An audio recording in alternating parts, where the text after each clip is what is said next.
Welcome to Audio Novel. If you enjoy my work, don't forget to like and subscribe. To access advanced chapters or support the author, visit their official page, link is in the description. Thank you for being part of this journey. Let's dive into the story. American Football, Domination. Chapter 1, I Am a Genius. Lance. Please wait a moment over there. The principal is on a call and will see you shortly. The black secretary sitting behind the dark brown desk gave a polite, businesslike smile, not even waiting for Lance's response before returning to her work. Lance wasn't surprised. After all, he wasn't here to receive an award. Even though this wasn't exactly a reprimand, today's meeting was indeed about finding a solution. 10 days ago, Lance had traveled through time, from 2023 in China to 2016 inches. Tuscaloosa. Despite his efforts, he couldn't figure out exactly where this city was on the North American continent. Just after the time travel, when he was still dazed and confused about what had happened, who he was, where he was, he heard a cry of robbery. Robbery. A shadow flitted past his peripheral vision, and instinctively, his well-trained reflexes from cross-country running kicked in. With a powerful push-off, he caught up with the robber in a few strides. And tackled him. Lance swore he had only tackled lightly, like swatting a fly, but the robber's arm, brittle like a dried-up branch in autumn, snapped with a crack. It actually broke, just like that. Later, Lance found out that the body he had traveled into was trained in mixed martial arts. Not only was it taller and heavier than his original body, but it was also much stronger. Since he had just crossed over, he hadn't fully adjusted to this new body, and accidentally used too much force, leading to the unfortunate outcome. But at the time, standing in front of the University of Alabama library, looking down at the robber writhing on the ground in agony like Loki after being pummeled by the Hulk, Lance was utterly perplexed. If he was confused, the bystanders going in and out of the library were even more so.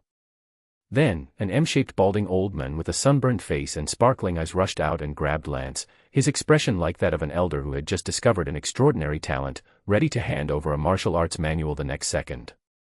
With tears in his eyes, he enthusiastically extended an invitation. A sincere invitation for Lance to join the university's football team. It took Lance a moment to understand that the football here was not the soccer he knew, but American football. This was a whole new sport, lauded as the #1 sport in North America, with the famous Super Bowl being the pinnacle of professional football. Despite the offer, Lance politely declined.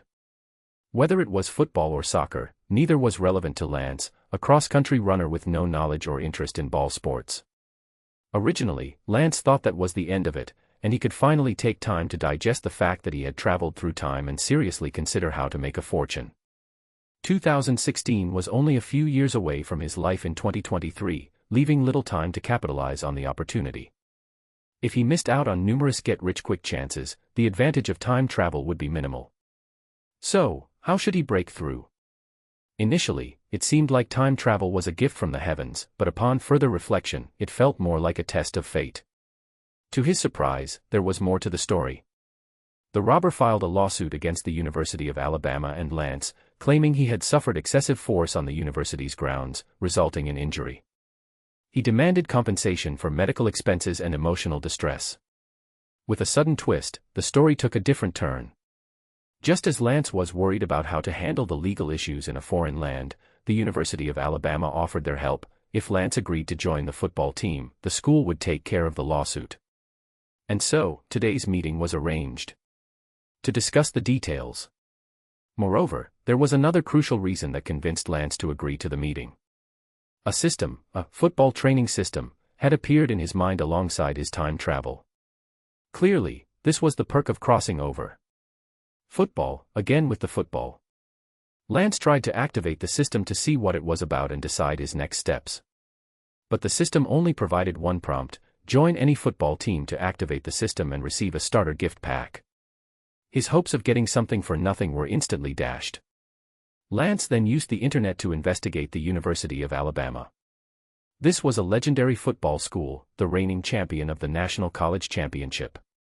Over the past decade, they had been an undisputed powerhouse in the NCAA. To catch the eye of such a football school's coach, coupled with the system's existence, made Lance wonder, could it be that he's actually a football genius?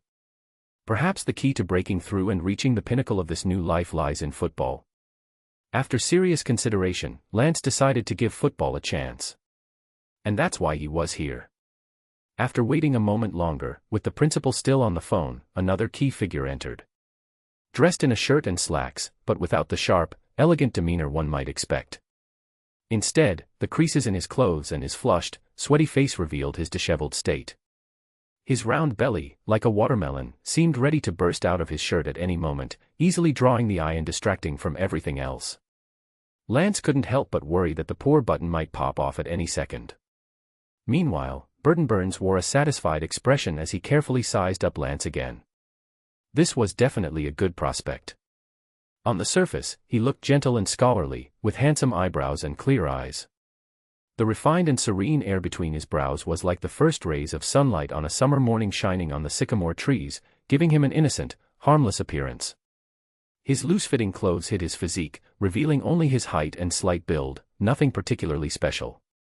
But he couldn't escape Burns' experienced eyes. The precise measurements would require proper testing, but a rough estimate was already very promising. 6.1 feet, 185 centimeters, about 216 pounds, 98 kilograms. To most people, this might seem a bit tall or a bit light, but to a professional, it was just right. Perfect. The explosiveness and agility Lance had shown when he caught the robber were top tier, and his body was fully prepared, ready to go. Of course, the tackling technique needed some work, or the robber wouldn't have ended up with a broken bone. But that was no big deal. Burns was genuinely surprised. This young man was practically born to play football, yet they had somehow missed out on such a talent. He could already envision him sprinting across the field, so he dug into the young man's background after returning. Born in November 1995, a sophomore this year, practiced mixed martial arts all his life, had never played football before, and somehow slipped under the radar of every football school while applying. But his academic performance was stellar, a straight-A student already interning for his future career. In hindsight, it wasn't so surprising. Football hadn't gained much popularity within the Chinese community. Moreover, in all sports, it's the same, an arena where talent and ability are everything, where breaking through to the top is a 1 in a million chance. Chinese parents still believe more in the security of a stable 9-to-5 job, working diligently to build a life with their own hands. Before him, Lance was like an uncut gem, waiting to shine with just a little polishing. Burns trusted his judgment, he could hardly contain his excitement. He rubbed his hands together and took a seat opposite Lance, the chair groaning under his weight as if ready to collapse at any moment, his flabby belly folding over itself. Then he gave a broad smile, much like a creepy uncle offering candy. Lance. But from the first word out of his mouth, it was clear he had done his homework. For the generation of Asian immigrants born after 1995, the special thing was that schools encouraged students to use their original names. There was no need to adopt an English name, allowing them to preserve their cultural heritage, but Lance preferred it this way. And so, Lu Wei became Lance. Yet Burns got it right. A small, pleasant surprise. Burns grinned broadly after getting Lance's confirmation, his smile as wide as that of the Buddha. There might have been some misunderstandings during our last meeting. The situation was too rushed, so today, let's start fresh. Let me introduce myself first. Burns, assistant head coach of the Alabama Crimson Tide. I've been here for 10 years and believe I'll continue working here. I love football. As he spoke, Burns couldn't help but get animated, clearly pouring all his passion into football. I'm serious when I say I believe you have extraordinary talent. You were born to play football. Your height, weight, acceleration, and agility, all these could make you shine on the football field. Your ability to control your body and anticipate your opponent's movements is an intangible talent, something unseen that can change the game. I noticed you used to practice mixed martial arts, but clearly, that doesn't showcase your abilities. Only football can let you unleash your full potential. You are a genius. Trust me, you're a natural running back. Hold on, there's a new term here. Not understanding, Lance looked at Burns, running back. What's that? A defensive position. Burns. His smile gradually froze. Chapter 2, A Fair Deal. Burns looked into Lance's clear eyes, he really had no idea. It was obvious that Lance knew nothing about football. So, how should he explain it? Burns had already scared Lance off once before, and he was determined not to make the same mistake again. Absolutely not. With that in mind, Burns quickly backtracked and put on a Buddha-like smile, looking at Lance as if he were a lost lamb. He said with a friendly grin, "No, a running back is an offensive player. We're a bit different from soccer." As he spoke, Burns pinched his thumb and forefinger together to indicate a small difference, straining his entire face to emphasize just how minor that difference was. "But trust me, it's not hard, really not hard." He waved his hands quickly, like Dumbo flapping his ears. "I truly believe you can shine on the field. You should trust my judgment, you're a genius." It was obvious Burns was an honest man, not even good at giving compliments, repeating the same few phrases over and over. His attempt at persuasion was clearly lacking. But Lance remained calm and didn't rush to express his thoughts or opinions. He waited to see what would happen next. Just then, the office door to his right opened. Coach Burns. Turning his head, Lance saw an elderly man with graying hair and a kind, gentle demeanor enter. His face was full of wrinkles, but his eyes were bright, exuding the aura of a scholarly, science professor. He appeared both sharp and charismatic. This must be Stuart Bell, the new principal who had just taken office last July. According to the university's website, he was 59 years old and had joined the University of Alabama back in 1986. Bell seemed energetic, with those wrinkles failing to dim the brightness in his eyes. After exchanging greetings with Burns, he turned to look at Lance. "So, this must be Lance." Lance politely stood up, preparing to shake hands. But as Bell's gaze followed Lance as he rose, his impression shifted. One moment, Lance seemed like a studious, hard-working student destined for a career as a professor or a broadcaster. The next, as if transforming into the Hulk, Lance's imposing frame and towering presence became overwhelmingly apparent. Before Lance could speak, Bell exclaimed in surprise. "Wow, now I understand why Coach Burns can't stop praising you." Then, they shook hands, exchanged a few brief pleasantries, and Bell once again felt the breadth of Lance's hand, large enough to grip a football with ease. He turned to look at Burns. Without needing to say a word, Burns got the message, giving a slight shrug. "I told you, he's a natural talent." Bell didn't say much more, making an inviting gesture as he moved to his desk and indicated for Lance and Burns to take their seats. Bell sat down as well. "Let's get straight to the point. Lance, I've reviewed your academic records. You're an outstanding student, and the University of Alabama is very fortunate to have someone as exceptional as you. What happened at the library was purely an accident, and the university should thank you for your bravery. No one wanted the situation to escalate to where it is now. I'm very willing to extend a helping hand on behalf of the university. But..." After a lengthy preamble, all of it was just fluff. The real point was coming next. "We're a public university, so we obviously can't be as lavish as private institutions. We have our own difficulties and challenges to manage. That's why Coach Burns proposed a plan. If you're willing to play for the university's football team, the school can take care of everything, including the lawsuit and any potential compensation. What do you think? In fact, thinking of it as a scholarship makes the whole situation much simpler. You give something, you get something in return. It's a fair deal." But Lance wasn't a child. He knew the terms couldn't be that simple. As Bell had mentioned, managing finances at a public university wasn't that straightforward. Lance didn't rush to agree. "I think it's not just about joining the team, right?" Bell's smile broadened, a hint of admiration in his eyes. "As expected of an all-A student, our journalism department is indeed lucky to have you. Of course, joining the team isn't enough on its own. We need to evaluate your performance, whether you're dedicated in training, whether you give your all in games, and so on. Coach Burns will be assessing your performance, and you'll need to meet the standards. Additionally, you'll need to play in at least 7 games in the next season and achieve certain performance metrics. Coach Burns will also be responsible for grading that. If you don't meet the standards, then we'll have to sit down and renegotiate the lawsuit and potential compensation. What do you think?" There were conditions, certainly, but the real decision-making power rested with Burns. Lance turned to look at Burns, then thought about the system in his mind. Even though he had already made up his mind, Lance didn't rush to a conclusion. Instead, he looked at Burns. "Coach, I really don't know anything about football." "Are you sure?"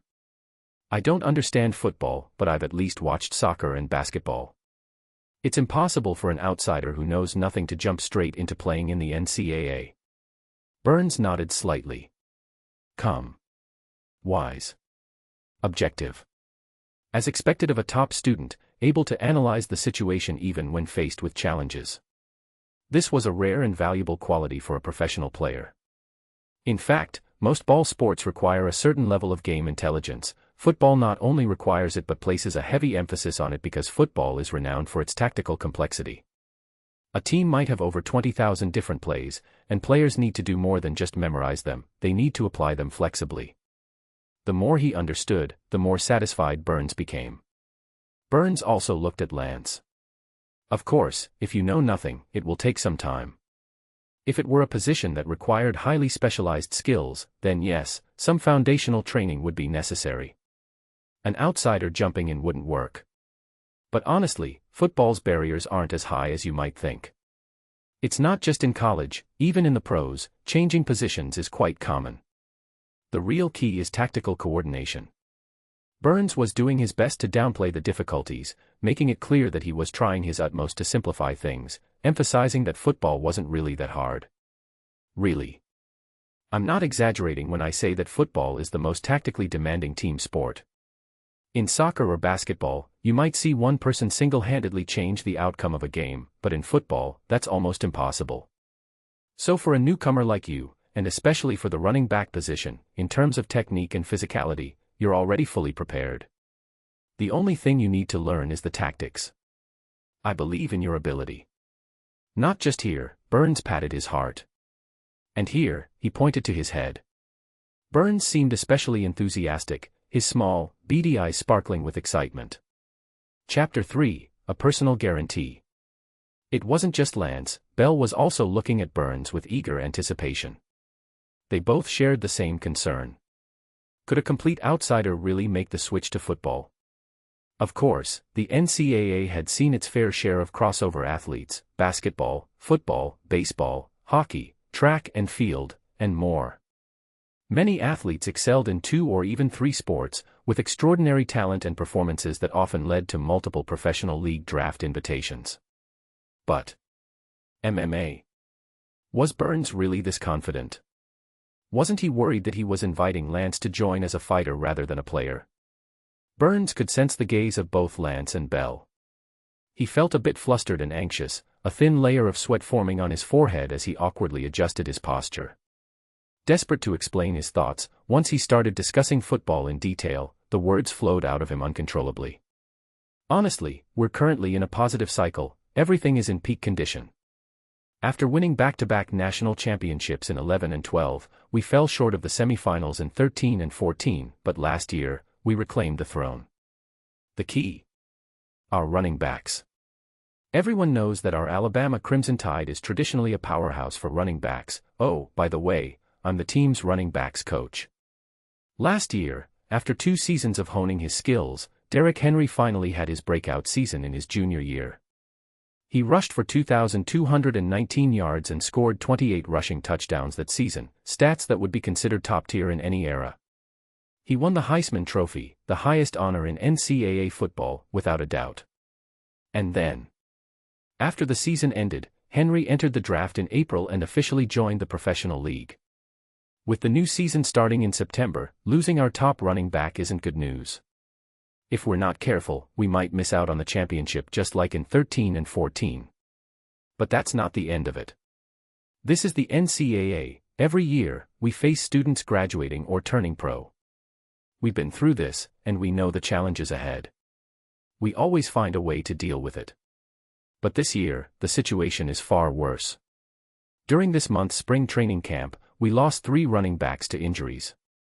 Now, we have only 2 running backs left, not even enough to fill the bench. Although our top running back is still healthy and ready to play, our second-string running back might need 6 months to recover. With a bit of luck, he could return mid-season. But we can't take that risk. Not only that, we need to be fully prepared. We're in dire need of running backs. Starting the season with fewer than 4 running backs would make me anxious enough, but now, with only 2 left. Burns was both excited and embarrassed. Even the most skilled cook can't prepare a meal without ingredients. Although the University of Alabama is a football powerhouse, especially known for its running backs, and Burns is a capable coach, he's facing a shortage of players. With no ingredients, Burns can't make anything happen, no matter his skill. The honest man before them was on the verge of tears. Principal. If you give me 4 running backs, even if we don't win the championship, I can still get us into a bowl game. But with only 2, what do you expect me to do? Forget about 13 and 14, we might fall back to where we were before 07 overnight. Bell was taken aback. That would be unacceptable. As a traditional football powerhouse, the University of Alabama's yearly enrollment depends heavily on its football reputation. If the football team underperforms, the consequences could be disastrous. But if it were just about enrollment, the university has other strong sports programs, so that's not the biggest worry. The real issue lies in broadcast revenue. Anyone familiar with Europe's top 5 soccer leagues or the NBA knows that broadcast rights are the most lucrative aspect of competitive sports, and football is no exception. NCAA football broadcasting is split into 2 parts, national broadcasts across North America and regional broadcasts. Naturally, national broadcasts bring in several times the ad revenue, but only strong teams and high-profile games make it to national television. In other words, the performance of the Alabama Crimson Tide directly impacts the university's finances. It's a matter of life and death. Bell looked at Burns, and Burns looked back at Bell. Principal, we need Lance. Lance might be a complete outsider, but given the team's current situation, he's a perfect choice, his talent and ability are evident. Burns believed that with Lance on the team, even if he couldn't groom another Derrick Henry, there was still hope for the upcoming season. After speaking, Burns turned to Lance. I'm serious. Despite the sweat on his forehead and the flush on his cheeks, Burns' eyes were bright and focused, genuinely and candidly laying all his cards on the table. This time, Lance didn't refuse. All right. Perhaps the key to changing his life and achieving greatness was football. Even after Lance left the office, Bell looked at Burns with a meaningful smile, both hopeful and a little worried. Burton, our goal is to defend our title. Are you telling me that he's the missing piece to our championship puzzle? Does the head coach agree with your assessment? Burns was the assistant head coach, but above him was the head coach. They were a perfect team, having worked together at Alabama for 10 seasons. So, Burns held a unique position within the team.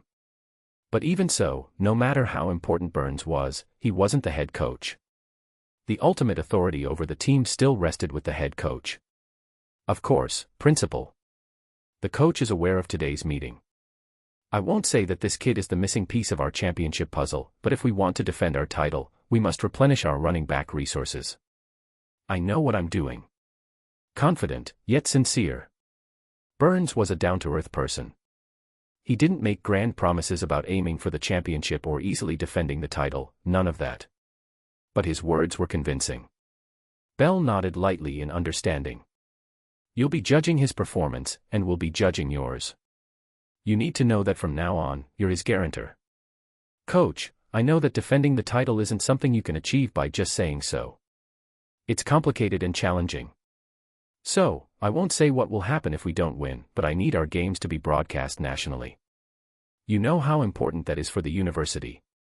Last season, we had 10 nationally televised games, the season before that, it was 8. I know we've encountered some difficulties this year, so I'm not being overly demanding, at least 7 games. Coach, 7 games. If it's fewer than 7, then before I sit down with this young man, I'll need to have a word with you first. Of course, I'll be confirming this with the head coach, I'll need his response. And later, you'll be taking him for a tryout, right? 7 games, it won't be easy.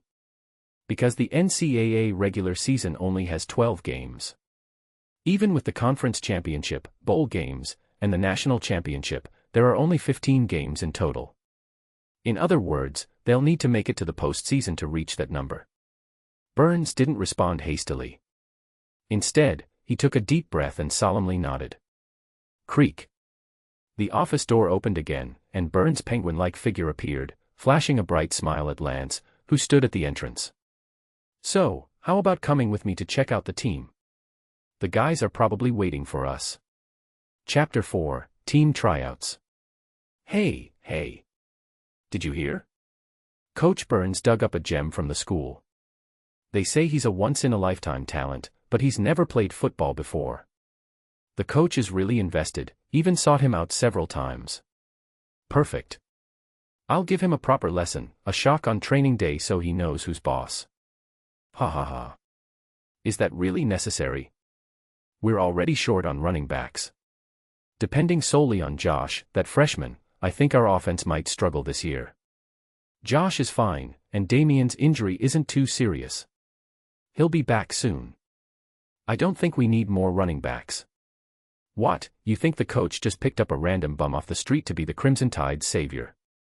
Savior might be a bit much. I don't know what Coach Burns is thinking. Since when did the Crimson Tide become so casual? Just anyone can join now. If my grandpa heard this, he might have a heart attack. I heard it's some Asian kid. Seriously? No way. I didn't know they played football in Asia. Idiot, didn't you hear? The kid's never played football before. You better keep your mouth shut, or you'll lower the average IQ of the whole field. It was April 2016, still several months until the new season kicked off in September. The team was in the middle of spring training camp, the last chance for a full training session before summer break. Rustling whispers and chatter buzzed through the warm-up lines, with a noticeable surge of youthful testosterone in the air. One by one, the players couldn't contain their excitement, their minds disrupted by the morning rumors. Not just in Tuscaloosa, but across the entire state of Alabama, the University of Alabama football team held unparalleled popularity. With no other professional sports teams in the state, both Alabama and Auburn University football teams held the love of all the residents. These teams' games often had higher viewership than professional matches. Naturally, the players' pride and sense of honor were immeasurable. Every one of them was thrilled to be part of the Crimson Tide, especially the local residents. But now, suddenly, an outsider was about to join them. Instinctively, they were on guard. However. Ahem. A cough from the sidelines silenced all the whispers. No one even dared glance toward the source of the sound, they focused intently on their training, knowing full well that this was a signal from the head coach. Nick Saban. One of the greatest coaches in NCAA football history, widely considered to be the greatest, period. This 65-year-old coach, as of 2023, had a career record as a college football head coach of 282 wins, 70 losses, and 1 tie, an astounding winning percentage, unmatched in history.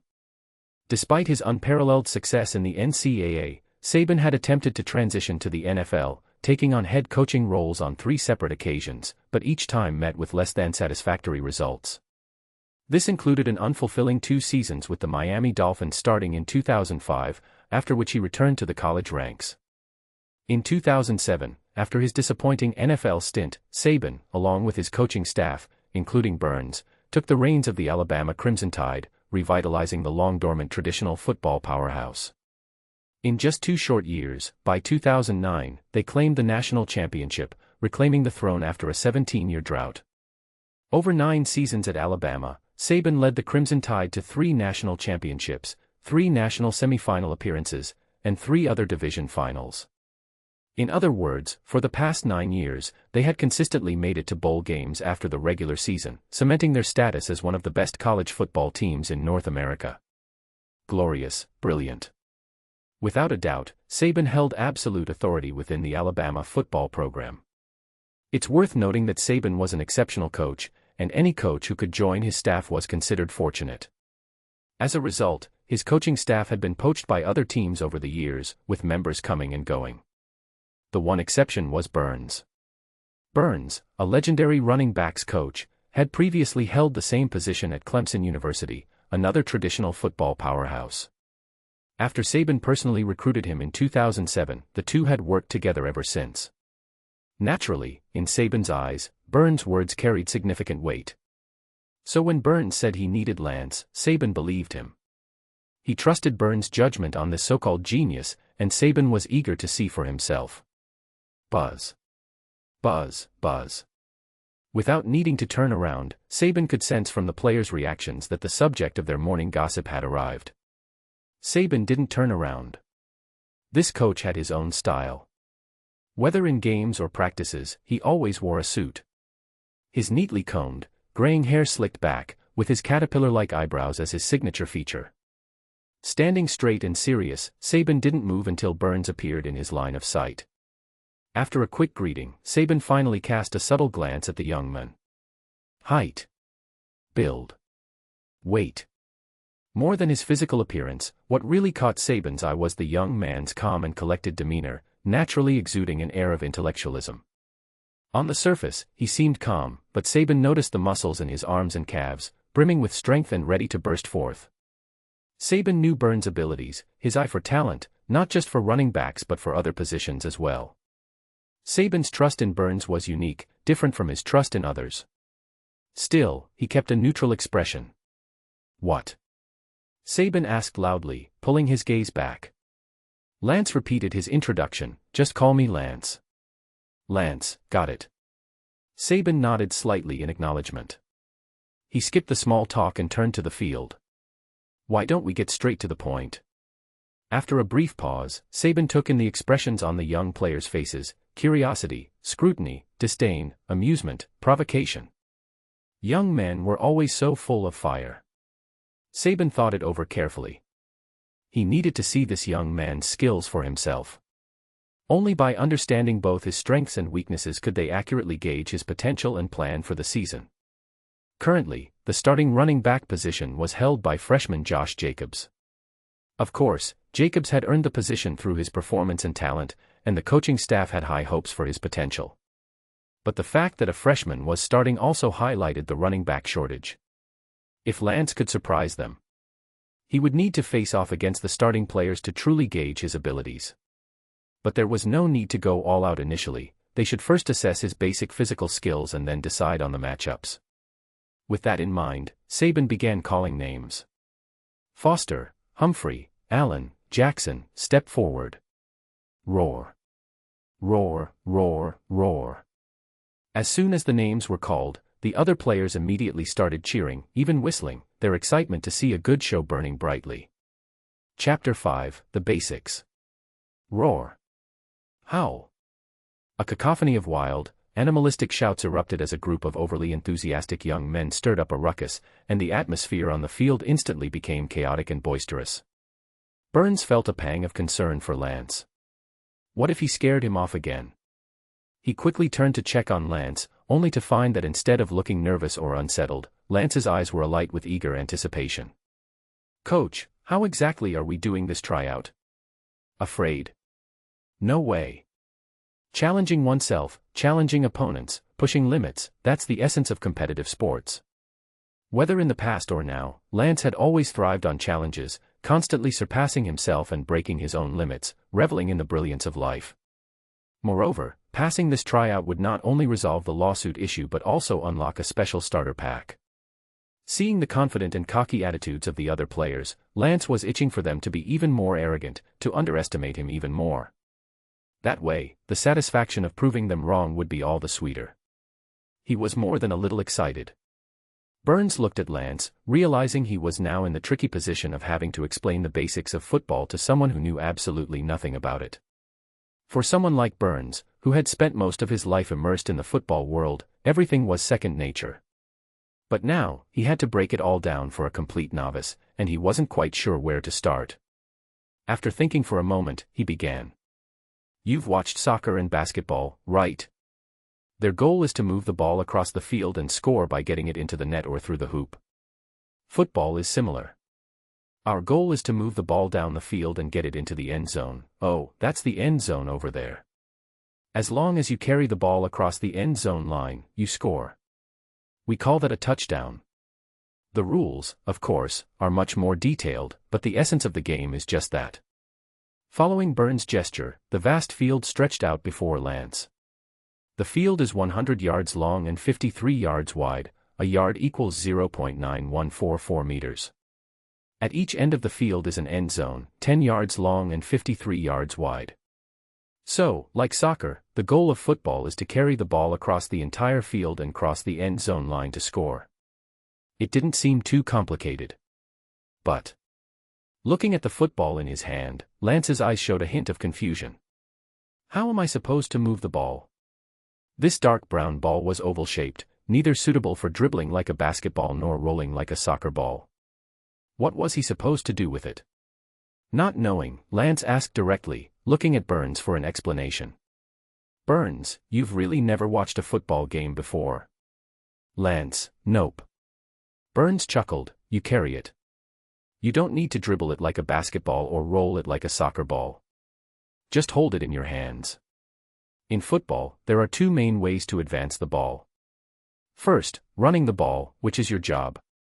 You carry the ball forward until you're stopped by the opposing players. When your knee touches the ground, that's where the play ends. And one very, very important thing, don't drop the ball. In football, if the ball comes loose, you lose possession, and whoever recovers it gets control. Second, passing the ball, which is the quarterback's job. The quarterback can throw the ball to any position on the field. As long as one of our players catches it before it hits the ground, the play continues. Similarly, if your knee touches the ground or you drop the ball, the play ends there. Simple, straightforward. In just a few sentences, Burns laid out the basic framework. Although Lance couldn't yet picture exactly how a football game played out, the basic rules weren't hard to grasp. He had many questions swirling in his mind, but there was no rush, he could delve deeper into the details later. Understanding the look in Burns' eyes, Lance quickly caught on. So, football is a strategic battle of offense and defense. One side tries to advance the ball, while the other tries to stop them, right? Burns' eyes lit up. Exactly.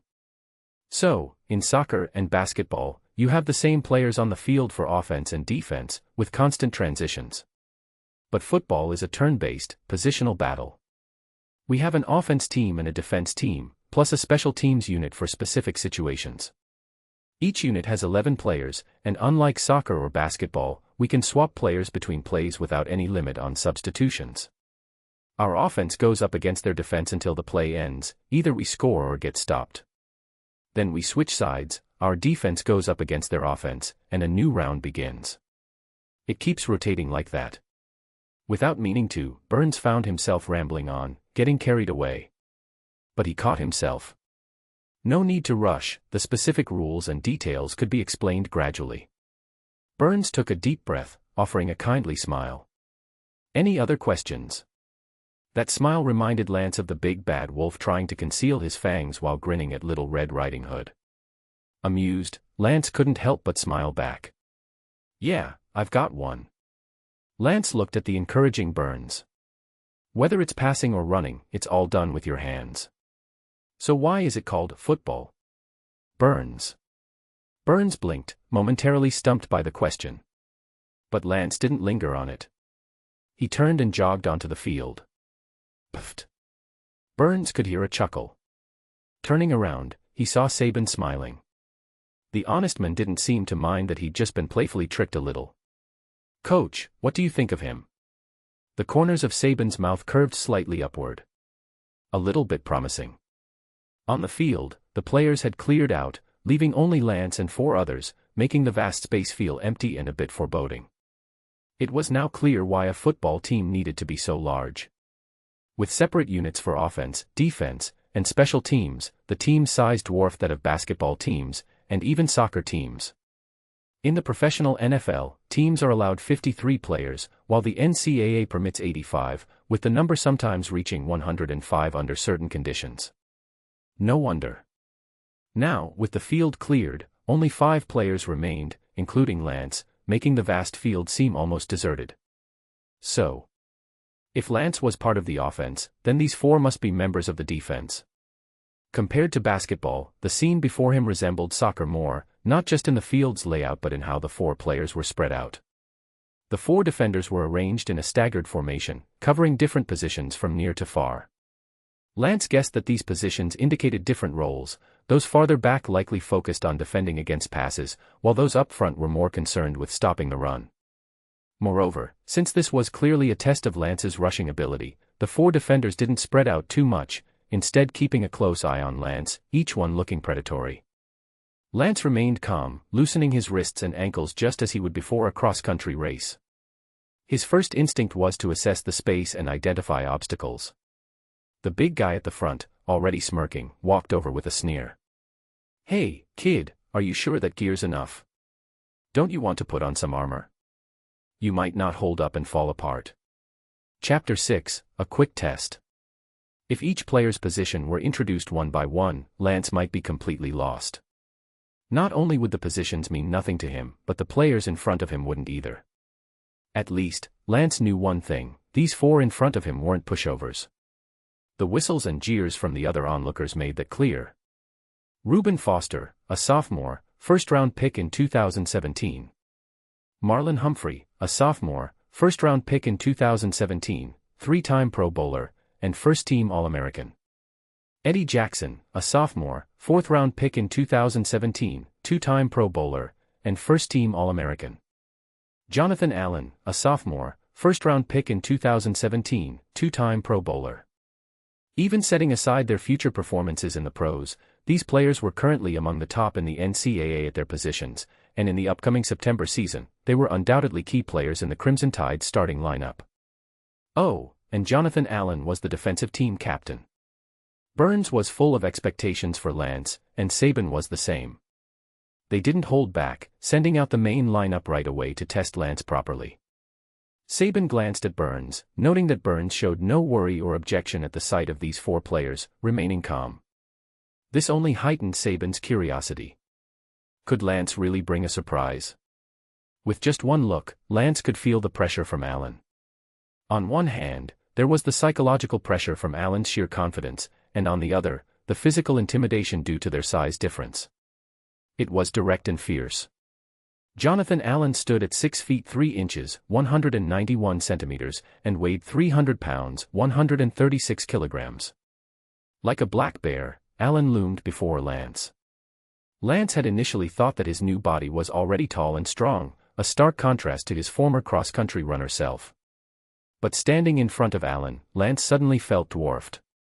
Allen deliberately tilted his chin slightly upward, adopting a condescending posture, looking down at Lance through his nose, with a particularly friendly smile on his lips. "Hey, kid, are you sure that gear's enough? You sure you don't want to suit up in some armor? Careful, you might just fall apart. Football is a sport with intense physical contact. Even in regular training, players must wear protective gear, and in games, helmets are a must. There have been fatal incidents in the early days of football, not just rumors, but actual events. Though modern football has modified the rules, added more protective equipment, and restricted certain tactics to ensure player safety, deaths haven't occurred in over half a century, but injuries are still commonplace. For this reason, both the NFL and NCAA have strict regulations on player equipment, not just for games but for regular training as well. Lance had already put on his gear in the locker room earlier, but to be honest, he wasn't used to it. Cross-country running is a sport that requires minimal gear, where any extra weight is a hindrance. The same goes for mixed martial arts, where aside from gloves, there's no other equipment. But now, he had to wear armor, which, to Lance, really felt like armor, with padding protecting his body's critical areas. It felt as if he was being restrained. Lance wasn't sure how he would perform, much like the day he first crossed over into this world. The fit between his soul and this body clearly wasn't perfect, but no matter what, he had to try and see what he could do. Staring at Allen's short, bristly hair, which looked like tangled steel wool, Lance responded earnestly, "So, have you ever fallen apart?" Allen. For a moment, Allen was stunned, then he burst into laughter. This kid's got some spirit. He turned to look at his teammates standing a short distance away, shouting something to them across the field before turning back to Lance. "What, you want me to give it a try?" Lance humbly shook his head, "No, not at all. Look at our size difference, there's no way I could make you fall apart." Allen laughed heartily. Lance continued, "I'd just have you spin around, do a little dance, then take a tumble, you know, like in a circus act." Keeping his smile, Allen looked at Lance, whose mouth had just curled into a slight, mischievous grin. Allen's smile faltered for a second, and he froze. But a moment later, he laughed even harder, more loudly, and more boisterously. I'm looking forward to it. Don't disappoint me. Then, in an instant, his expression hardened. He transformed into a fierce, menacing figure, glaring at Lance, hot breaths flaring from his nostrils. I don't know how you managed to get in with the coach, but this is the Crimson Tide. Not just any stray dog or cat can become part of this team. I'm telling you, if you let me down, the consequences will be severe. And with that, without waiting for Lance's response, Alan turned around and took a few steps back, standing 3 steps away from Lance, getting into a ready position. But after a glance at Lance, Alan stepped back again, increasing the distance, and made an inviting gesture, his smile especially bright. Giving you an extra step. This extra step was to give Lance more room to build up speed. Lance wasn't going to be polite about it, after all, the rookie benefits couldn't be wasted. Whoosh. Lance exhaled softly, adjusting his gear. He used this brief moment to take in the positions of the 4 defenders on the field. But how was he supposed to start? Just a sudden attack. Lance hesitated. Coach, do we just start like this? Ha! A wave of laughter erupted, the other players laughing openly and without restraint. Even Burns couldn't help but chuckle. After the noise died down a bit, he raised his voice and called out, "Attack!" You shout attack, and then you can start. Lance immediately understood, so the offense had the initiative in starting the play. It was easy to imagine that this would lead to all sorts of sneak attacks. Refocusing, Lance calmed himself, his concentration sharp. He glanced at Alan, and without hesitation, he loudly called for the play to start. Attack. Lance didn't know the proper stance for starting a football play, so he simply used a sprinting start. The moment the word left his mouth, he was off. Pushing off. Starting.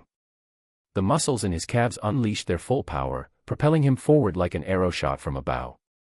Although Lance's background was in cross-country running, which didn't emphasize explosive starts, the burst of speed from this body was remarkable. Over the past 10 days, Lance had gradually gotten used to it, and this tryout was also a way for him to explore his body's capabilities. These guys were his proving ground. Push. Lance didn't hold back.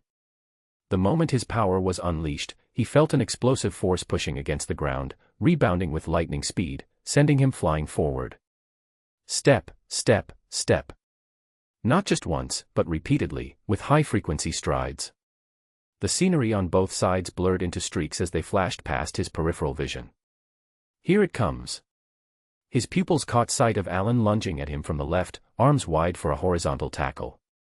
Alan's massive frame blocked out the light, his jaws open wide as he crashed down, a wave of force slamming toward Lance's face.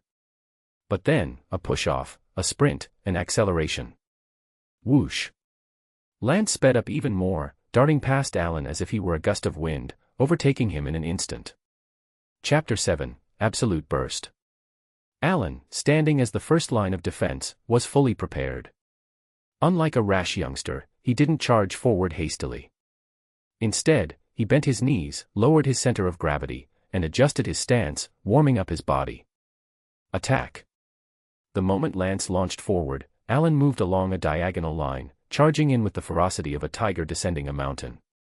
He felt he had the upper hand. In a real game, the defense relies on teamwork, and the offense on blocking, meaning someone should be clearing the way for the running back. But Lance had no one, which meant there was no barrier between him and Alan, giving Alan a clear shot at making the tackle. Alan, sorry, rookie. Brace yourself, I hit hard. With one step forward, a cruel smile played on his lips. He spread his arms wide, leaning forward and downward, preparing to crush Lance with all his might. However, in his pupils, Alan caught a glimpse of a figure accelerating, faster and faster. Whoosh. Lance became a blur, darting past Alan's field of vision in an instant. What just happened? Alan didn't even have time to react, still lost in his triumphant anticipation, only to realize he had lunged at nothing. His powerful forward momentum threw him off balance, and he ended up flipping forward, face first into the ground. Missed. He actually missed. Alan was in complete shock. Lance continued charging forward. Straight ahead, about 3 or 4 steps behind where Alan had fallen, stood Foster on the left and Humphrey on the right. Both were now in Lance's path. Like Allen, they were both black players, but unlike him, their builds were more similar to Lance's, with Foster being slightly bulkier, though not by much. Their steps and movements revealed that they were much more agile than Allen, but they had assumed Allen's position would be enough to stop Lance. Even if Lance managed to juke past Allen, he would have to detour, so Foster and Humphrey positioned themselves to block his path. They didn't expect Lance to go for a direct, speed-based breakthrough. And not just that, he succeeded. Caught off guard, Foster's reaction was a fraction too slow. Just as he stepped forward, the image in his vision, the figure that had just accelerated through the gap, raced past him, going from small to large in an instant, overtaking him and disappearing ahead. Damn. Foster realized his delayed reaction. Frustrated, he stopped, knowing it was too late to catch up.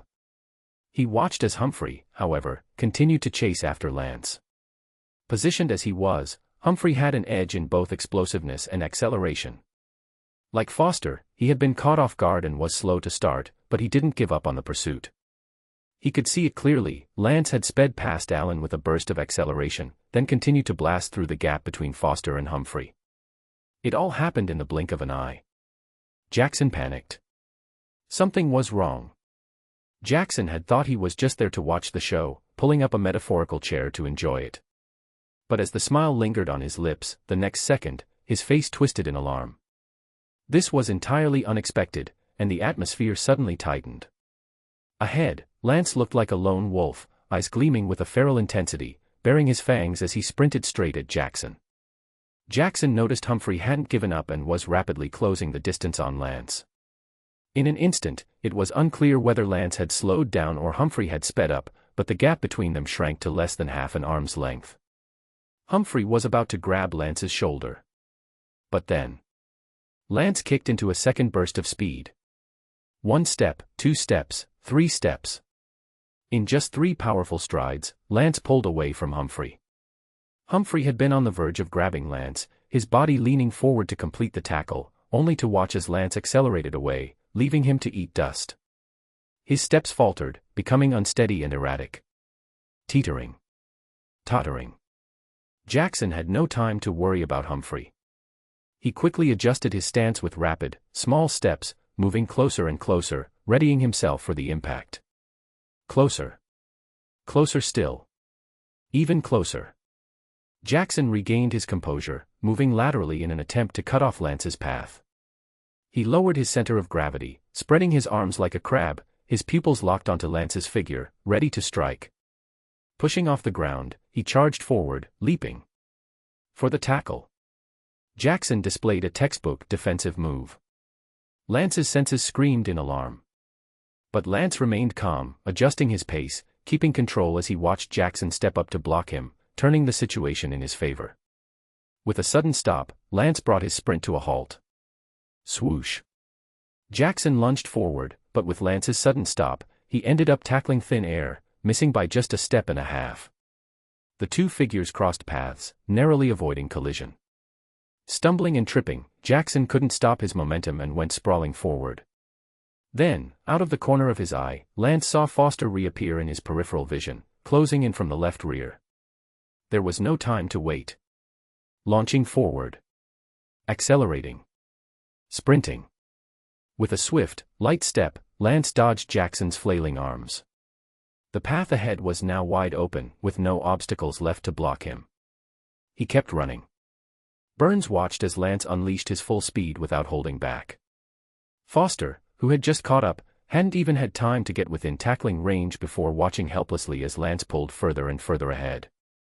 The gap widened visibly with each step. A long sprint. Lance reached the end zone. Touchdown. Standing in the end zone, Lance turned, casually tossing the football into the air and catching it gracefully, his expression relaxed and carefree. Is that all?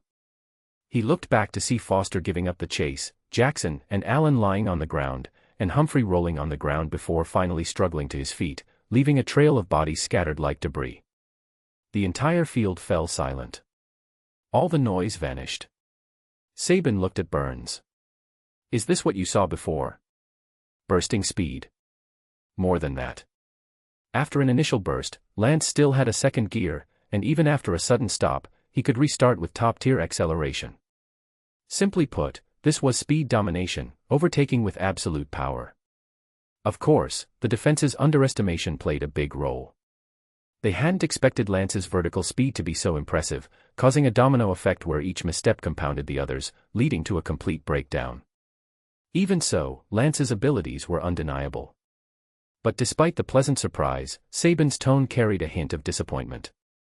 If this was all Lance had to offer, it wouldn't be enough to make him a top-tier running back. Absolute speed is crucial, very important, but in football, physical confrontation is even more critical. Relying solely on speed doesn't solve everything. In NFL history, there have been many running backs with impressive 40-yard dash times, fast enough to be competitive even at the Olympics, but how many of them became elite players? Few. Even Usain Bolt, if he switched to football, wouldn't necessarily become a top running back. In other words, Lance's performance was a pleasant surprise, but it wasn't enough. Burns looked at Saban, unable to suppress a smile that tugged at the corners of his mouth. He shook his head. No, this is the first time I've seen this too. It's a surprise for me as well. Saban raised an eyebrow slightly. Things were getting more and more interesting. Chapter 8, Smashing Against a Rock. Toss. Catch. Toss. Catch. The oval-shaped brown football danced in Lance's hands like a child's yo-yo, flipping up and down as he walked back, passing by the scattered wreckage on the ground without a hint of disdain. Instead, he wore a warm, spring-like smile. He even nodded slightly, as if acknowledging the cheers of adoring fans at a superstar's concert. That sprint just now wasn't long. Starting from the midfield line, it covered about 50 yards to the end zone. Lance had given himself a little test. His ability to burst and sprint was indeed impressive, but he felt there was still untapped potential. Lance couldn't help but bounce lightly on his toes, like a boxer, eager to see how much he could grow and evolve with professional training. In no time, Lance reached Allen, who looked a bit disheveled. His jersey was dirty, contrasting with Lance's clean and fresh appearance. Lance, however, offered a sincere smile, full of genuine warmth. "Sorry, I didn't keep my promise. I guarantee, next time, the dance will definitely happen." Allen. Can he swear at this guy? But instead of getting angry, Allen laughed. "Ha, that was just a careless mistake. Next time, rookie, there won't be any freebies. If you want to make me dance, you'll have to try a little harder." Lance flashed a bright, toothy grin. It was only now that Allen took a good look at Lance. With his clear and refined features, Lance was the complete opposite of the rugged, bulky players around him. He exuded a scholarly, sunny charm, standing out like a striking figure in a landscape. Allen had indeed underestimated Lance based on his appearance, and that had cost him. But not this time. He was ready to get serious, already picturing Lance's crushed defeat, the smile creeping back onto his face. "Come on, bookworm, let's see how your ballet looks." Allen beckoned, returning to his position but still showing some generosity, giving Lance a little extra space by stepping back. This time, however, he was fully on guard, no longer underestimating his opponent. Lance turned and returned to the midfield line, lifting his head to survey the field. The first thing he did, as usual, was assess the space and the positions of the four defenders. Their formation hadn't changed drastically, only tightening slightly, moving a step or half step forward. On a field this large, such a small adjustment seemed negligible. But Lance didn't take it lightly. He was alone, with no blockers, and the tightened formation meant the defenders could react and close in faster, making the defense more compact. He needed to be cautious. Lance glanced toward the sidelines. Since he'd decided to take on this challenge, his personality dictated that he'd go all out, pushing his limits to see just how far he could go. Impressing Burns, Saban, and the coaching staff was the first step, and perhaps now was the time to show a different side of himself. The opportunity was perfect. So, standing on the midfield line, Lance ran his fingers over the leather of the football. He still wasn't used to it. The football's oval shape made it tricky to hold with one hand, and with Burns emphasizing the importance of not fumbling, Lance quickly realized that ball security during hard tackles must be crucial in football. This meant there had to be techniques for carrying and protecting the ball. Lance experimented, wrapping his hand around the pointed end of the football and tucking the other end against his forearm, using the pressure between his arm and body to secure it. For now, he'd give it a try. He could always ask the coaches or teammates for advice later. Little did he know, this small action caught Saban's eye again. Not only was Lance a quick learner who liked to figure things out, but he also instinctively understood the importance of ball protection for a running back during intense contact. A promising student. With everything ready, Lance looked ahead and made a small adjustment. Attack. Without hesitation, Lance shouted the command. This time, his eyes immediately caught Allen's movement. Allen's start, sprint, and pressure were executed in one seamless motion. Now in professional mode, Allen showcased his top-tier NCAA defensive skills, charging straight at Lance like a storm. And Lance. He didn't dodge or evade, in fact, he charged right at Allen. At first glance, Lance's running route seemed no different from the first attempt. However, a closer look revealed that while he had run straight before, relying purely on speed to outrun Allen before contact, this time Lance was running at a slight leftward angle, directly toward Allen. It was like an egg smashing against a rock. Gasp. A wave of gasps rippled through the onlookers. They had seen foolishness before, but never a rookie as dumb as Lance. In a head-to-head clash of size and weight, Lance going against Allen was a recipe for disaster. In a real game, with offensive and defensive lines blocking and interfering with each other, the impact of a collision might be reduced, making a direct hit less severe. But now, with no blockers, this was a pure contest of strength, a straightforward, brute force clash. It was too painful to watch. Some of the players couldn't bear it, turning away to avoid witnessing the impending disaster. But they were caught off guard when a chorus of gasps and shouts filled the air. It wasn't shock or pity, but rather a mix of surprise and excitement. Those who had looked away quickly opened their eyes and turned back. What happened? There was no way Lance would be stupid enough to smash head-on into Allen. Even if he knew nothing about football, he'd know there was no way he could win in a direct collision with Allen. As Lance closed in on Allen, he could see the excitement in Allen's eyes. Clearly, this kind of situation had happened multiple times in actual games. It was like an eagle swooping down on a chick.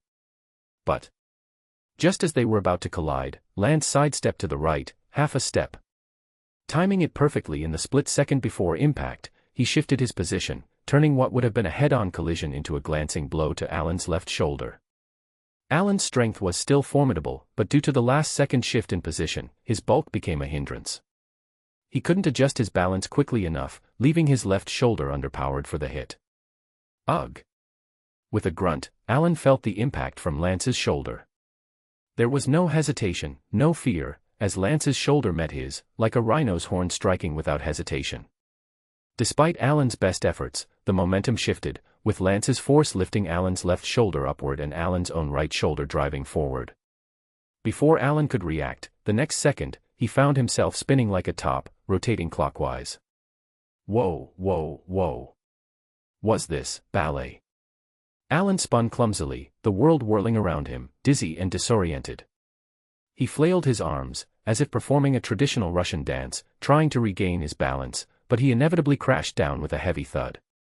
Crap! Allen was crushed, both literally and figuratively. Chapter 9, Consecutive Direction Changes. Over there, Allen was finally spinning like a top. Over here, Lance wasn't faring much better. His left shoulder bore the brunt of the impact. The explosive force and collision had a destructive energy, all concentrated at the point of contact on his left shoulder. Boom. Every muscle in Lance's body tensed as he braced himself against the force. This was when the protective gear proved its worth. The shoulder pads spread out the impact, allowing Lance to absorb it with his entire shoulder, keeping his balance intact. Lance had mentally prepared himself for this. He knew that by smashing an egg against a rock, he was taking a calculated risk. Although it seemed like he was in a passive position, he had actually seized the initiative. Moreover, this body's years of martial arts training had given Lance a high tolerance for pain and an excellent ability to take hits, helping him maintain his composure. He twisted. Using Allen's momentum against him, Lance spun counterclockwise, but unlike Allen, Lance's footwork and power followed the spin, allowing him to quickly complete a 360-degree turn and lunge toward the right. Then, Humphrey. In Lance's sights, Humphrey was charging with his arms outstretched. This time, Humphrey's reaction, acceleration, and footwork had all stepped up a level, increasing the pressure and impact. Danger. Danger, danger, danger. Every cell in Lance's body was screaming in alarm, but he wasn't surprised. He didn't shrink back or hesitate. Instead, his adrenaline surged, making him even calmer as he sized up the situation. Not only did he spot Humphrey, but he also saw Foster closing in from the left. In the blink of an eye, Lance acted. He planted his right foot, slamming on the brakes. The explosive force shot into the ground, making his muscles feel like they were about to burst. The overwhelming rebound propelled him into a sharp turn, sending him darting left. One flash, one retreat. He stopped and turned, veering sharply along a diagonal line to the left. The sudden direction change caught Humphrey off guard. Humphrey. Stunned. Humphrey hadn't expected such a move. He couldn't believe Lance could change direction in the middle of a chaotic scramble like this. Caught off guard, Humphrey could only watch as Lance brushed past his right arm. Damn it. What the hell? Humphrey missed again. Missed again. But Lance didn't let that success go to his head. He had barely dodged Humphrey when he found himself running straight into Foster's arms. What now? No panic. Lance followed his own movement, spinning counterclockwise once more. As he spun, he continued moving forward, turning like a ballerina, and collided backfirst into Foster. Foster let out a grunt, ugh. His chest took the full force of the impact, knocking the wind out of him. The clash of strength sent waves of force crashing around, causing Foster's grip to loosen significantly. He held on, but couldn't secure it. His arms didn't have time to close around Lance. The next second, his arms were empty, leaving Foster gasping for air as darkness crept into his vision. Lance had absorbed the impact on his back and used the force to propel himself forward. Using his right leg as a pivot, he pushed off with his left leg and spun counterclockwise again, like a dancer in a waltz. Changing direction, a second time. Saban's eyes widened, and he instinctively turned to Burns. What is this? Burns didn't respond to Saban. His eyes were glued to Lance, focusing not just on his ability to change direction but also on his spatial awareness and his anticipation of the other player's movements. Lance was showing unparalleled potential. This was the key. The flashes of brilliance that could create a top-tier running back. Burns watched Lance closely, noticing his weaknesses. In these high-intensity clashes, Lance's body was still a bit too light. After multiple hits and changes in direction, his steps were becoming unsteady, and he looked wobbly, on the verge of collapse. However, it wasn't fair to expect too much. After all. Wait. Just as Burns thought Lance's run might be over, with Jackson rapidly closing in, the situation on the field took a sudden turn. It looked like Jackson was about to make the tackle, but Lance, despite his teetering, unleashed a third direction change, somehow digging deep and finding a reservoir of strength. Like Jerry and Tom and Jerry outsmarting Tom, Lance slipped past Jackson on his left side. Jackson lunged from left to right, but Lance dodged left, leaving Jackson's tackle trailing behind. His body couldn't keep up with Lance's sudden change, and as Jackson spun counterclockwise, Lance slipped by him, brushing past him. Lance sprinted down the narrow space between Jackson and the sideline, wobbling like a tightrope walker. Each step seemed like he would fall, yet his forward momentum kept him balanced. And then, trembling all the way, he somehow managed to reach the end zone again. Gasp. A wave of shock rippled through the field. Everyone was stunned. The first time could be chalked up to underestimating him, a fluke. But what about the second time? It was unbelievable. Even Burns was stunned. Lance's ability to change direction and explode with power was exactly what Burns had seen as his greatest potential, but he hadn't expected this. Despite the defense still underestimating Lance, leading to this bizarre and almost comical outcome, Lance's ability to exceed expectations and reveal even more potential was undeniable. Burns' heart was racing, stuck in his throat, and soaring uncontrollably. Saban also broke into a smile. Burton, you've really found a hidden gem. But Saban wasn't done with the tryout. He raised his voice and called out. Alan, use your brain. He tapped his head, his expression serious. While Lance's performance was thrilling, the performance of the four defensive starters was another matter entirely. If this were a real game and this happened, forget defending their championship, they might lose everything. Once was excusable, twice was understandable, but a third time would be unacceptable. The first 2 times could be blamed on underestimating the opponent, but not a third. Saban wouldn't allow a third. Pull yourselves together, observe, anticipate, and work together.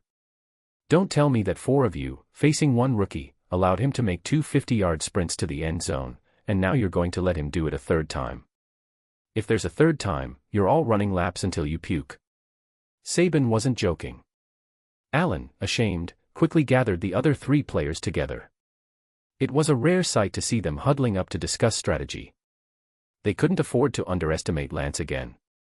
Sure enough, the third time, Lance faced an unprecedented challenge. On one hand, Lance was tiring from the back-to-back high-intensity 1-on-4 clashes, and his explosive power was waning. On the other hand, the 4 defenders had dug in, determined to stop him. Their intensity and aggression had reached a whole new level.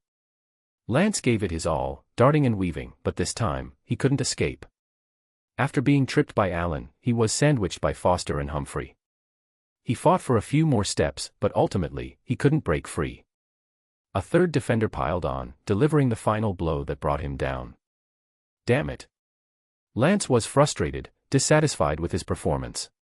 But as he stood up, he saw the entire field staring at him in stunned silence, jaws dropped, and glasses askew on the ground. Lance was confused. What's going on? Chapter 10, Battlefield Standoff. Underestimate your opponent strategically, but respect them tactically. Lance's nerves were completely on edge. At the start, Lance used a move similar to a Marseille turn, a sudden stop and pivot to shake off Allen. He then deliberately broke toward Foster on the left. However, this time Allen's quick reflexes came through. Despite being off balance, he managed to trip Lance's leg with his arm, causing Lance to lose his momentum. Stumbling forward, Lance couldn't shake off Foster right away. Although his quick reaction allowed him to change direction, he was soon caught in a pincer between Foster and Humphrey. This is what truly frustrated Lance. He saw a gap. He tried to stop abruptly and make Foster and Humphrey collide with each other, planning to loop around Humphrey's outside. Even though Jackson was already moving to intercept, Lance still had a chance. But in that fleeting moment, his footwork failed to control the emergency brake, and he ended up getting tightly grabbed by both Humphrey and Foster. Even after being surrounded, Lance kept trying to break free, kept pushing forward. Humphrey and Foster, off balance and struggling to secure their hold, were nearly shaken off by Lance's sheer will. But Jackson arrived just in time, snuffing out Lance's last effort to escape, and Lance was finally brought down, regretfully. 3 big men piled up in a heap. Lance was still kicking himself. Even in that situation, he had a chance. Just a bit more, just a little bit more. However, he had to admit that the collisions, the breakthroughs, the offense-defense standoffs in football were intense and explosive enough. The solid, bone-crunching hits reverberated with deep thuds, and the power struggle set his adrenaline on fire. It was exciting. But when Lance stood up and turned his head, he was stunned to see the entire field frozen in place, everyone gaping in silence as if someone had hit the pause button. Lance blinked, confused. Had he just entered some kind of flash mode?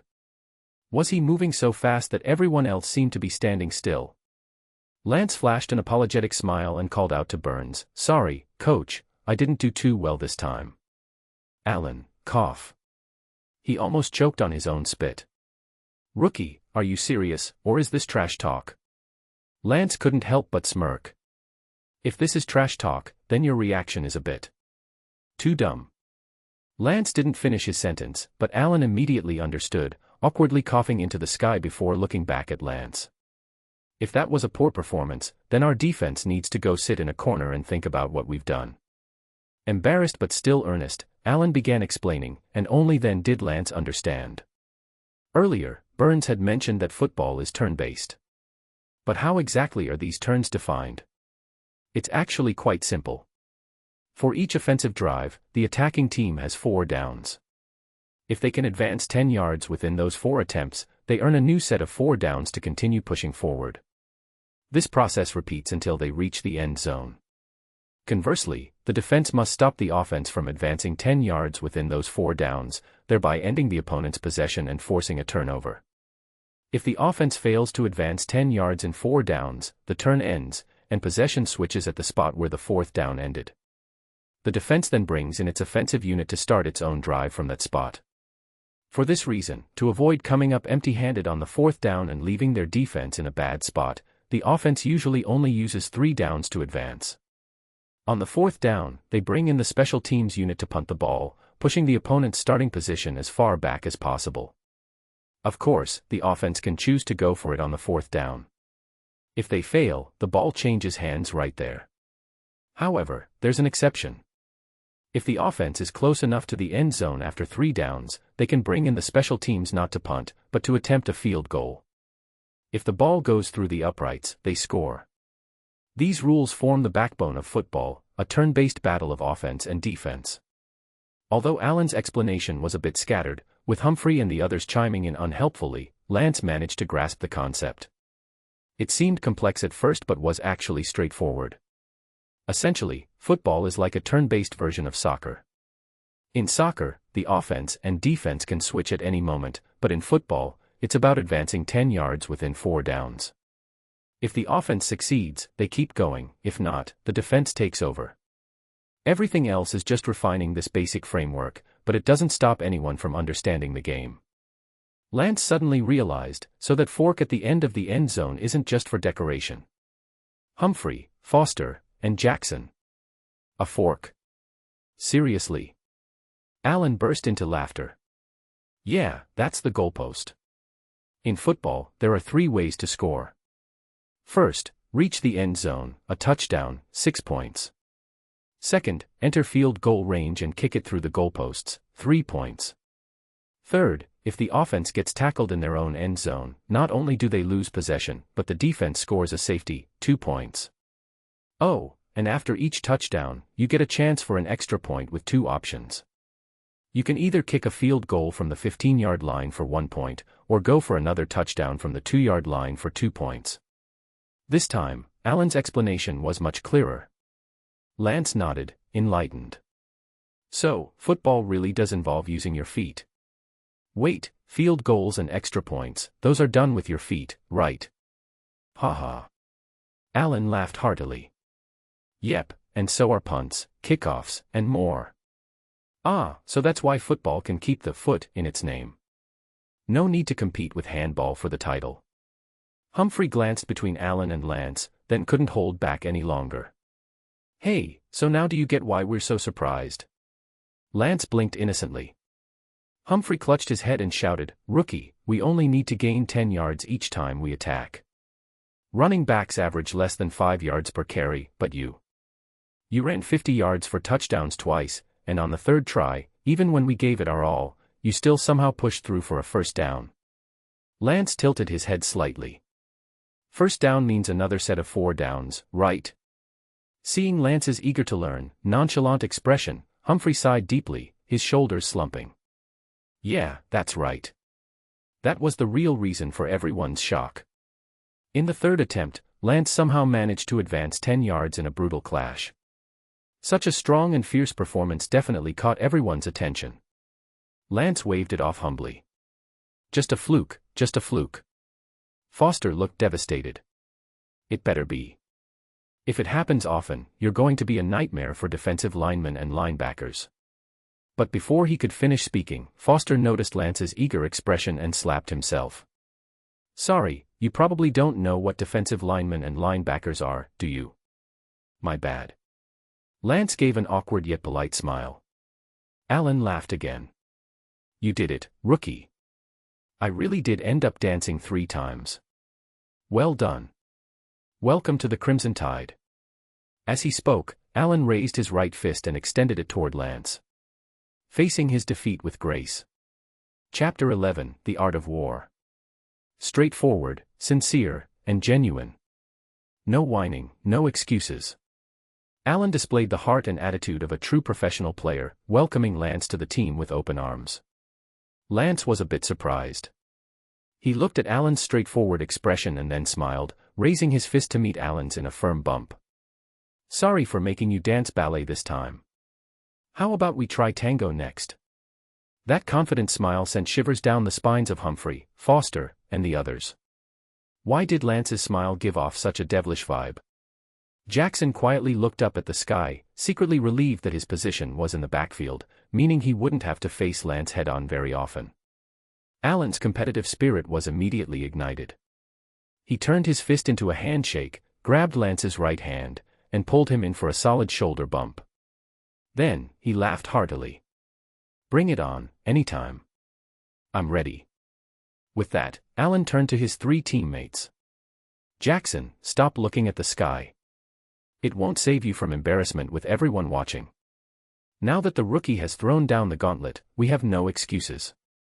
Our defense was terrible just now. We're going to need some extra practice today. Coach said to run laps, so let's run laps. How about we start with 30? Ugh. No. Help." Amidst the groans, Alan didn't give them a chance to protest.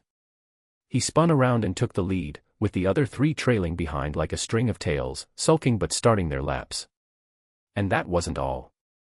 As Alan led the three tails past the field, he shouted with full force, "All defensive players, join in." Suddenly, a whole group of players fell in line behind Alan, one by one, obediently joining the lap-running brigade. Lance watched the scene with wide-eyed wonder, standing by as the players passed him, shouting and joking, "Thanks, rookie," or "Nice job, newbie." Lance waved back with a big smile, as if he were a royal family member greeting the crowds from the balcony of Buckingham Palace. Ha! Laughter erupted from the group.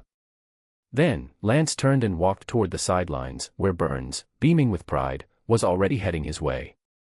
Burns patted Lance's shoulder with satisfaction. "Good job, really good job. You performed exceptionally well. Not knowing anything about football is actually a blessing.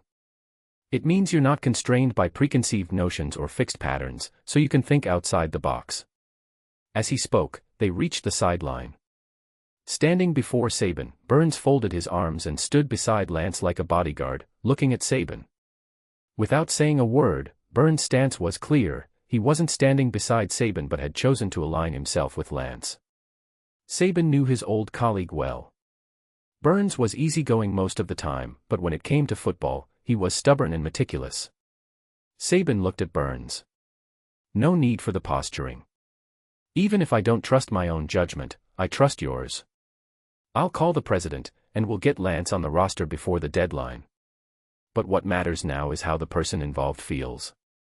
Lance, right? Do you want to join the Crimson Tide?"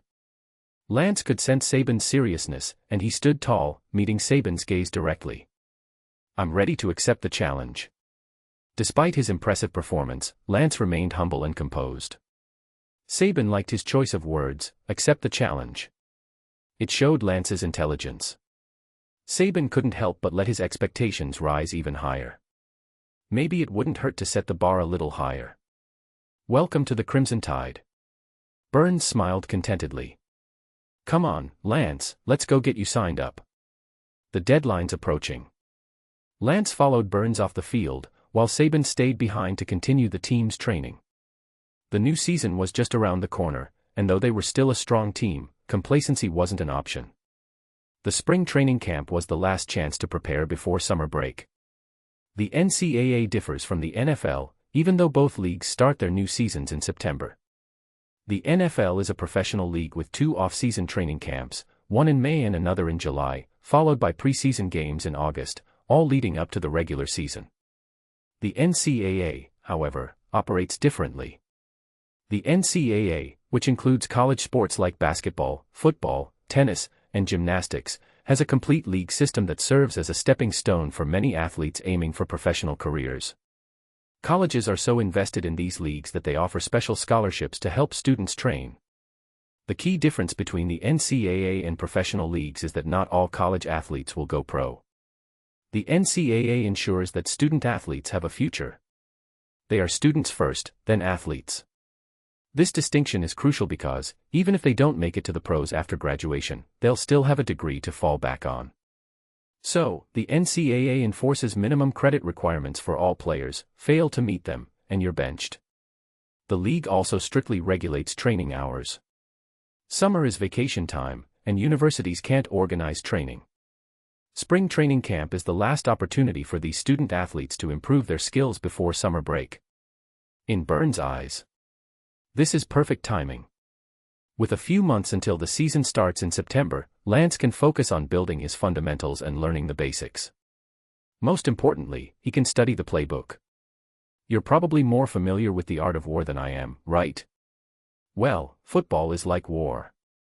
We use the art of war to strategize and outmaneuver our opponents. In the NFL, there are over 20,000 offensive and defensive plays. Of course, in college, we're not that extreme. It's not that we can't be, it's just that our training time is limited, and players don't have the time to learn so many plays. We keep things relatively simple. Even so, you still need to study the playbook. Learning the offensive plays helps you understand your role, and you also need to learn the defensive plays so you can anticipate your opponent's strategies. We need time, a lot of time, but I believe you can do it. You might even have an advantage since you're so smart. As Burns spoke, he realized he might have said too much again. He looked at Lance with an awkward and anxious expression. How about we finish the paperwork first? We can discuss the rest later. Lance couldn't help but laugh, easily reading Burns' mix of embarrassment and concern. Sounds good. Burns let out a long breath of relief. He was genuinely worried about scaring Lance off.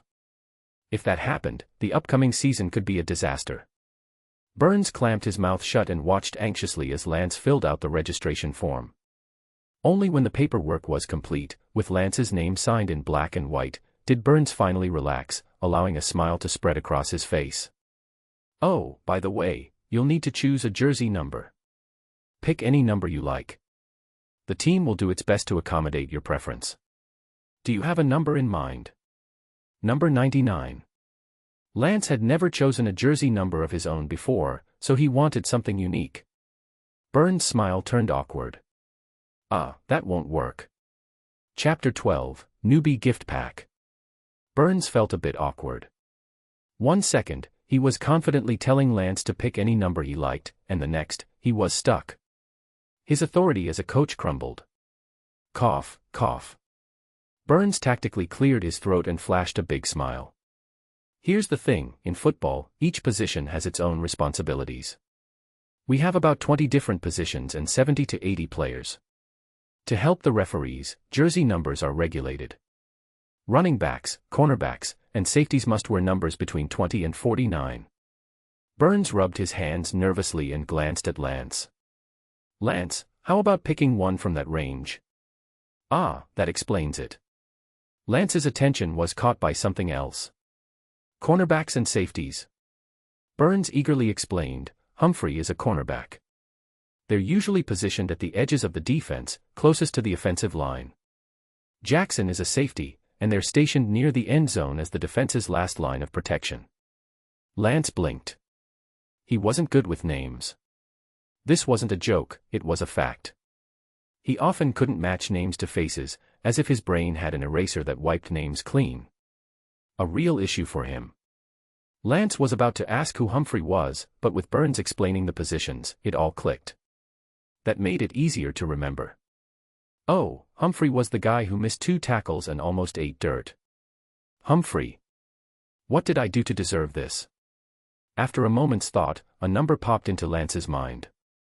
How about 23? It wasn't because of basketball legend Michael Jordan, but because Lance's seat number in both middle and high school was 23. Burns exhaled a long sigh of relief. No problem, 23 it is. He quickly scanned the team's roster and smiled. Perfect, no one else has claimed that number. So, Burns filled in Lance's jersey number on the application. Number 23. As soon as Burns finished, Lance heard a notification in his mind, like the startup sound of a computer. Was this the system booting up? So, getting a number meant officially becoming a player. This marked Lance's full entry into the team, making him a formal member of the Crimson Tide. Lance was getting excited. What would the system look like? And what surprises would the newbie gift pack hold? Now, the reality of starting a whole new life in a new world was finally hitting him. But Lance didn't rush. He held back his excitement and took the time to ask about key details like training schedules and other important matters to make sure everything was in order. Then, he left the coach's office. There were still 3 weeks left of spring training camp. Burns told Lance to head back to his dorm for the day since there were still some final processes to complete.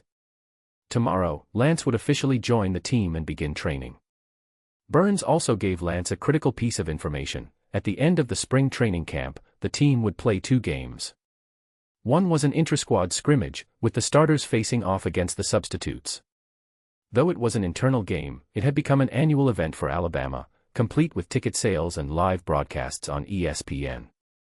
The fact that a mere intrasquad scrimmage could be nationally televised showed just how popular college football was. Of course, being a traditional powerhouse like Alabama didn't hurt either, and Saban's influence in the NCAA was undeniable. The second game was a preseason warm-up. Saban was still deciding on the opponent for this match, but like the scrimmage, tickets would be sold, and it would be broadcast live on ESPN. The fact that both games were televised and had ticket sales meant they attracted attention. And thanks to Alabama's prestigious reputation, there was no shortage of teams eager to face off against Saban. The reason Saban hadn't rushed to pick an opponent yet was because this season would bring plenty of challenges, and he needed time to weigh his options. "We'll train with these 2 games in mind, and I hope you'll be able to represent the Crimson Tide," Burns said of his plan. There would definitely be challenges. With only 3 weeks to prepare, the obstacles were numerous. But Burns was confident, filled with energy and determination. Lance felt the same way. Challenges. Bring it on. But before starting this new journey, Lance had a gift from the universe to open, like a long-awaited package finally arriving. Now, it was time for the highly anticipated unboxing.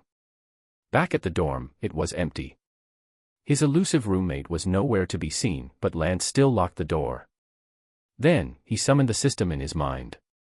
Football Training System. The interface was a clean, unified design with a deep blue background and light blue accents. There were no unnecessary elements, just a sleek, streamlined look. It was finally no longer the blurry gray haze he'd seen before, it was now fully visible. The interface was incredibly simple, with just 3 sections. On the left was a horizontal rectangle labeled Template. On the right was a vertical rectangle labeled Card Slot. At the bottom was a progress bar. That was it. It was so simple and clean that Lance was taken aback, full of question marks. Was this supposed to be the system? After examining it, he found a few small buttons. The top left button showed personal information. Name, Lance. Birthday, November 11, 1995. Height, 6 feet 1 inch, 185 centimeters.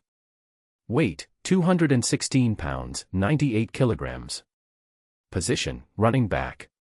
Jersey number, 23. Team, Alabama Crimson Tide. That was it. It wasn't what Lance had imagined. There were no personal stats, no quantified breakdown of his body or abilities. It was unlike any system he'd heard of before. The top right button opened an inbox, reminding him that there was a newbie gift pack waiting to be claimed. And that was it. Lance didn't hesitate any longer. He clicked on the gift pack, and a ripple of blue light spread across the screen. In the center, 3 cards appeared, all face down, waiting to be revealed. Each card had a small question mark in the top right corner. When clicked, it provided the same explanation. System rewards may include player templates, functional cards, etc. The odds are random. Time to test his luck. Lance jumped up, washed his face and hands, then set the mood with some background music, Beethoven's Fate Symphony blaring through the speakers, building up his excitement. He took a deep breath, steadying himself. Time to draw. Without pausing, he flipped all 3 cards at once. Another ripple of blue light spread, revealing the card's true forms. Card, Double Training Effect, 2x. Card, Injury Impact Reduction, -10%. Template, Adrian Peterson, S-tier. Jackpot. Seeing the S-tier label, Lance clenched his fist in triumph. Even someone as inexperienced with games as Lance knew that S-tier meant high quality, possibly even the highest. This was, without a doubt, a top-tier player template. Never mind that Lance didn't yet know how to use the template, or how good the other rewards were, just this one template made it all worth it. But, just how good was Adrian Peterson? Could someone explain that? Chapter 13, The Training System. Adrian Peterson is widely regarded as one of the greatest running backs of all time, currently playing for the NFL's Minnesota Vikings. Born in 1985, Peterson is still active on the professional stage. Over 9 seasons in the NFL, including 2014 when he missed an entire year due to injury, he has played 8 seasons, with 7 of them surpassing 1,000 rushing yards. The only exception was 2011 when he still rushed for 970 yards. In 2012, Peterson broke the 2,000-yard mark, earning the regular season MVP award, making him the only non-quarterback to win MVP in the last 10 years. Additionally, he's been named to the first-team All-Pro 4 times, the second-team All-Pro 3 times, has 7 Pro Bowl appearances, and has led the league in rushing yards 3 times. Efficient. Consistent. Durable. Peterson is one of only 5 running backs in history to rush for over 3,000 yards in his first 2 seasons. He also holds the record for being the 3rd fastest running back in history to surpass 10,000 rushing yards. In the most recent season, Peterson continued to prove his elite status by becoming the first running back in history to be named to the first-team All-Pro after turning 30. A living legend, Peterson's career is not only storied but ongoing. Lance's newbie gift pack revealed a template of this legendary star. Luck was clearly on his side. Although Lance didn't know much about Peterson's illustrious career, the S-tier rating said it all. That alone was enough for Lance. But how was he supposed to use this player template? Shifting his focus back to the system interface, Lance mentally commanded the Peterson template to be placed in the template section on the left. The card slotted naturally into the first slot, lighting up with an image of Peterson charging forward with the ball. Curious, Lance clicked on the Peterson template. Swoosh. The screen morphed into a 3D space, more lifelike than AR technology. Lance's body remained outside, but his consciousness was fully immersed in a vivid simulation, where he could feel gravity and experience all 5 senses. Everything felt incredibly real. A floating interface appeared before him, organized by years, with thumbnail images neatly lined up. There were countless matches to choose from. Lance selected one at random, and suddenly, he found himself on the field. Minnesota Vikings vs. Green Bay Packers. It was a real game, with real sensations, and a real experience. After exploring the simulation, Lance finally understood the purpose of the player template. He could step into Peterson's shoes and experience any of his games firsthand, including both NFL and NCAA matches. He could feel what Peterson felt, witnessing how he handled different situations. This wasn't just about Peterson's power and speed, it was about experiencing his game sense, his vision, his decision-making, and his strategies during competition. On the one hand, this allowed Lance to fully understand how an elite player interprets the game. On the other, it gave him the chance to accumulate real game experience. The training system. A light bulb went off in Lance's mind. This was the true essence of the football training system. It didn't directly increase stats or provide instant improvement. Instead, it allowed him to train by experiencing a player template firsthand. How much of this training would translate into real-world improvement? How far could he develop? That depended entirely on Lance's own talent and effort. But now, Lance had full access to Peterson's style of play. Could it mean that in the future, if he acquired other templates, he would be able to experience different playing styles and combine them to develop his own? Could this create limitless growth potential? Lance quickly gave it a test run. Today's trial practice had given him some insight into both football and himself, but now he realized that Peterson was on a whole other level. The intensity of NFL games was light years ahead, not just by a small margin. It felt as if Lance were truly on the field. Even though his body wasn't physically taking the hits, and the system had reduced the sensation of pain, the tackles, the breathlessness, the adrenaline, and the fire, it all felt unbelievably real. After exploring the system further, Lance noticed a few key details. First, the template training couldn't be used in real-world practice. This meant that Lance couldn't stay possessed by Peterson during actual training sessions.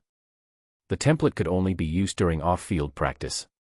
Second, the match recordings didn't include the latest season, with updates only available up to 2 years ago.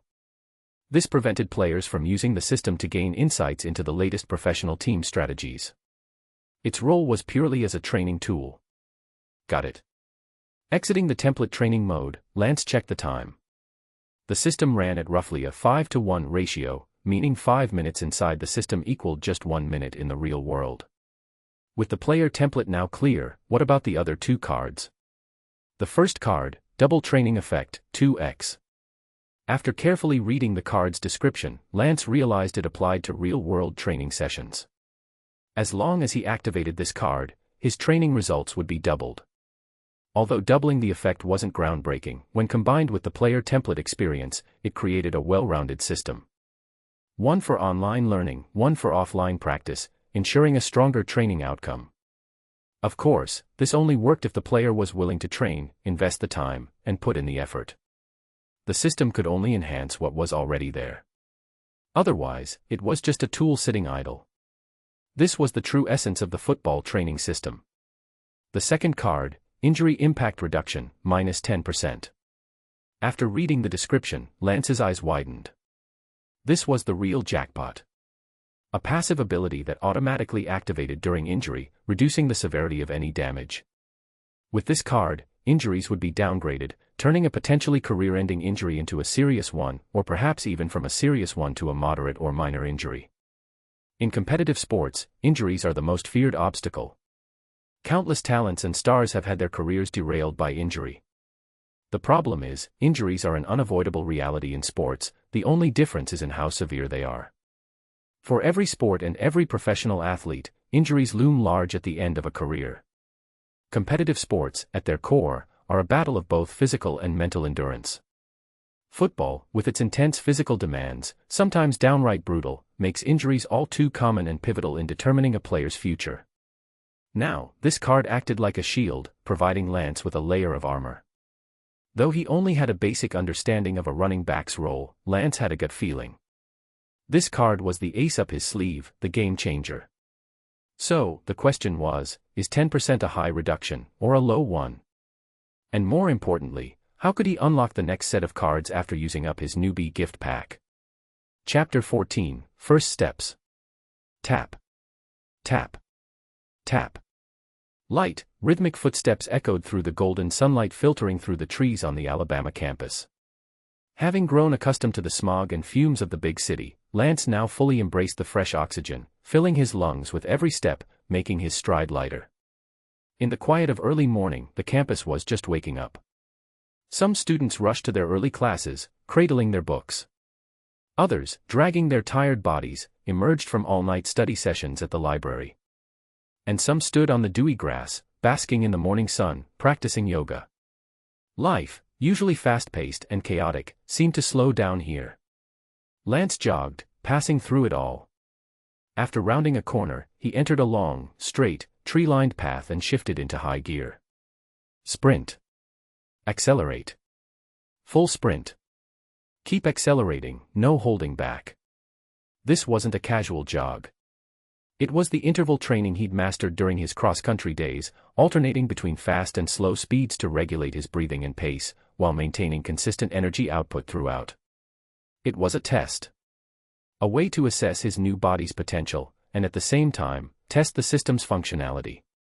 According to the system, the progress bar at the bottom represented a key daily feature. Through training and games, Lance could fill this bar, and once full, it would unlock another round of card draws. Lance also noticed that the system's upper interface had a slight difference between the left and right sides. The left side, labeled as template, had more flexibility, while the right, the slots, had only 3 available spaces. So, he wasn't sure if there was a cap on how many templates or slots he could use. And if there was, could he unlock more slots through additional draws? If not, did the 3 slots represent different functions? The newbie gift pack had given Lance 2 cards, both of which were now equipped. There was still 1 slot left, sparking Lance's curiosity and competitiveness. He was eager to fill that progress bar and earn another card draw. What exactly did, through training and games, mean? Was it based on time spent? Or quality of performance? Did better performances result in extra bonuses? And how about training? Did internal scrimmages and system-based training count as well? Lance would have to figure this out gradually. From what he had tested yesterday afternoon and this morning, everything seemed to count. Both system-based training and personal workout routines moved the progress bar forward. Additionally, both time spent and the quality of training played a role. Longer sessions obviously advanced progress, but higher intensity and quality sessions made the bar move faster. Also, this was likely still the beginner zone, so filling the progress bar wasn't too difficult. Yesterday and today were just experimental tests, and he'd already made noticeable progress. However, as he moved forward, the difficulty would surely increase, especially as the training intensity ramped up. Huff. Huff. Lance sprinted down the length of the tree-lined path, maintaining top speed, and then slowed to a steady jog. Switching between steady running, accelerating, and decelerating, he did laps back and forth. His lungs burned, as if bubbling over with the effort. A sharp, aching sensation spread through his muscles, but he kept his feet moving. With steady breaths, he turned toward the campus football field, spotting the towering structure in the distance. A crimson and ivory-white behemoth stood 5 stories tall, vast and imposing. The front housed offices, while winding stands stretched out like the arms of a transformer, filled with the history of the place. It looked like a giant beast resting silently in a corner of the campus. Bryant-Denny Stadium. The stadium was named after 2 university legends, George Denny, who served as the university's president from 1912 to 1932, and Paul Bear Bryant, the legendary coach who led Alabama's Crimson Tide football team to countless triumphs starting in 1975. The stadium could hold 102,000 people, making it the most iconic landmark in Tuscaloosa. For the locals, they might forget their way home after a few drinks, but they'd never forget the location of the stadium. For Lance, everything was new. Cross-country running usually took him through outdoor trails, and he had rarely visited stadiums, let alone one that could hold 100,000 people. The sheer scale and atmosphere were overwhelming. Yesterday's trial had given him a taste, but today, he had the chance to really take it all in. As he entered the stadium, it felt like stepping into a new world. And that was fitting, since football itself was an entirely new world to him.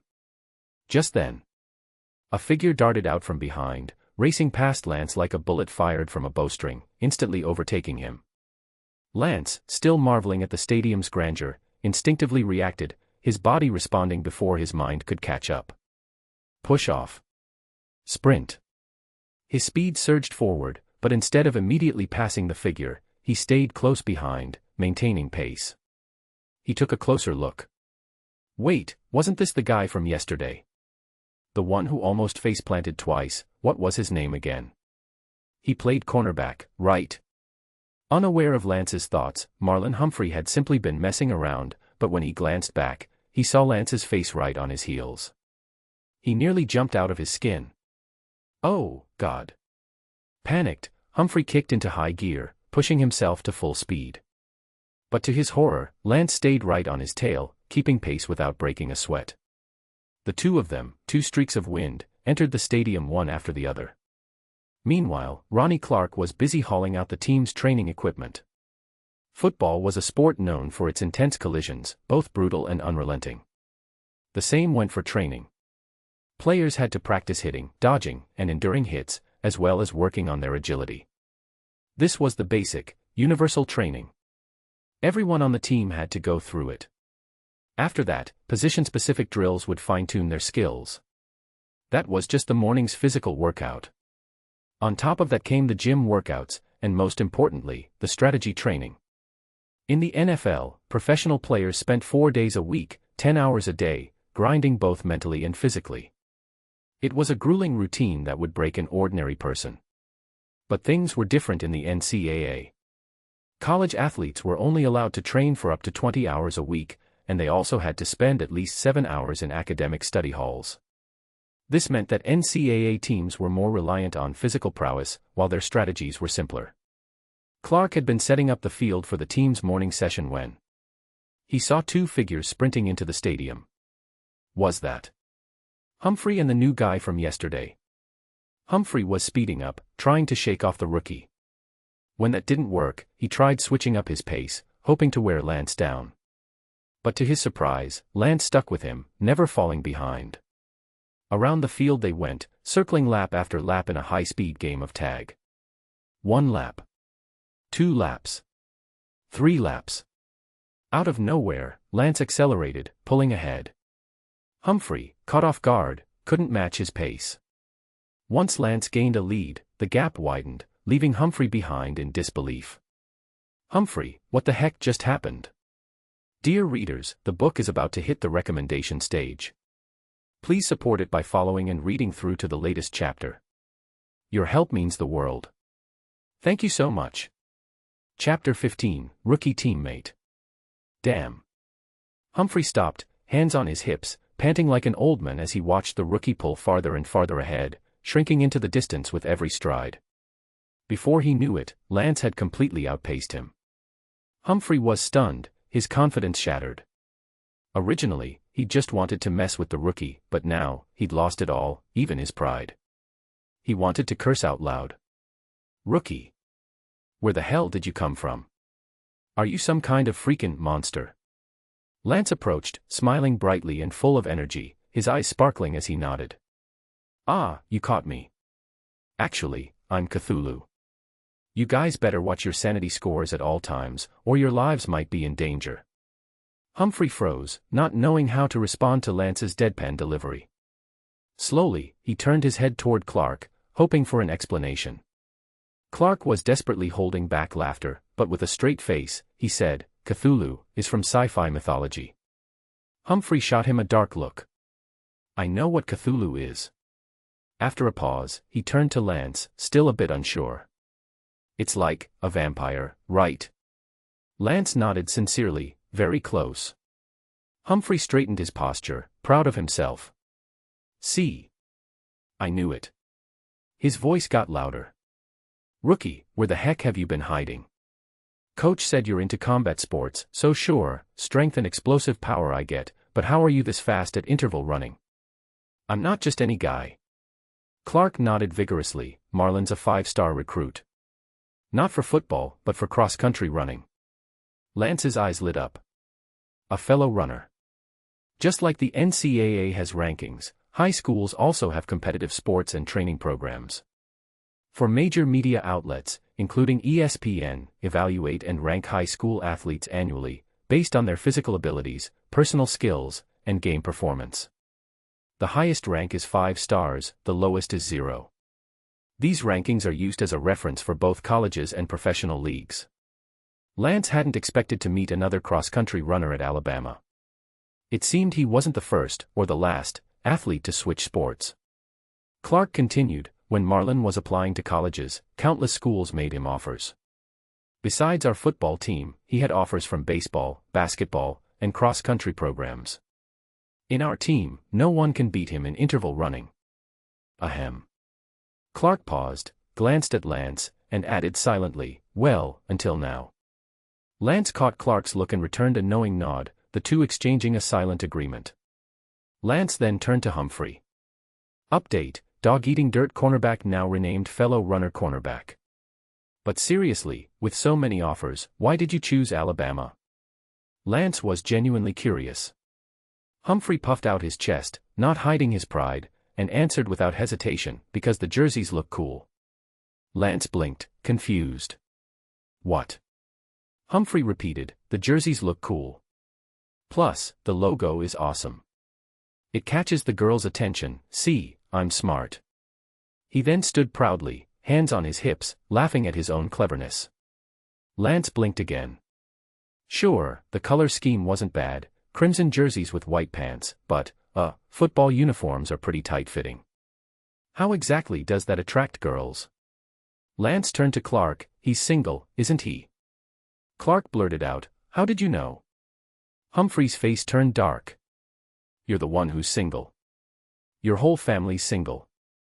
I'm saving myself for my future wife, okay. Unlike you guys, I'm a man of faith, with principles. I'm a 3 good man.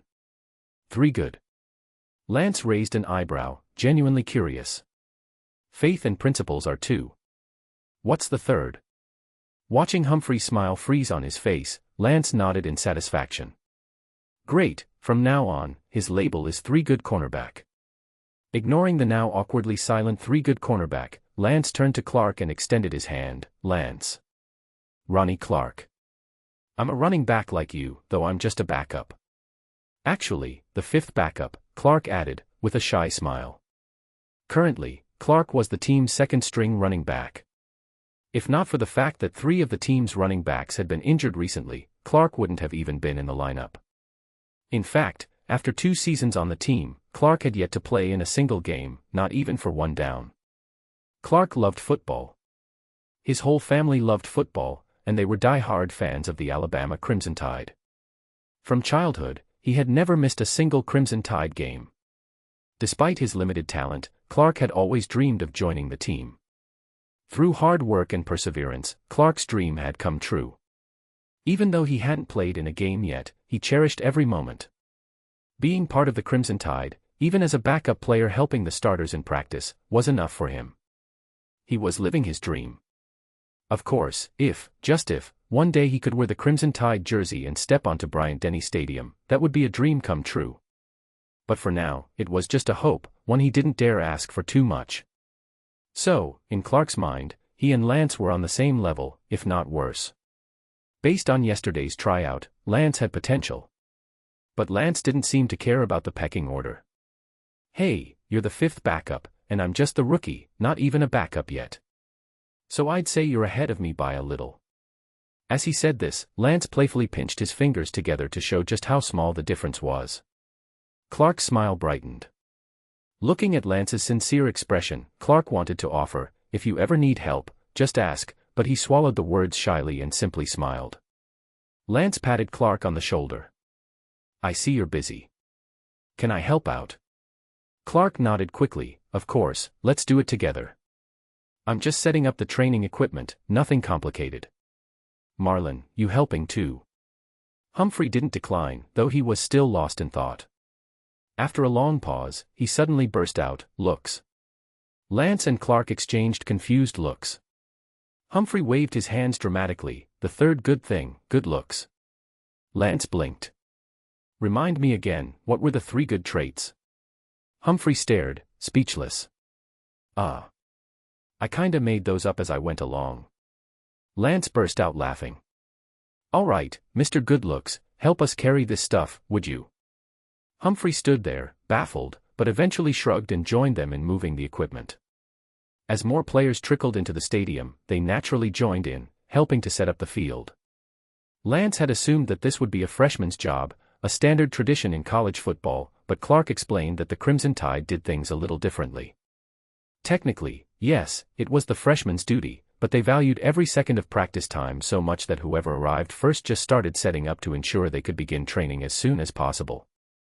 It wasn't until after practice that the freshmen were required to pack everything up. This small detail showed why the Crimson Tide had been one of the most competitive teams in the NCAA for so many years.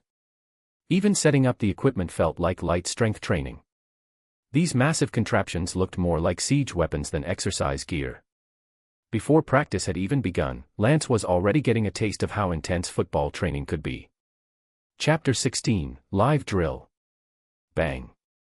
Bang bang bang.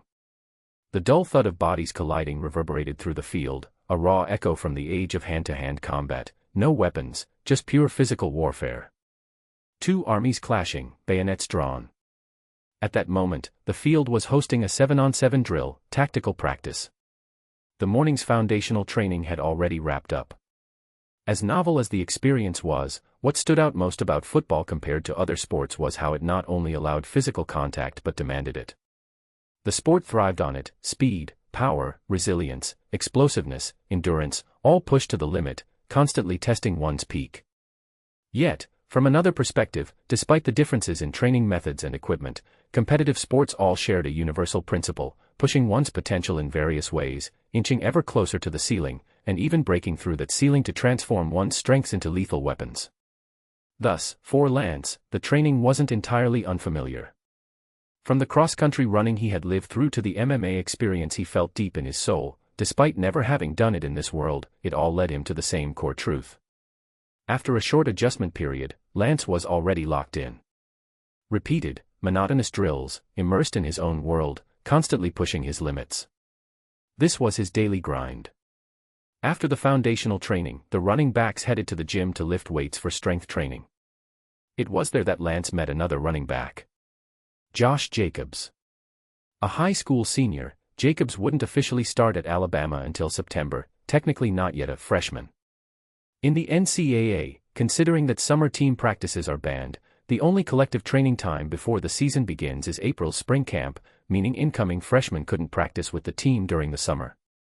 Thus, the NCAA holds a special recruitment period each February. In February, universities can offer scholarships to high school players from ESPN's ranking lists, inviting them to join the spring training camp. This is known as National Signing Day. As a traditional football powerhouse, Alabama's recruiting pool is incredible. All 19 recruits this year are ranked in various top lists, including the second-ranked linebacker Ben Davis and the consensus number 1 offensive tackle Charles Baldwin. Jacobs. Ranked 36th. Having witnessed Derrick Henry dominate as Alabama's star running back last season, it was expected that after spring camp, Jacobs would take over the lead running back role and shoulder the responsibility of Alabama's ground game in the upcoming season. In other words, Derrick Henry was his predecessor. Spoiler alert, Henry, who had just been drafted by the Tennessee Titans last month, would go on to earn the nickname King Henry from fans, thanks to his dominant playing style. Now, it was Jacobs' turn to fill those shoes. The pressure was palpable. Throughout the morning's training, Jacobs barely exchanged a few words with Lance, remaining completely absorbed in his workout, dripping sweat. Once the foundational and strength training sessions were over and no specialized running back drills were scheduled, they had to shift into the team's tactical drills. Normally, a full team scrimmage would involve 11 versus 11, with both the offense and defense fielding 11 players. But today, Saban was fine-tuning their tactics, reducing it to a 7-on-7 drill to quicken the pace of tactical adjustments and live play, forcing the players' brains to operate at top speed. On the field, 14 players stood, 7 on offense, 7 on defense. These were the core players. Lance's focus was entirely on the offensive side. The starting running back was Jacobs, while the quarterback was Jalen Hurts. Hurts was another player with a story. Like Jacobs, he was also a high school senior, set to enroll in September. Ranked 13th on multiple lists, Hurts was a 4-star recruit whose arrival carried big hopes and dreams for the Crimson Tide. Quickly earning Saban's trust, he was named the starting quarterback. For Hurts, the future looked bright, a golden road stretching ahead. What Hurts didn't know was that the next 6 years would be a roller coaster ride. From starting quarterback for Alabama to losing his position and transferring schools, from being doubted and falling to the second round of the draft, to riding the bench for the Philadelphia Eagles. He would eventually seize his opportunity, overcoming relentless criticism to lead his team to the Super Bowl in 2022, narrowly losing in the final moments. Hurts would go on to sign a record-breaking $255 million contract. If Hollywood wanted a biopic, Hurts' journey would be perfect, more dramatic than The Blind Side. Of course, Lance had no idea about any of this. Despite coming from 2023, Lance swore he had no clue. Even if he'd seen the news in passing, he still wouldn't have remembered Hurts' name. At this moment, in Lance's eyes, Hurts was orchestrating a play, setting up blocks for Jacobs, a completely new experience for Lance. For those unfamiliar with the intricacies of football, watching a game might just seem like chaotic collisions, a bunch of guys running into each other repeatedly. But with a deeper understanding of the positions, tactics, and matchups, football became like a game of Go, strategic, filled with intellect and intricacies. It was far more than a sport of brute force. The tactics were ever-changing, constantly evolving with the flow of the game, creating endless possibilities. Like right now. Attack. Hurts called out the play. The formations lined up like two armies facing off, their front lines nearly touching, helmets clashing, eyes locked in battle. As soon as Hurts shouted, the defense pressed forward, and the offensive line charged to meet them, both sides engaging in a fierce, all-out collision. Hurts took the snap from the center, immediately turning and stepping back, preparing to hand the ball off to Jacobs. Jacobs didn't hesitate, stepping forward to meet Hurts, his hands outstretched for the handoff. But wait. Before the ball was even exchanged, a defender had already broken through the line, arms wide, charging straight for Hurts. Danger. In that split second, Hertz and Jacobs executed a perfect fake. Lance noticed it. Jacobs didn't take the ball. They had just faked the handoff, smoothly moving past each other. Jacobs surged forward, colliding head-on with the oncoming defender. Bang! The sound of helmets smashing together sent a ripple through the field. Hertz, meanwhile, took 2 more steps forward before spinning counterclockwise, his eyes scanning the field. Jacobs' block had bought him precious time. Sure enough, the ball was still in Hertz's hands. Hertz quickly surveyed the field, adjusted his footing, and fired the ball toward the left sideline, a perfect rainbow arc soaring through the air. About 15 yards downfield, a receiver danced, his feet churning as he fought off Humphrey, who couldn't shake him. So the receiver simply leaned into Humphrey, using his back to muscle him off, and with arms outstretched, he plucked the ball from the air. Connection made. 15 yards gained. And just like that, they had a first down. Beautiful. Football fans, this story is still growing, and I need your support. Please follow along to the latest chapter. It's crucial to keeping this story alive. I sincerely appreciate your help. Chapter 17, A Tactical Breakdown. Anticipation, strategy, and trap setting. This was the chess match that took place before every play. Blocking, intercepting, coordinating. This was the battle that erupted the moment the play began. Gradually, Lance was beginning to appreciate the deeper layers of football's allure. In this turn-based sport, there was time to regroup and re-strategize after each phase of attack and defense. It meant that each play required careful planning, and sometimes, strategies for different downs could be entirely distinct. No wonder Burns had said, "Football demands physicality and confrontation, but without understanding the nuances, you'll never become an exceptional player, let alone a legend." So, Lance began to observe, to analyze. Play by play, he tried to deconstruct the game, developing his own understanding of football's structure. As a running back, a member of the offensive team, Lance naturally started by focusing on the offensive group. In an offensive team, there are 11 players, divided into 3 main parts. The first part, the quarterback. The quarterback is the field general, receiving plays from the coach via a helmet headset. The QB then relays the strategy to the team. The quarterback isn't just executing plays, choosing whether to pass the ball or hand it off to the running back, they're also reading the defense. Top-tier QBs can decipher the opposing defense within 3 to 5 seconds and adjust the play accordingly to secure a successful advance. The second part, the offensive line. This is a wall made up of 5 players.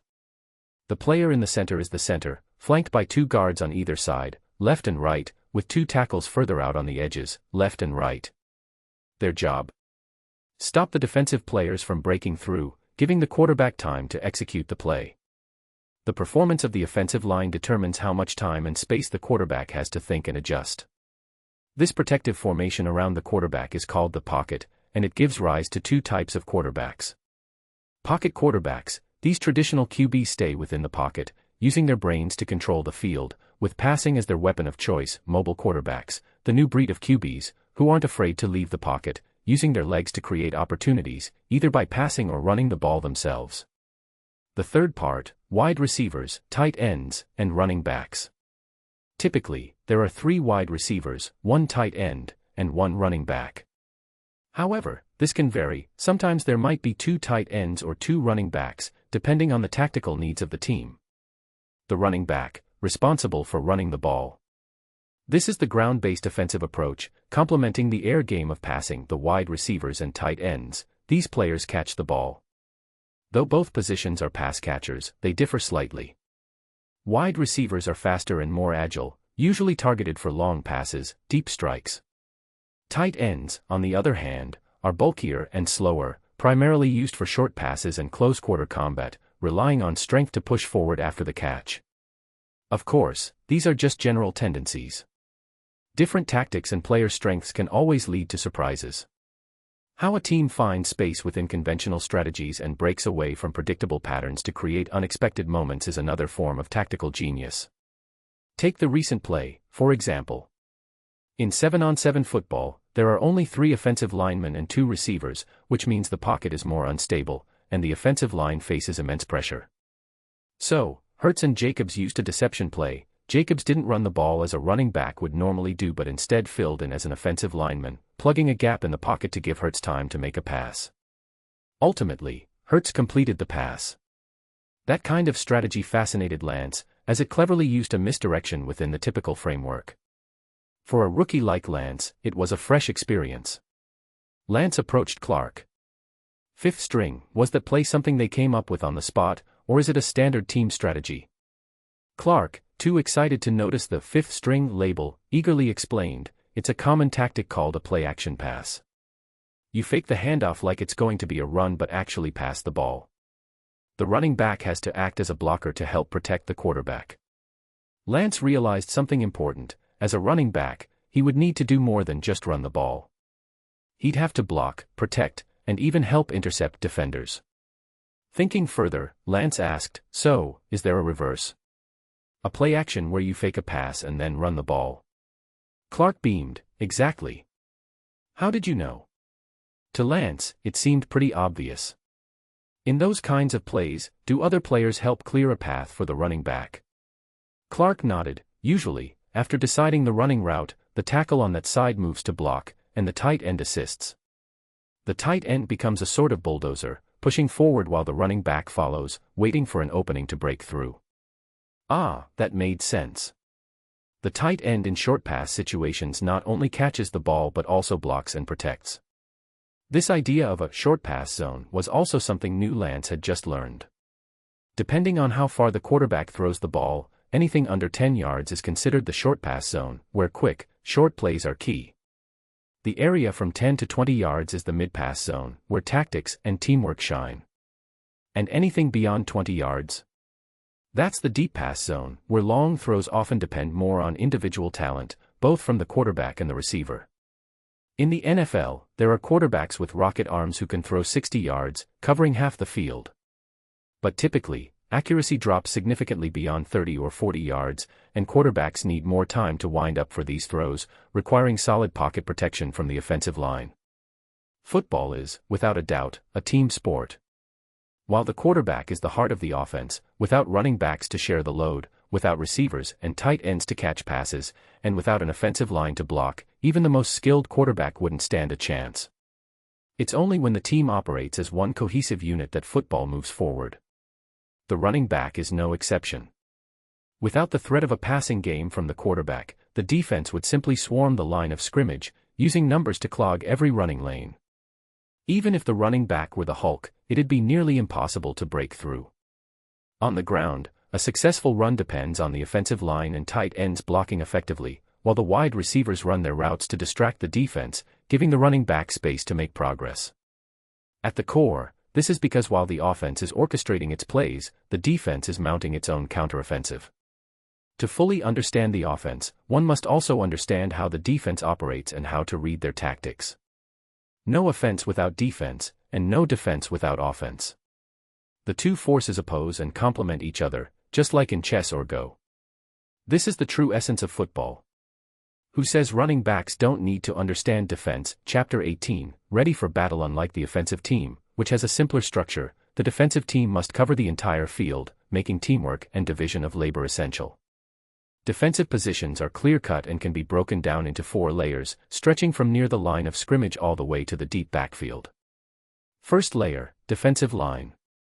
As the name suggests, this unit faces the offensive line directly. Their job is straightforward: break through the offensive line and disrupt the quarterback. Ideally, this results in a sack, tackling the quarterback, ending that play immediately. Second layer, linebackers. Positioned just behind the defensive line, linebackers are spread about 2 or 3 yards back. Divided into inside linebackers and outside linebackers, their responsibilities are twofold. Defend short passes, stop running plays. This means that in a standard playbook, the linebacker versus running back matchup is a core battle. However, actual gameplay introduces numerous variables. In both NFL and NCAA, 2 common defensive schemes are 4-3 and 3-4. 4-3 defense, 4 defensive linemen work with 3 linebackers, focusing on pressuring the pocket. In this setup, there are 2 defensive ends and 2 defensive tackles. 3-4 defense, 3 defensive linemen and 4 linebackers focus more on short pass defense. The defensive line has 1 nose tackle and 2 defensive ends, with the nose tackle playing a crucial role, often called the point man. Both systems have their strengths and weaknesses, and success largely depends on the coach's expertise. Alabama, for instance, uses the 3-4 defense. Third layer, cornerbacks. These players act as the wings of the defense, positioned at the edges of the field. Their specific location adjusts based on where the offensive wide receivers are lined up. Their job is to cover short and medium pass zones, but sometimes they'll have to defend tight ends and running backs too. Fourth layer, safeties. These are the last line of defense, stationed at the back of the field. Unlike goalkeepers in soccer, safeties have the freedom to roam, filling any gaps that appear in coverage. Depending on their role, safeties are divided into free safeties and strong safeties. Free safeties are quicker and more agile, roaming the field to help wherever needed. Strong safeties are bulkier and stronger, often acting as a hybrid between a linebacker and a safety, covering tight ends and running backs. In most defensive formations, teams field 2 cornerbacks and 2 safeties. However, whether a team deploys both types of safeties depends on the coach's strategy. Take yesterday's trial practice, for example. Allen is a defensive end. His job is to stop running backs and pressure the quarterback. Foster is a linebacker, Humphrey is a cornerback, Jackson is a free safety. These 4 players represent the 4 layers of the defense, arranged from the line of scrimmage to the deep secondary. Typically, a running back would be stopped by Allen, or at the latest by Foster. Neither Humphrey nor Jackson is particularly strong against running backs. However, they all underestimated Lance's abilities, especially his agility and quick change of direction, allowing him to escape Allen twice and run 50-yard touchdowns. Even on the 3rd attempt, after being tackled, Lance still managed to push ahead another 10 yards. No wonder they all looked at Lance like they'd just seen Godzilla when they showed up for practice today. In fact, you could simplify things even further by dividing the defense into 2 key areas. The front 7, made up of the defensive line and linebackers, responsible for handling the immediate threats. The secondary, consisting of cornerbacks and safeties, tasked with defending the deeper areas of the field. How these 2 groups work together is a test of the coach's skill, as defensive strategies are just as intricate as offensive ones. All of these complexities make football such an intriguing sport. While other team sports often feature moments of individual heroism where a single player can turn the tide, in football, that's incredibly rare. Occasionally, there's a flash of brilliance, but even those moments rely heavily on the strength of the team behind them. For much of Lance's life, whether in his previous life or his new one, he had always fought alone, challenging himself to break his limits. Now, though, things were different. This was a new and exciting challenge, one that was all about teamwork. To Lance, this was like assembling a complex Lego set. Piece by piece, layer by layer, he was breaking down football into its components, learning the role each piece played, and then reconstructing it. In football, every little action triggers a chain reaction. Focusing solely on his own role would never give him the full picture. To truly understand the game, he needed to grasp the entire strategy.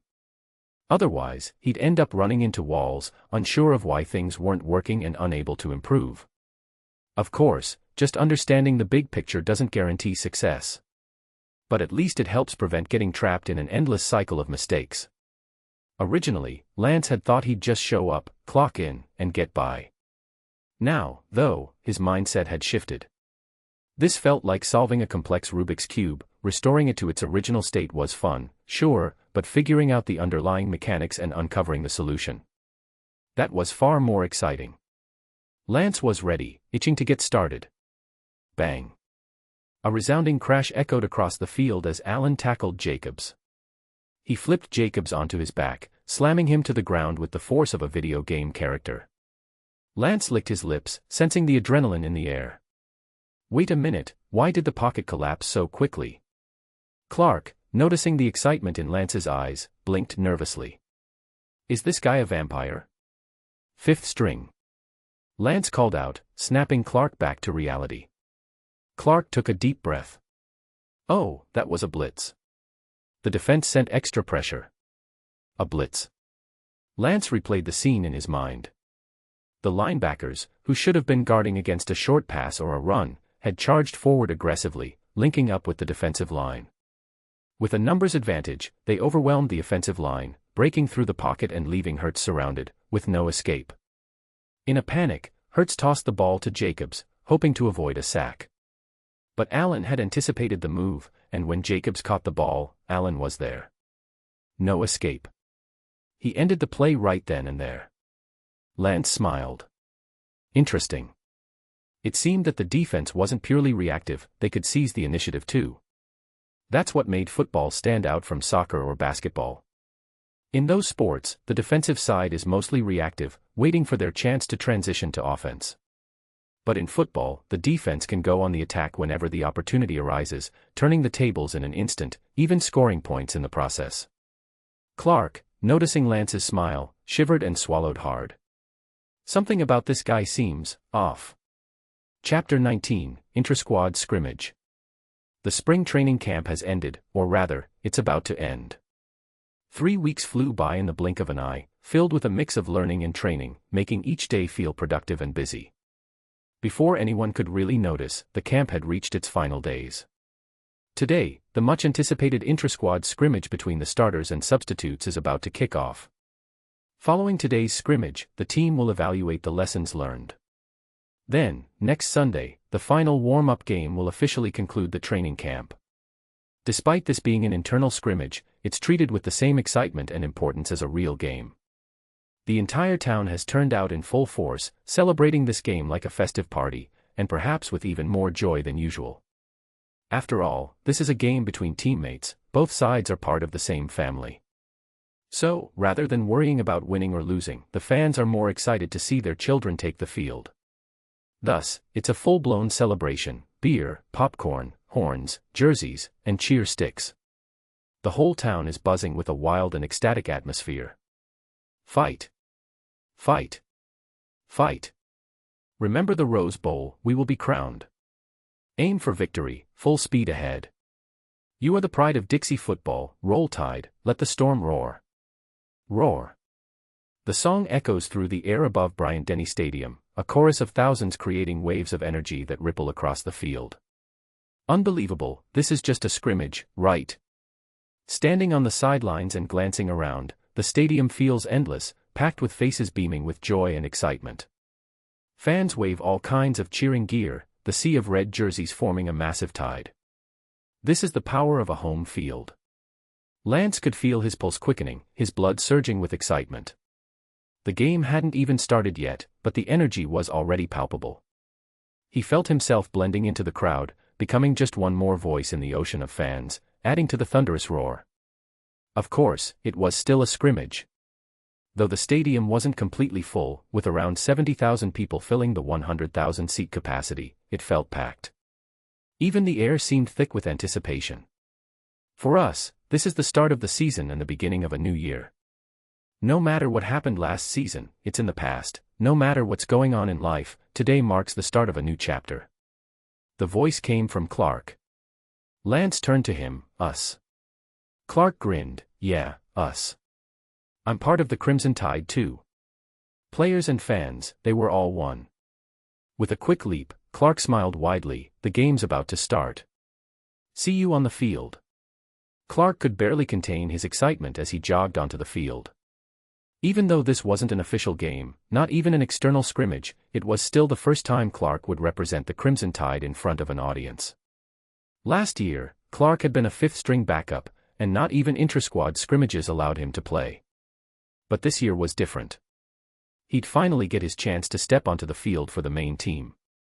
Today's game between the starters and substitutes had Jacob and Clark lined up as the main team's running backs, while Lance, after just 3 weeks of playing football, and 3-star high school recruit B.J. Emmons would be running backs for the substitutes. Clark was beyond thrilled. Since Coach Saban announced the rosters, Clark had been walking on air, constantly grinning like a fool. To him, it didn't matter whether he was on the starting lineup or the backups, as long as he could wear the Crimson Tide jersey and take the field, it was a dream come true. Look. There's my son. Oh my God, that's Ronnie. He looks so small. Ha ha, ha ha ha. It's him, that's him, number 44. In the stands, Tyree Clark couldn't hide his excitement, shouting to everyone around him, Worried they wouldn't see his tiny son on the field, on this massive 100,000-seat stadium, the players really did look like matchsticks from the stands.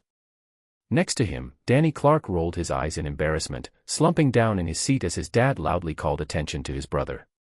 "This is just a scrimmage, Dad, no need to make such a big deal," he thought. But Tyree didn't care. "Ronnie. Hey, Ronnie." Alone, like a fool, he shouted his son's name, even though his voice was quickly swallowed up by the noise of the stadium. It didn't matter, he kept yelling. Then, the game began. The starters got the ball first on offense, with the substitutes taking the field on defense. Since this was a scrimmage, neither team had their coaches calling plays. Everything was up to the players. In real games, the head coach typically handles pre-game strategy, but in-game play calling varies. Many head coaches call plays themselves, though they often focus on either offense or defense depending on their strengths. Very few head coaches manage both sides of the ball. Most teams have separate offensive and defensive coordinators to help with in-game play calling. There are even teams where the head coach leaves all play calling to the coordinators. The reason is simple: football tactics are incredibly complex, and with the game changing every second, it's like commanding a battlefield. The general always needs strong advisors. Today, Coach Saban would not be calling plays. This scrimmage was a test of the players' understanding and execution of tactics. It was a chance to evaluate the results of the spring training camp. The starters' first drive ended in disappointment. They managed one first down but then struggled as the substitutes' defense applied relentless pressure. Alabama's offense is strong, but their defense is even stronger. Head coach Nick Saban, a former defensive back during his playing days, has always had a unique understanding of defense.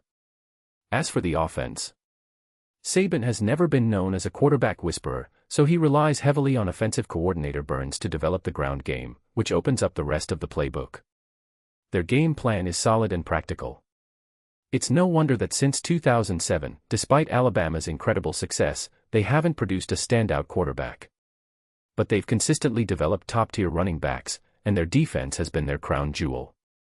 From the start, the substitutes' defense gave young Hurts, still a high school senior, a harsh lesson. Scrimmages may feel like practice, but the intensity is on another level. Hurts, though talented, was still raw after only a few weeks in spring camp. He hadn't fully adjusted to the speed and strength of NCAA football. With no open receivers in the short passing game, Hurts panicked, unable to read the defensive coverage and find an opening. As a result, he held onto the ball too long, forcing his offensive line to bear the brunt of the defense's pressure. The pocket collapsed repeatedly, and the relentless pressure from the substitutes' defense eventually caused the starters to fail on 3 straight downs. Reluctantly, on 4th down, the starters had no choice but to punt. What did that mean? The substitutes were getting the ball, and Lance was stepping onto the field with his teammates. Chapter 20, Sharpening the Blade. A punt, simply put, occurs when the special teams kicker from the offensive side boots the football as far as possible into the opposing half of the field. The return team on defense positions itself to catch the ball and then push forward in a play called a return. The offensive special team must then try to stop the returner because wherever he is tackled is where the opposing offense will start its drive. A great punt can pin the opposing team at their own 1-yard line near the end zone. A disastrous punt can allow the returner to run the entire length of the field, scoring a touchdown, a play known as a punt return touchdown. Of course, there are various outcomes in between. If the punt lands out of bounds, sails through the back of the end zone, or drops into the opponent's end zone, the result is the same: the opponent's offense starts from their own 25-yard line, known as the standard starting position. Previously, this standard starting spot was the 20-yard line, but the rules were changed in 2016, and both the NFL and NCAA adopted the 25-yard line rule. Just now, after the starters failed on 3 consecutive downs, they were stuck around their own 35-yard line. To avoid failing on a 4th down conversion and giving the substitutes an excellent field position near their own end zone, they chose to punt. The starting team punted the ball out of the back of the substitutes' end zone, meaning the substitutes would begin their drive from the 25-yard line. Roar! Roar! Roar! Though it was early in the game, the Bryant-Denny Stadium was already throbbing with energy. Fans weren't just cheering for the starters, they were rooting for the substitutes too. Who knows? By the time the season kicks off in September, some players from the substitutes might just make the starting lineup. Lance stepped onto the field. It felt different, completely different. Having always fought his battles alone, Lance could instantly feel the power of the crowd. The sheer magnitude of the experience was new. And this was just a crowd of 70,000. What would it feel like with all 100,000 seats filled? He couldn't help but imagine, and the thought sent adrenaline coursing through his veins. Jogging onto the field with light, quick steps, Lance stood tall, savoring the moment. He enjoyed this atmosphere, relishing every second of it. He wondered, what would it feel like to have the entire stadium cheering for me? He planned to find out. The substitute team's quarterback, Cooper Bateman, whose name sounded like Batman, even had a similar build to the superhero, 224 pounds, 102 kilograms. He was a bit heavy for a quarterback, so teammates had given him the nickname Batman. Unfortunately, Bateman's future in football was uncertain. Now in his junior year and soon to be a senior, Bateman had spent his college career as a backup. He'd even lost the spring quarterback competition to a high schooler, Hertz, dimming his hopes of going pro. Still, Bateman was a solid, hard-working guy. He continued to train diligently, ultimately securing the number 2 quarterback spot. "I think we should start with a ground game," Bateman said. Kneeling on one knee, the rest of the substitute team huddled around him. He wasn't commanding, he was more tentative, seeking feedback from his teammates. His flickering gaze revealed a mix of nerves and excitement. His eyes landed on Lance. Because Lance was a running back and, during the spring camp, had earned a reputation for not just his talent and hard work but also his intelligence. From knowing nothing about football to now becoming the team's unofficial strategist, Lance had been the go-to for teammates seeking clarity on tactical lessons. If anyone was confused after practice, they would approach Lance, knowing he'd explain things in a way that made everything click. This had become an open secret within the team. Bateman himself had sought Lance's help several times, and Lance never withheld advice. In fact, he never called it teaching, preferring to frame it as discussion and collaboration. It wasn't just Bateman watching Lance. Across the field, the starting team's defense had its eyes on him too. Lance looked up and met the gaze of Allen and Foster. Allen was bouncing lightly on his toes, practically trembling with anticipation, his eyes gleaming with excitement, clearly ready for action. Lance knew Allen was eager to face him. As the defensive end, Allen's job was to sack the quarterback and running back. For the defense, a sack is the ultimate display of dominance, and defensive ends are often the sack leaders of the team. Ever since Lance had joined the Crimson Tide, Allen had been waiting for this scrimmage. Not for revenge, but for the chance to face Lance head-to-head in a proper game. This time, there would be no underestimation. Noticing Lance's gaze, Allen flashed a wide grin, dramatically dragging his thumb across his throat in a mock execution gesture while continuing to hop up and down. He shouted across the field at Lance. "How about it? Ready to get slammed?" Lance grinned mischievously, playing the part of the innocent rookie. "Not quite ready yet." "Ha ha." Allen and his nearby teammates burst into laughter. Allen was someone to be cautious of, but Lance's focus was on another player. Number 10. Specifically, Reuben Foster. Lance couldn't remember his name, but he recognized the unremarkable-looking number 10 as the linebacker from the tryout. Back then, he didn't think much of him, but after just 3 weeks of training, Lance realized Foster's excellence. Low-key. Focused. Serious. Dependable. Foster wasn't a man of many words, but he was one of the defensive team's captains. And the linebacker position is akin to being the quarterback of the defense. Positioned like a mirror to the quarterback, the linebacker also had an earpiece in his helmet to communicate with the defensive coordinator.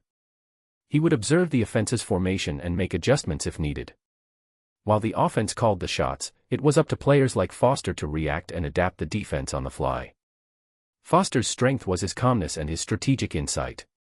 Moreover, linebackers were the true nemesis of running backs. The Crimson Tide's 3-4 defense, featuring 4 linebackers, was something Coach Saban specialized in coaching. At the moment, Foster didn't appear to be paying Lance any special attention, but Lance could sense it, that subtle, lethal focus coming from number 10. His fighting spirit was already ablaze. It wasn't just Allen, Foster had clearly marked Lance as a target. Returning his attention to Bateman, who still looked a bit uncertain, Lance understood why Allen and Foster were both on high alert. After all, they knew each other's strengths and weaknesses inside out. Besides, they'd been sharpening their blades for 3 straight weeks. It was time. Lance took a deep breath and turned to Bateman. All right. Without hesitation, he accepted the challenge head-on. Ready to face whatever was coming. Chapter 21, Breaking Through Chaos. Lance met Bateman's eyes with a determined gleam.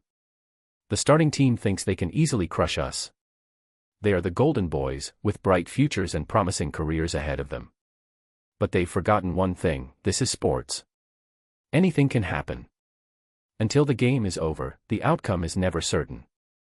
This is football, a game where the power of teamwork can shift the entire momentum.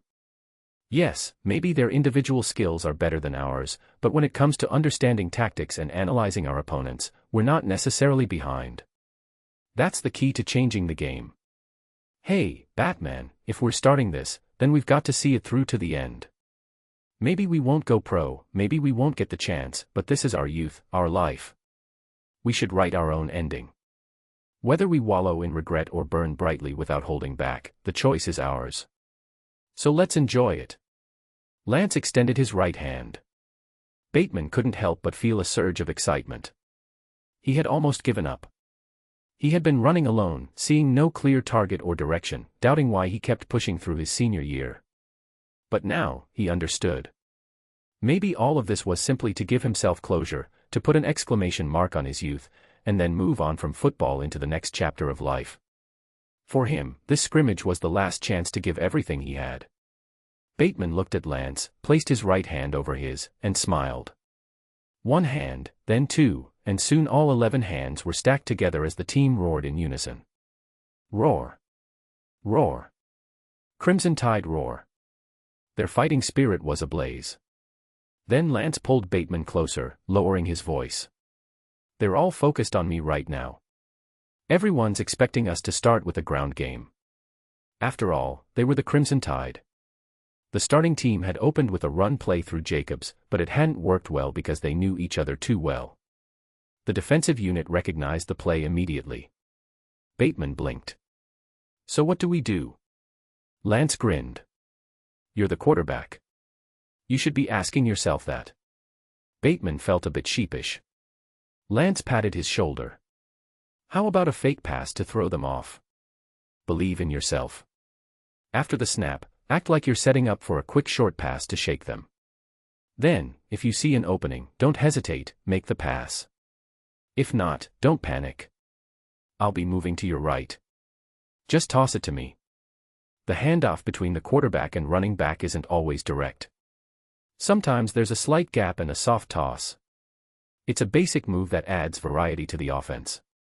After all, if the running back takes the ball from the quarterback directly every time, the defense will easily anticipate the play and shut down the run without worrying about other threats.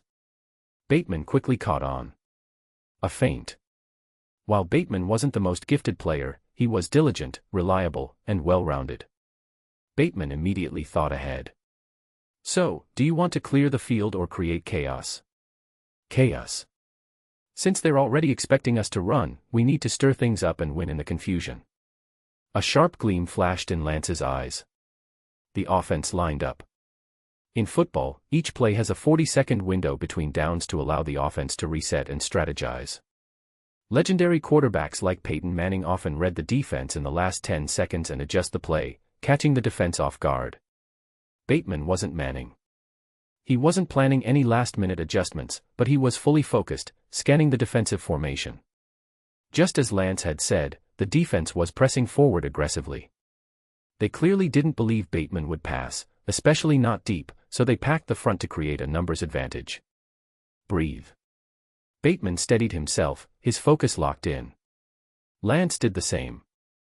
Lance observed, taking in the defensive alignment, searching for patterns amid the chaos, pinpointing a weak spot. In his mind, he visualized a 3-dimensional map of the field, plotting the perfect escape route. For Lance, this wasn't unfamiliar. Over the past 3 weeks, Lance had been relentlessly training in the system, utilizing the Adrian Peterson template to hone his skills. Now was the moment to apply them in real life. Set, hut. Bateman's voice rang out, and Lance's tightly coiled muscles snapped into action. He pushed off the ground, sprinting at full speed, not toward Bateman but on a diagonal path to the right. His target. The gap between Humphrey and Allen. At the same time, the entire offensive line pushed the defensive line to the right, and Lance could see the space he aimed for slowly closing as defensive players flooded in like a crashing wave. But then, they didn't fully commit. Especially Foster. Clearly, they had been thrown off by Bateman's feigned quick pass. Just as they were about to surge forward, the defense slammed on the brakes, caught off guard by the unexpected pass attempt. Not only did the linebackers hesitate, but the defensive line's pressure faltered too. It was only a split second. Half a second. Maybe less. Bateman spun around, with barely any time to properly survey his options. A quick glance, and he turned toward Lance's side.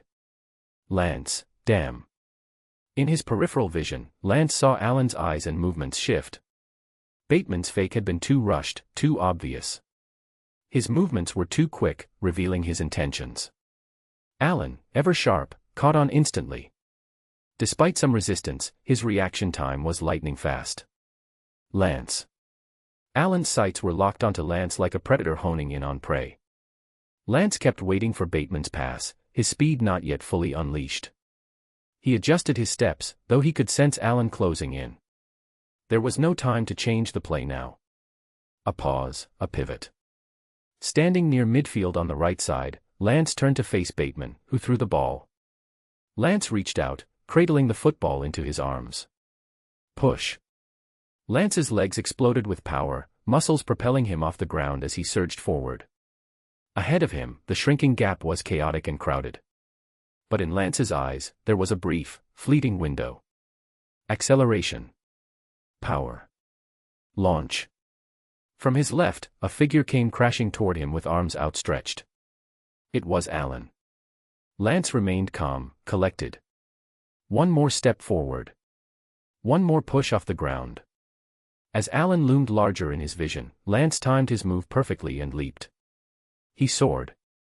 Allen was left stunned. He had Lance in his sights, ready to wrap him up, but in the blink of an eye, Lance leaped right out of his grasp. Damn. Chapter 22, A Stunning Performance. Lance remained incredibly calm and immediately noticed that Allen's balance was off. Even though the substitute team's offensive line wasn't perfectly blocking every defender, they were still charging forward like a train, disrupting Allen's balance. Despite Allen's quick and timely reaction, when he rushed at Lance, his lack of balance was obvious. His body leaned forward too quickly, and the slight gap became Lance's opportunity to break through. With a running start, Lance sprinted and jumped forward. Allen lunged low, reaching out as much as he could to grab anything, but came up empty-handed. Whoosh! A gust of wind blew by. Allen hit the ground. Lance had successfully broken through. Gasps echoed through the stadium. Bryant-Denny Stadium wasn't prepared for this moment, and the crowd drew in shocked breaths, stunned by what they had just witnessed. Lance landed. His light steps, like those of a cheetah, turned his slim frame into an advantage. Though Lance appeared thinner than Bateman, his agility helped him find a gap in the defense. Thud. With a leap and a sprint, Lance didn't hesitate. He bent his knees to absorb the impact of his jump, then immediately pushed forward. Out of the corner of his eye, Lance saw cornerback Humphrey trying to step up and cover, but his feet were caught up by a substitute player in a white away jersey. It was likely a wide receiver. This gave Lance precious space, as he saw the crowd of players crashing into each other to his left. The offensive and defensive lines were tangled up, but they were also closing in on Lance. Stay calm. Lance didn't speed up, instead, he slowed his steps, weaving through the chaos of offense and defense, spinning through the battle between red and white jerseys. It felt like time slowed down, allowing him to slip through the cracks toward the right side. Humphrey was tied up, leaving a small gap on the right. If Lance could get through, the field ahead would be wide open. But then, Foster appeared. Calm but decisive. He had broken free from tight end Hale Hentges, who was supposed to block him. Foster kept his eyes locked on Lance, determined not to let him escape. Unstoppable. Hentges was doing his best, but he couldn't hold or hit Foster without drawing a penalty. Foster showed why he was the starting linebacker and a co-captain of the defense. With a clever move and a sudden burst of speed, he shook off Hentges. With a juke, Hentges was left behind. Foster closed in on Lance. The field was a blur of bodies, shoulder to shoulder, everyone colliding and fighting for control. The spectators couldn't see clearly through the chaotic movement. Even Lance and Foster could barely make each other out in the chaos. Through all the bumps and hits, neither player could fully unleash their speed or strength, but Foster made his move first, stepping in to cut off Lance. Danger. Lance instantly recognized the situation. If Foster landed his hit cleanly, Lance could lose his balance and fly out of bounds. What to do? Face it head-on.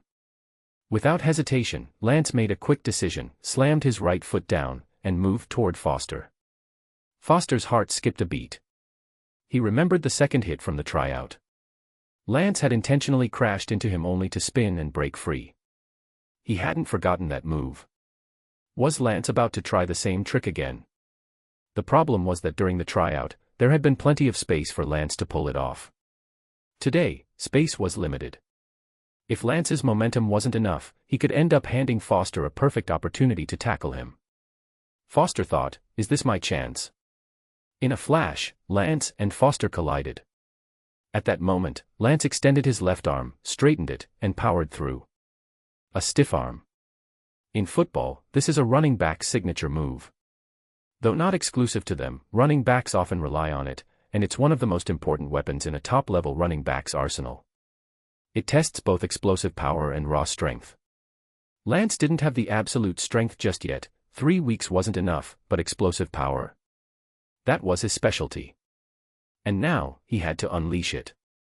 The stiff arm is a football move, both an action and a term, and it's exactly what Lance was doing now. Lance extended his left arm, and as Foster closed in, he forcefully pushed against Foster's shoulder, not just creating a barrier between them, but also trying to throw off Foster's balance. This move wasn't just a push, it was an attack. Bam. Lance and Foster collided hard. Ugh. Lance's power exploded, pushing into Foster's left shoulder with enough force to disrupt his balance and send him tumbling. Foster grunted.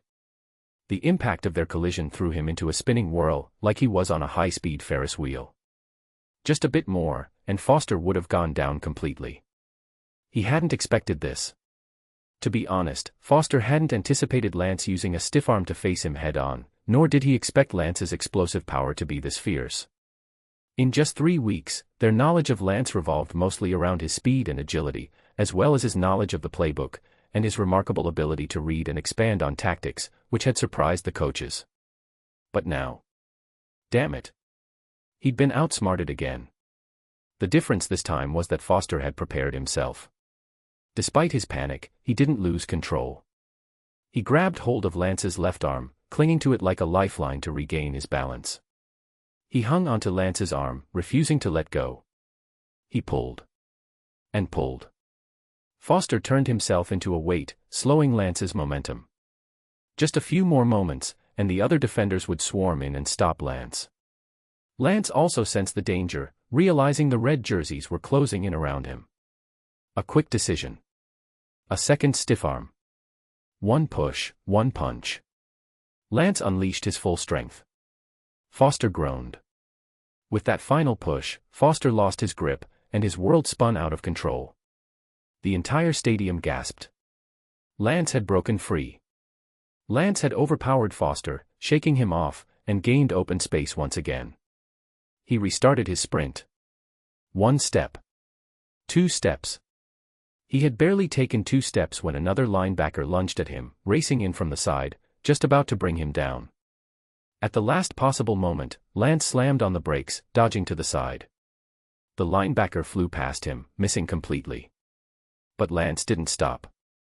He kept running, pushing off with his legs and cutting to the left, driving his body forward. He broke free. In the blink of an eye, the field ahead was wide open. The entire stadium fell silent, shocked by what they had just seen. Lance had fought through the chaos, bursting through the defensive line, evading 3 tackles in a row, and single-handedly tearing apart the defense. And then, that number 23 jersey darted forward like an arrow. Rip.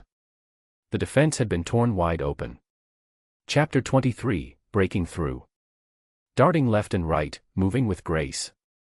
Lance's light and agile steps wove through the chaotic battlefield of bodies, his flexible movements cutting through the heated action like a blade through fire. A leap, a confrontation, a quick change of direction.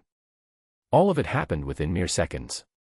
The oxygen he had just inhaled hadn't even finished circulating through his lungs before he was already making his move, like a blade drawn from its sheath. Like a knife slicing through the chaos. Number 23 broke free from the tangled mess of players, leaving behind the roaring heat of the battle. Then, Lance unleashed his full speed. Pushing off. Gaining power. Accelerating. It was only at this moment that Lance's speed was fully released without holding back. But, having faced so many collisions and disruptions in the dense pack of players, Lance's balance was slightly off, and his breathing irregular. His initial acceleration was slower than usual, and two red-jerseyed players were closing in from both sides like a storm, shrinking his space to maneuver. What now? In the midst of the turmoil, Lance made a split-second decision, pushing off his left leg and cutting sharply to the right. Amid the chaos and jostling, he kept his legs driving, his power erupting from deep within, pushing off his left leg and leaving the player on that side behind. He cut toward the right, into the narrow space between the other red-jerseyed player and the sideline, accelerating further. Thud. Lance caught sight of Jackson's face growing larger in his vision as he broke free of the other player's grasp. The price of escaping that player was a direct confrontation with Jackson. But Lance wasn't panicked. Thud. With another push, Lance prepared to use his speed to overtake him, but Jackson moved first, lunging in to tackle him. With a solid grasp, Jackson locked his arms around Lance. Got him. Jackson thought with joy. However, before he could even celebrate, he felt a tremendous force smash into him. Lance was still moving. Not only was Lance pushing forward, but his explosive power surged through him, slamming into Jackson and driving him backward. Jackson scrambled to keep his feet beneath him, trying to break with his legs, but Lance's momentum was overwhelming. Ugh. Like a bulldozer. Although strength wasn't Lance's primary advantage, it wasn't Jackson's either.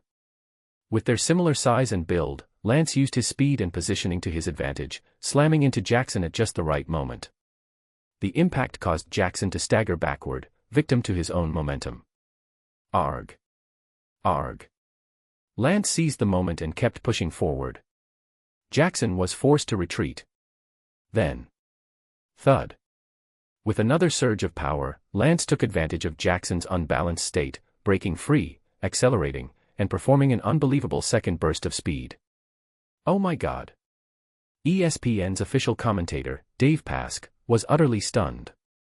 He could hardly believe what he was seeing. What were they witnessing? After all, it was just a practice game, starters versus substitutes. The plan was to enjoy the event and treat it like a festival. Everything was supposed to be lighthearted. Just moments earlier, Pask had been casually flipping through the substitute team's offensive roster, assuming the focus would be on the starting defense. But now, he was left speechless, able only to utter a string of words. Jump. Hurdle. Stiff arm. Oh, another stiff arm. Change of direction. Another cut. Incredible. Tackle. Jackson finally tackled, number 23. That exclamation of, "Oh my God," came when Pask widened his eyes, staring in disbelief at the running back wearing the number 23 white jersey. Everyone knew to watch out for the running backs on the Crimson Tide. But last season, Derrick Henry's brilliance overshadowed the rest, and now that Henry had gone pro, even if Alabama could groom another elite running back, it would likely take a season or two. Expectations for this season had been tempered. But now. Oh no. Number 23 hasn't stopped. He's still running, still breaking through. He's broken free. Jesus Christ. Number 23 has shaken off Jackson's tackle. That's the third tackle he's evaded on this single drive. Unbelievable. He's still moving, still accelerating. 15 yards. 20 yards. This number 23 hasn't just gained a first down, but he's still breaking through. The Crimson Tide defense pushed up too far, leaving the backfield wide open. Now every red jersey defender is chasing number 23 in white. It's a pack of wolves chasing down a gazelle. Harrison is closing in. Ronnie Harrison, the other safety for Alabama, was a strong safety. He was supposed to be the one to intercept Lance. He was the best matchup for the running back. But Lance had spotted Harrison's approach and cut toward Jackson's side. In the chaos, Harrison's route to cut in was disrupted, and he couldn't get there in time. The situation had shifted completely. It's a foot race. Number 23 and Harrison are neck and neck in a sprint. Harrison is closing in fast. His burst speed is impressive, and the gap between them is shrinking rapidly. 30 yards. Harrison, and Humphrey is coming up behind too. 35 yards. What? Number 23 just accelerated. His speed has maxed out, and Harrison can't keep up. He's falling behind, the distance widening again. Now it's just down to Humphrey. Humphrey had been tied up earlier, but now he's chasing with everything he's got. Oh my God. 45 yards. 50 yards. Number 23 is only getting faster. Humphrey is barely keeping pace but can't close the gap. There's only about an arm's length between them. Humphrey is pushing harder, sprinting with all his might, closing in. Here's the chance. This is the moment. Humphrey lunges for a desperate tackle. Beautiful. Number 23 lifts his leg, almost as if he has eyes in the back of his head, dodging Humphrey's tackle with a high step. Evaded. Humphrey was so close, just inches away, but he missed by the slimmest margin.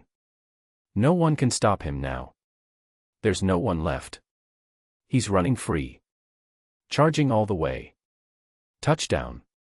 A 75-yard rushing touchdown. Unbelievable. Absolutely incredible. 75 yards, breaking through 5 tackles in total to make it happen. The white team takes the lead with a 75-yard touchdown run. Wow. Astonishing. Pask couldn't contain his excitement anymore. He jumped to his feet, overcome with joy as if a volcano had erupted inside him. Who is this number 23? Who is he? In the end zone, Lance finally stopped, panting heavily, his face flushed red. He turned to look back at the chaos and destruction he had left behind, a smile creeping onto his face. That mess was his achievement. Then, he raised both arms high in the air, pointing to the sky. This was the official touchdown gesture in football, arms stretched up like a goalpost to signal success. Bryant-Denny Stadium went wild, utterly losing control.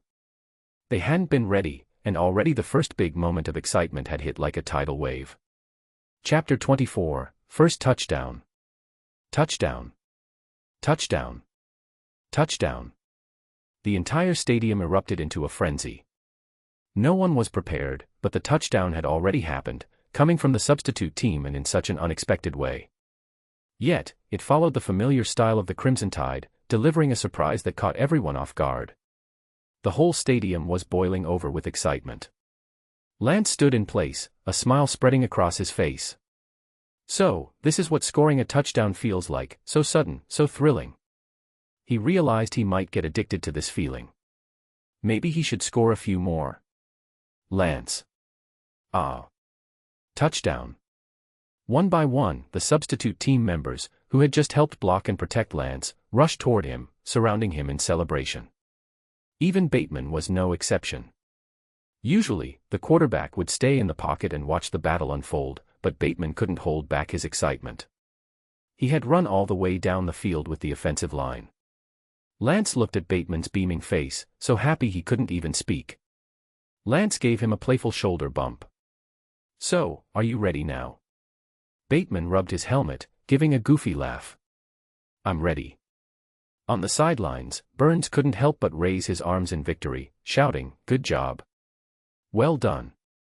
Celebrating with unbridled enthusiasm. He turned to see Saban standing nearby, smiling but with a hint of helplessness. "Burton, are you sure this is okay? The kids are watching." Burns shrugged, "A little excitement won't hurt." The red team's offense didn't get going, they could learn a thing or two from the white team's energy. Saban cast a deep look at the field, where Lance and Allen exchanged a glance. There was no overt gesture, but the tension of a fierce rivalry was unmistakable. "What do you think, who set up that last play for the white team? Bateman, of course. Who else? Burns replied confidently. Saban smiled mysteriously and shook his head. I think you might have found a hidden gem. I'm starting to feel excited too. Lance's talent was undeniable, his explosive power and agility were impressive, the foundation of a great running back. But, based on what Saban had seen during the training camp, it was Lance's ability to observe and make judgments that truly set his ceiling high. Although Lance was still learning, with a somewhat basic understanding of strategies, his ability to read and assess the entire field was incredibly sharp. That last drive showed it all. The red team had focused their defense on stopping the run, but the white team didn't back down. Instead, they used a play-action fake, throwing off the defense, creating chaos with the offensive line, and then capitalizing on Lance's individual skill to break through.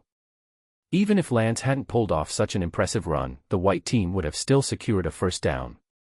But as it happened, Lance had been particularly aggressive, turning that first down into a stunning 75-yard rushing touchdown. This practice game was getting interesting. But the game had only just begun. Football games are divided into 4 quarters, each lasting 15 minutes, with a halftime break and 3 timeouts per team per half. While football's clock management isn't as wild as basketball, where the final second can hold endless possibilities, it's still crucial. How teams use their timeouts, and how they strategically stop the clock, can decide the outcome in the last few moments. It's when coaches really show their ability to adapt and handle pressure. Today's scrimmage would be played out in full. Saban believed the white team had struck first, catching the red team off guard. But the red team, especially the defense led by Allen, was well prepared and determined. If the white team relied solely on Lance, their surprise tactic would soon be figured out. It might work once or twice, but football is a team sport. You need to activate the entire team to win. Sure enough, Saban's experienced eye had already picked up on the game's developing dynamics. The two sides soon fell into a stalemate. The score stayed at 0-7. By the time the game had reached halfway through the fourth quarter, the only points on the board were from Lance's spectacular opening touchdown run. That touchdown, which brought 6 points plus the extra point, had given the substitutes an early lead, and since then, both sides had been bogged down. The white team's defense was performing exceptionally well, boosted by Lance's earlier run, with their morale reaching 120%. The red team's offense struggled, with Hurts faltering under the pressure. His inexperience showed. It was hard to believe the red team had only crossed midfield once, and they had managed just 4 first downs. Their offense was completely stifled. On the flip side, the red team's defense also showcased the Crimson Tide's strong tradition of defense, putting relentless pressure on the white team's offense. Lance continued to perform well, but relying solely on him wasn't enough. The real problem was Bateman's lack of passing accuracy in key moments, a critical flaw that kept the white team from opening up the game through the air.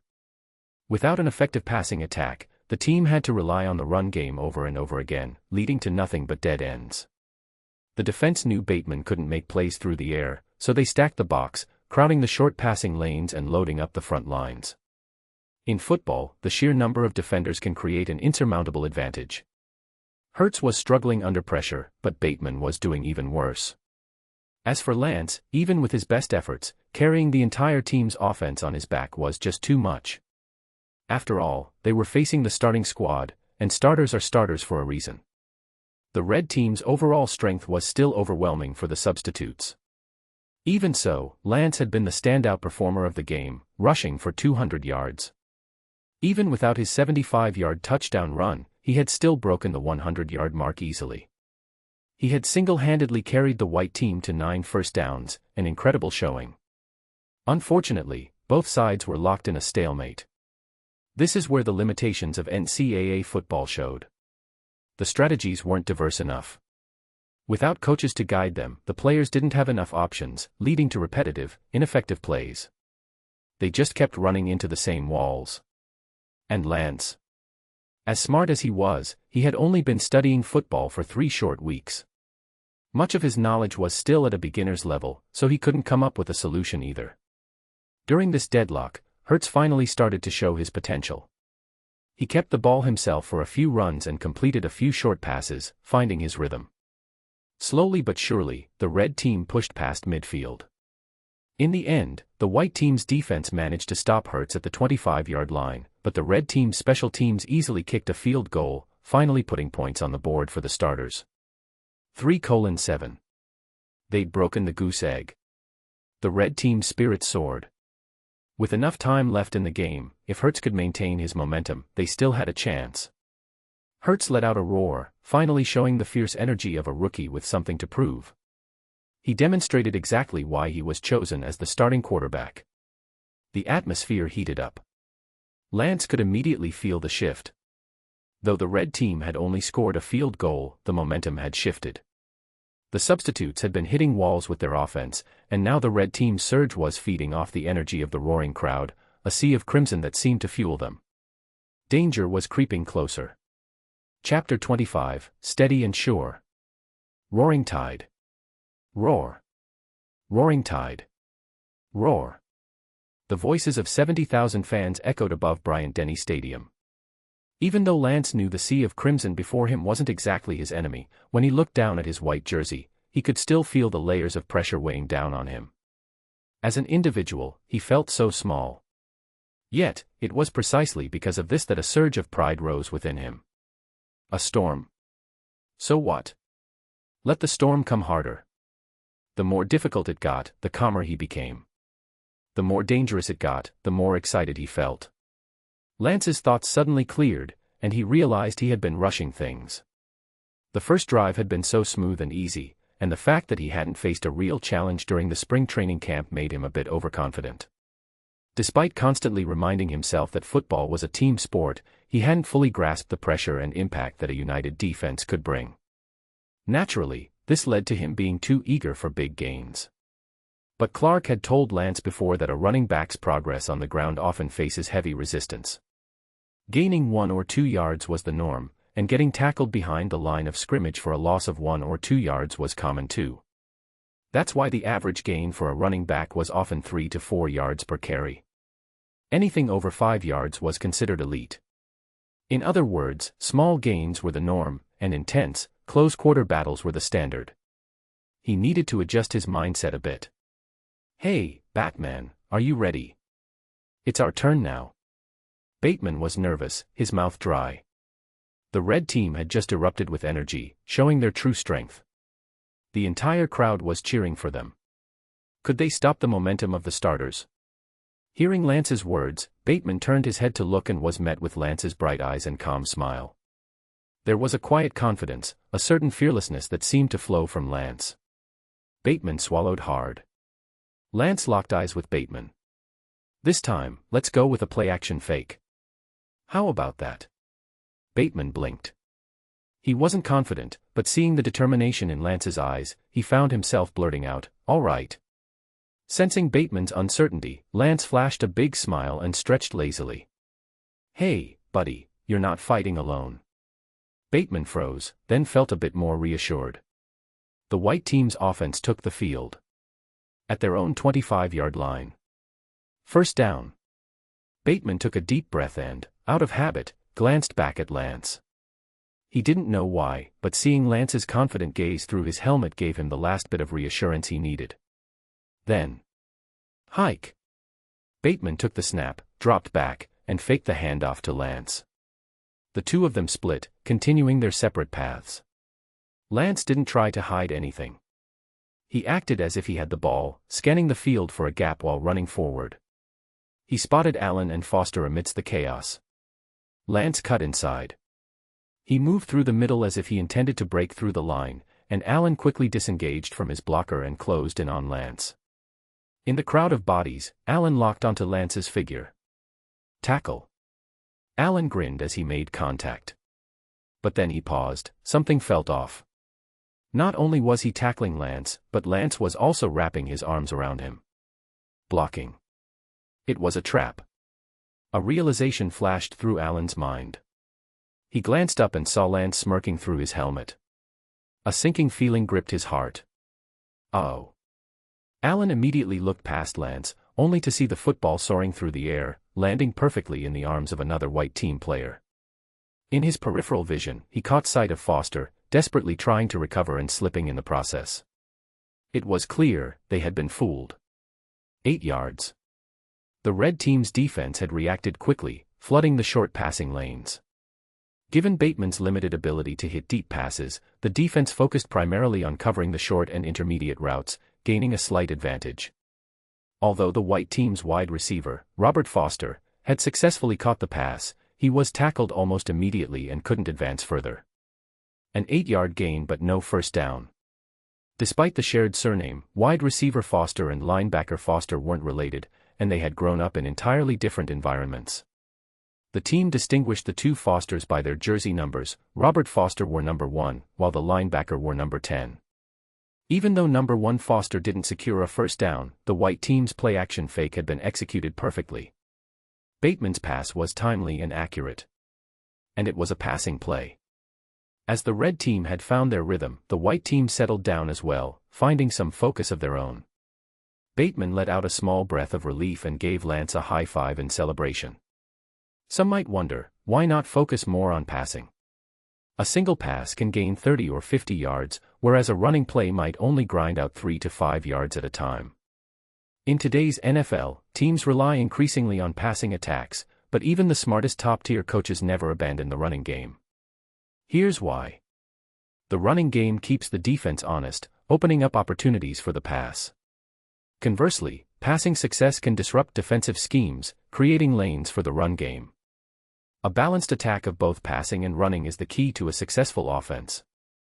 Lean too heavily on either, and the offense faces increasingly tougher challenges. This short pass didn't result in a first down, but it opened up the passing game, forcing the red team's defense to make adjustments. Bateman quietly observed the red team's defense, trying to figure out the intentions of Allen and linebacker Foster. However, he couldn't glean much. They were sticking to their usual setup. What should the next play be? Bateman glanced back at Lance and saw the fighting spirit in his eyes. They understood each other without words. As a quarterback, Bateman might lack creativity, but he knew how to operate within the framework of standard plays. He quickly gathered the offense, and before the 40-second play clock ran out, they lined up again. Ready. Lance stood behind Bateman. He couldn't see much from his position, only Bateman's back, but by the same token, the defense couldn't see him either. They had no way of knowing what Lance would do next. Total concentration. Hike. At the snap, Lance pushed off with his legs, sprinting straight toward Bateman's position.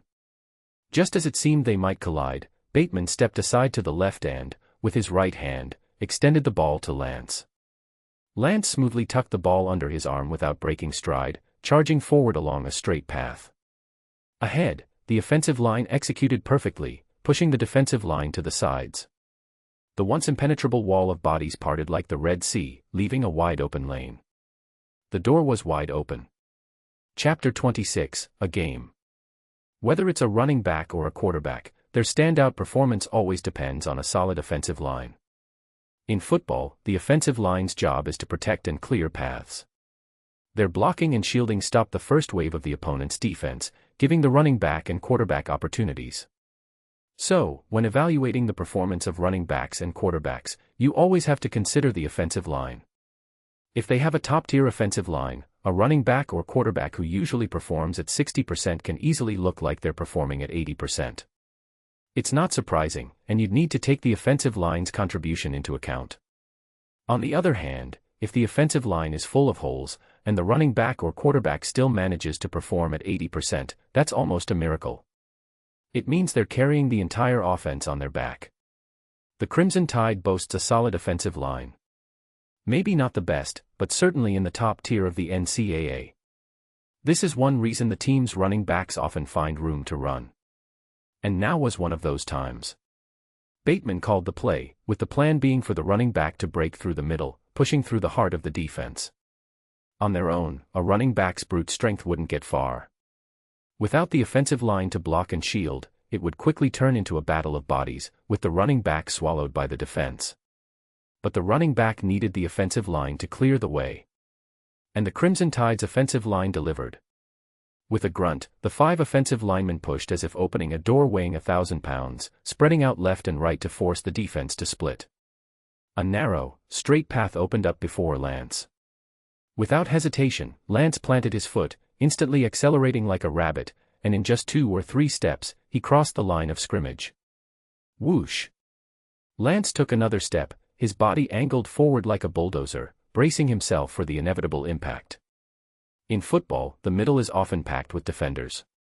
A running back going through the middle has to rely on strength and power to force their way through.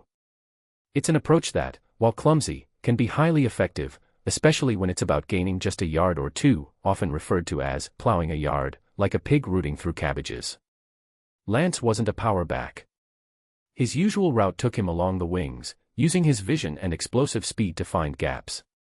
But this time, he was defying expectations, aiming to break through the middle. From the start, the goal was clear. They weren't greedy. Just 2 yards. As long as he could gain those 2 yards for a first down, they could continue advancing, step by step, solid and steady. Keep it simple. So, Lance was prepared. He knew that power wasn't his strong suit, so he bent low, hunched his shoulders, and braced himself to absorb the impact. As he crossed the line of scrimmage, he kept moving forward. 1 yard. 2 yards. In an instant, the 2 yards were gained. Clearly, the red team's defense had misread the white team's intentions. The white team had been aggressive throughout the game, and Lance had been running all over the field, making plays everywhere. But this time, they chose to play it safe. After a well-executed play-action pass that gained good yardage, the white team's offense had established a rhythm. Allen and Foster had misjudged the situation, failing to cover the middle in time. First down, achieved. But there was an opportunity here. Lance hadn't felt the expected hard hit or brutal tackle.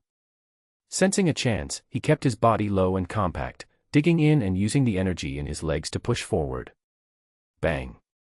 Just half a step into his push, the narrow gap quickly closed.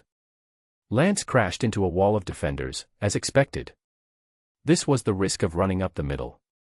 Even if the defense misread the play, they could still close in quickly, especially since the Crimson Tide's defense featured 4 linebackers, making the wall of bodies particularly dense. Lance had been ready for this. That's why he hadn't bothered to look up yet. Collision. Plant. Explode. Lance, like an armored beast, angled his body and drove his shoulder into the defenders, pushing upward. He unleashed all his energy in one direct hit. Strength versus strength. Ag. Head-to-head collision. Boom. A thunderous impact rang in his ears. Lance could feel the defender's weight buckle and fall back under the force of his hit. The reverberating shock rattled his insides, but the energy deep within his core kept burning, fueling him to keep pushing. An unexpected moment. A mismatch. A forced breakthrough. The battle between offense and defense was already decided in that brief moment. However, Lance's offensive play wasn't over yet. They had secured the first down. From this point on, any yardage gained was a bonus. With his left foot planted firmly, Lance used the momentum from the impact, pushing off the defenders to execute a counterclockwise spin. The force of the defender's blow was redirected, allowing him to throw off their grip. Finally, he lifted his head, taking in the chaotic scene ahead. A quick glance. It only took a fraction of a second for Lance to assess the field. Red jerseys flashed before his eyes, he couldn't see their faces, but he could track the movement of the red blurs, mapping out the defensive flow in his mind. To the right, Foster was closing in. Ahead on the left, another linebacker was cutting across. Behind him to the right, a defensive lineman was turning to chase. Behind him to the left, the linebacker Lance had just hit was still grabbing at him, even risking a holding penalty to slow him down. Directly ahead, 2 safeties were converging, with Harrison leading the charge. From behind, though out of sight, Lance could feel the heat and pressure of defenders crashing toward him like a tidal wave, the intensity palpable on his skin. He was surrounded. There was no escape. But Lance wasn't surprised. This was the situation any running back would face when charging up the middle. So what would NFL legend Adrian Peterson do? After 3 weeks of training in a star athlete's simulation program, Lance remained calm. In the blink of an eye, he analyzed the situation and made a decision. The first down was secured, so now, why not let them have a little fun? A smile crept onto Lance's face. He could taste the metallic tang of blood on his tongue, his adrenaline spiking through his veins. The game was on. In just a single breath, before he even had time to exhale, Lance already had his next move mapped out. One step forward. It wasn't just any step, he shifted left, circled around, then moved right, like a graceful waltz. He dodged the linebacker to his left and skirted past Foster to his right, slipping behind the linebacker he had just collided with. One spin. He used that poor linebacker as a post to pivot around. Just a moment ago, Lance had been in front of him. Now, after dodging Foster's dive, he was behind him. It looked simple, but it was intricate. It seemed flashy, but it was efficient. Foster's eyes widened behind his helmet, almost popping out. What just happened?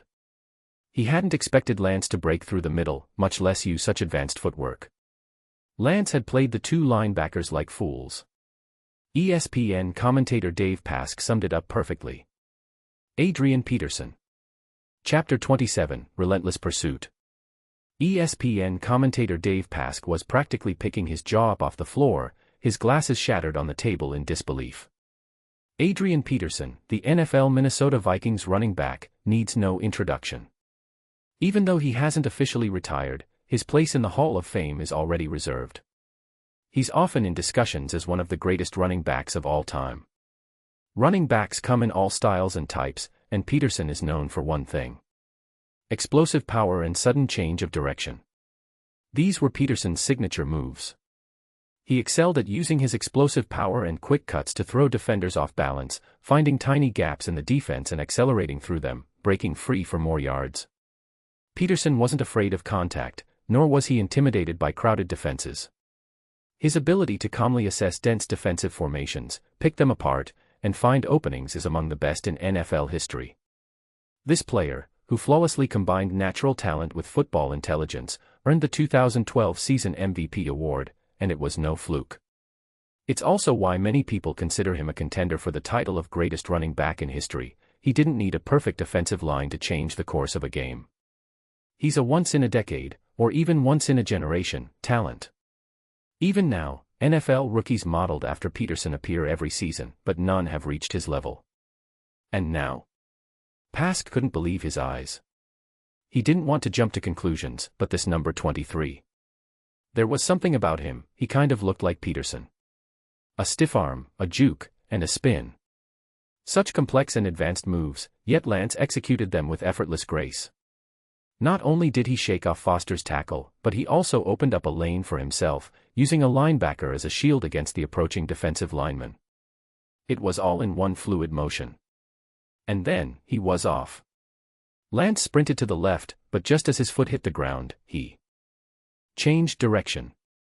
1 tackle. 2 tackles. 3 tackles.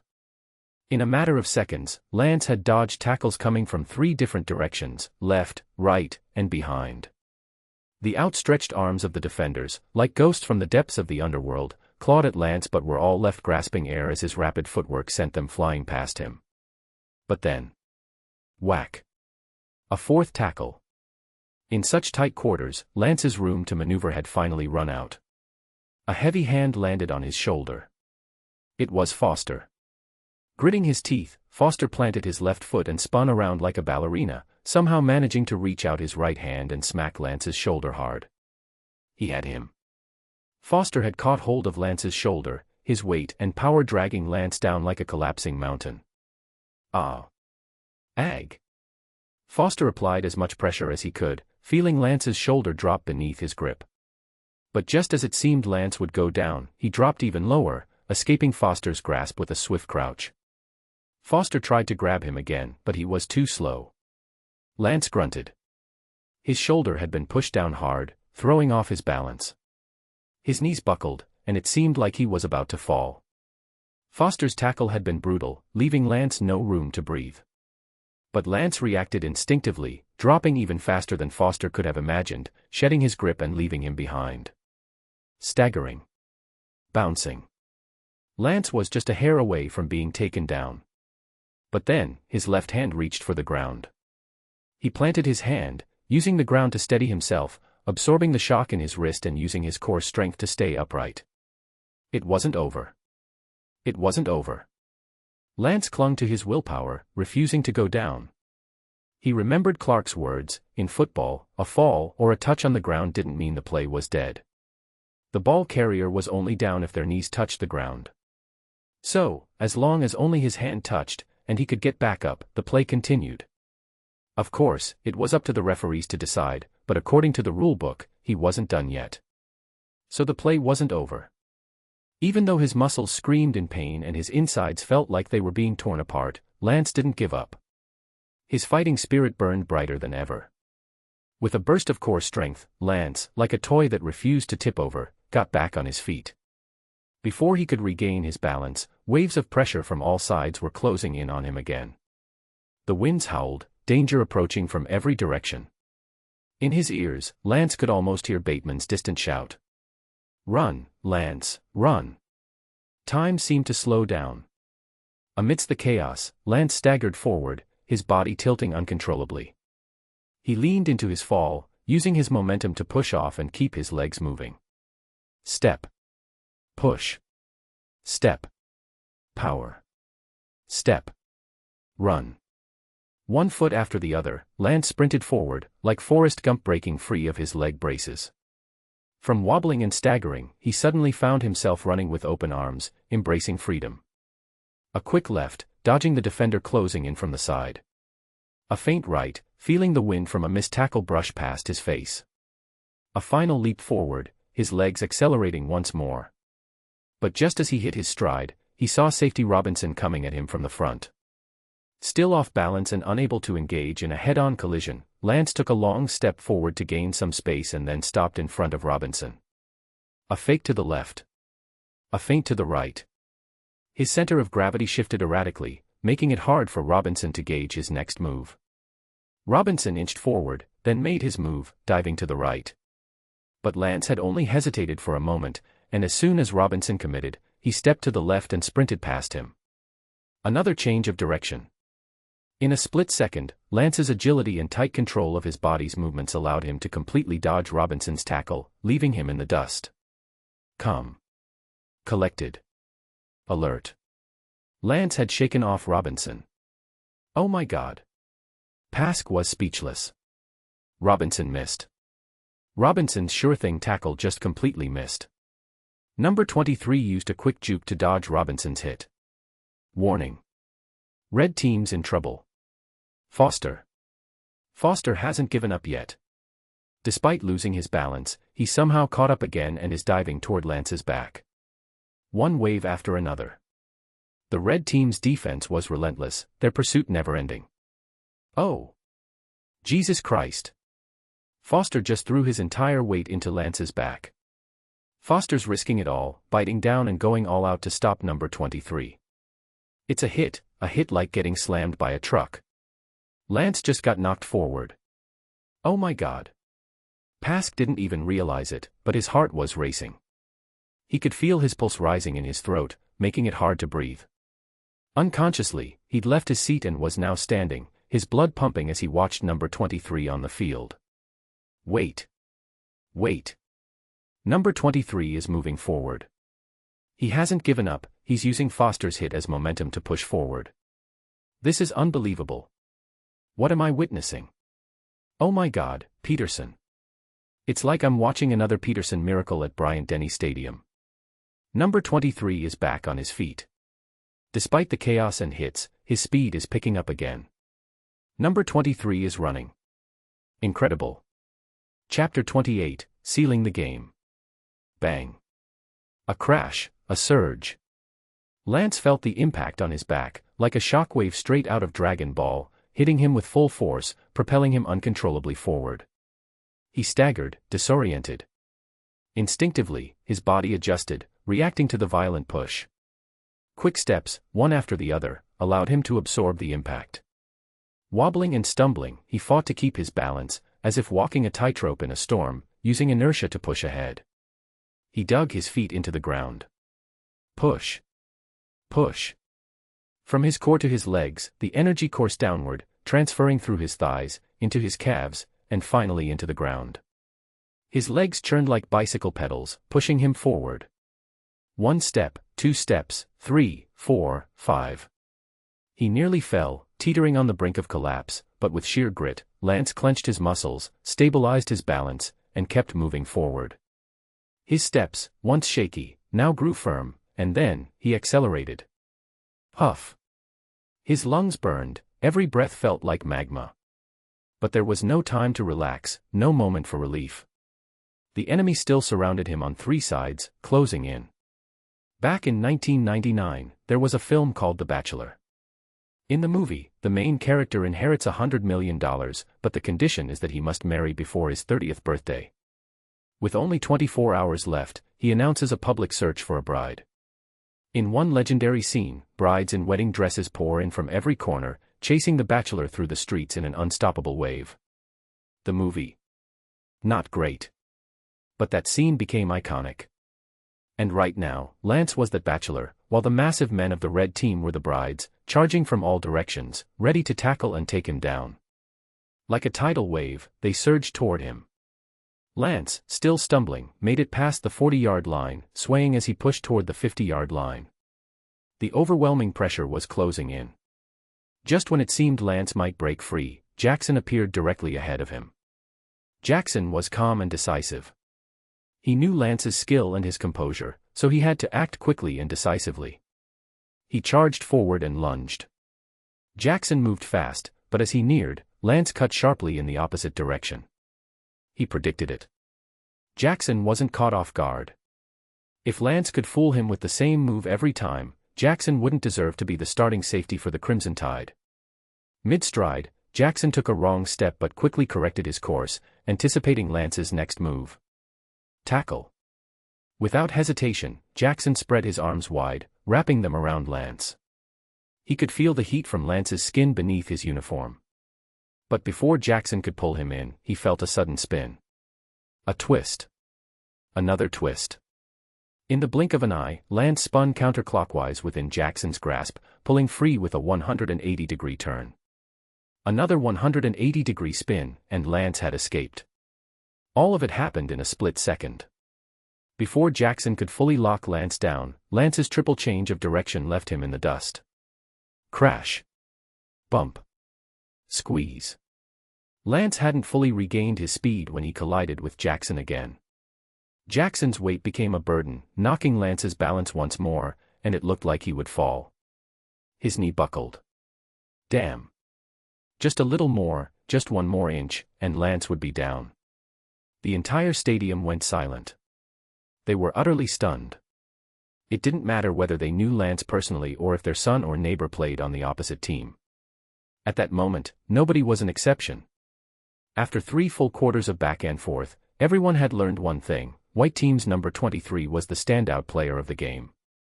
But just when they thought his performance couldn't get any better, the 4th quarter reached an unexpected climax. Tyree Clark, father of 5th-string running back Ronnie Clark, didn't care that his own son, also a running back, was Lance's direct competitor. At that moment, he clenched his fists, silently rooting for number 23. What started as a simple short-yardage run from the middle had, after the first down, turned into something much more. Before long, Lance had pushed 12 yards. Come on. Tyree prayed silently. In his field of vision, number 23, in a near-miraculous display, staggered, somehow using his core strength to squat down, stand up, and, like an arrow loosed from a bow, shot forward. Behind him, a sea of red was closing in, rapidly swallowing up that speck of white. Tyree didn't care anymore. Slowly, he rose to his feet, raising his fists into the air. Roll. The fight song of the Crimson Tide echoed the call, with its chorus shouting, "Roll Tide, roll." And right now, that song was coming to life. Roll. The 50-yard line. Lance had crossed midfield. The opposing 40-yard line was within reach. Roll. The 40-yard line. The rolling tide of defenders closed in, but that lone white figure raced ahead, like sunlight breaking over the crest of a wave. Roll. The 30-yard line. It wasn't just Tyree, Bryant-Denny Stadium was in a frenzy. One by one, people stood up, no longer caring about who was a starter or a backup. At that moment, everyone was part of the Crimson Tide, chasing that shining number 23 with their eyes. Roll. The 20-yard line. The entire stadium was losing it, wave after wave of excitement crashing higher and higher. Even though most of them didn't know Lance's name, that didn't matter. They were united in their cheers, the whole stadium swelling with pride. The Crimson Tide had once again unleashed their primal roar from deep within their souls. Roll. The 10-yard line. Lance had finally hit his stride, running faster and faster, leaving the surging red wave behind him. He charged ahead, leaving the roaring Crimson Tide in his wake, as their collective energy erupted. And then, straight to the heart. The end zone. Touchdown. Roar. The stadium erupted into madness, pure and unbridled. Lance slammed the football into the ground, releasing all his pent-up energy, thrusting his right fist into the air, gripping it tight before letting go, finally free to celebrate. Ah. Touchdown. His. Ah. What had started as a surprise opening turned into a full-blown opportunity. Lance hadn't panicked, and he never gave up, turning a defensive lapse into his moment. Boom. Tyree had completely lost his composure, jumping up and down, fist-pumping and shouting, cheering for the white-clad figure on the field. Roll. Roll. Roll. The entire stadium, bowing down. No one could resist. Who could? This was what sports were all about, the purest form of excitement, not just about winning or losing, but about the fight, the battle, and the unbreakable will to never give up. Chapter 29, Winning Through Looks. Oh my God. Pash was utterly stunned. His entire brain had been reduced to a single thought. Unbelievable. Opening the game with a 75-yard touchdown run to take the lead, closing the game with a 67-yard rushing touchdown to seal the victory. A total of 287 rushing yards in the game. Dominating the field. Stealing the spotlight. What just happened? Last season, Alabama's Derrick Henry took the NCAA by storm with a record-breaking 36 rushing touchdowns. Despite Alabama's reputation as a powerhouse for running backs, even Henry's performance left people in awe. Now that Henry had gone pro, the question on everyone's mind was how Coach Saban would continue to build the team for the new season. But nobody expected this, a completely unfamiliar face storming onto the field with the presence of Adrian Peterson, tearing through the defense like a tornado. Of course, this was just an intrasquad scrimmage, not enough to draw solid conclusions. Patience was still necessary, there was no need to jump to any conclusions just yet. However, Pash still couldn't recover from the shock. Lance. This number 23's name is Lance. Lance Way. Lance Way. No high school ranking, no star rating. A player with a background in mixed martial arts, only registering as a football player for the first time in spring training. Jesus Christ. Pash pulled up the data, and the more he read, the more stunned he became. He might have dislocated his jaw again. He even began wondering if he had prematurely developed farsightedness. Could this really be happening? And, he's Chinese American. Is he some kind of Sun Wukong who leaped out from a stone? He just showed up and wreaked havoc, stirring up a storm at Alabama. Wow. I mean, wow. Incredible. Pash found himself at a loss for words. No matter what he said, it couldn't fully capture the shock he was feeling. His mind had short-circuited, and he had been reduced to a machine repeating expressions of awe. We're in the fourth quarter, and there's still 3 minutes and 27 seconds left. The red team still has a chance. They can turn the tide, but the question is, does their high school quarterback, Jalen Hurts, have the willpower? Does he know what to do? College football is too harsh for an 18-year-old high school kid. Which makes number 23's performance all the more impressive. Lance Way, ladies and gentlemen, remember this name. He may just be the Crimson Tide's player to watch this year. Boom. The stadium roared to life as Pash raised his voice, struggling to be heard over the deafening cheers in Bryant-Denny Stadium. But the feverish excitement among the fans was far from over. Who could resist a game like this? And then, the game's outcome was no longer in doubt. As Pash predicted, without a coach's guidance, Jalen Hurts, the young quarterback, was too inexperienced to handle the situation. The red team's offense, led by newcomers like Jacobs and Clark, lacked the tactical understanding to mount a counterattack. The white team's defense, meanwhile, was unstoppable, completely shutting down the red team. Not only did the starters fail to score, but they also gave the white team another chance to go on the offensive. This time, the white team showed impressive composure and calm. They didn't rush for a touchdown to widen the lead. Instead, they methodically ran the ball to drain the clock, playing like seasoned professionals. Saban and Burns exchanged glances. Could this strategy have come from Bateman? Both men smirked, seemingly sharing the same thought. The white team controlled the game, and against all odds, even with the red team's defense pressing hard, they managed to move the chains with 2 passing plays. Their strong rushing game opened up opportunities for the passing attack. Finally, Bateman connected with wide receiver Robert Foster for a passing touchdown, sealing the game once and for all. 3:21. The white team, wearing their away jerseys, decisively defeated the Crimson Tide starters by a wide margin. The game ended. Bryant-Denny Stadium turned into a roaring sea of excitement. The white team players hugged, high-fived, and bumped shoulders in celebration. Even though it was just a scrimmage, this was the comprehensive test of spring training camp. The backup players needed this shining moment to prove themselves. Bateman, overjoyed, immediately embraced Lance, repeatedly asking, "Did we win? Did we win? Did this really happen? God, this isn't a dream, right?" Lance took off his helmet, patting Bateman on his headgear. "We won." Bateman threw his arms in the air and jumped up and down like a kid on a trampoline, leaping higher and higher. And then... ah! From the stands came a shrill scream, so sharp and loud that it made a bunch of players instinctively turn toward the source. They saw 3 girls huddled together, grinning widely, eyes sparkling with hearts, and shouting excitedly, "Hey, handsome!" Just then, Humphrey came over to shake Lance's hand, flashing a bright smile and waving at the stands. "Hey, ladies!" Crimson Tide games were not just for the guys. For the townspeople and students, everyone was welcome, from young to old, and that included plenty of enthusiastic college girls who were just as crazy about football as anyone. But the bold, eager girls waved their hands at Humphrey and shook their heads. "No, not you, the guy next to you, number 23. Hey, you. Handsome. What's your name?" Instantly, the other guys started teasing. Humphrey didn't mind. He raised his chin proudly. "You don't understand my charm, and that's your loss.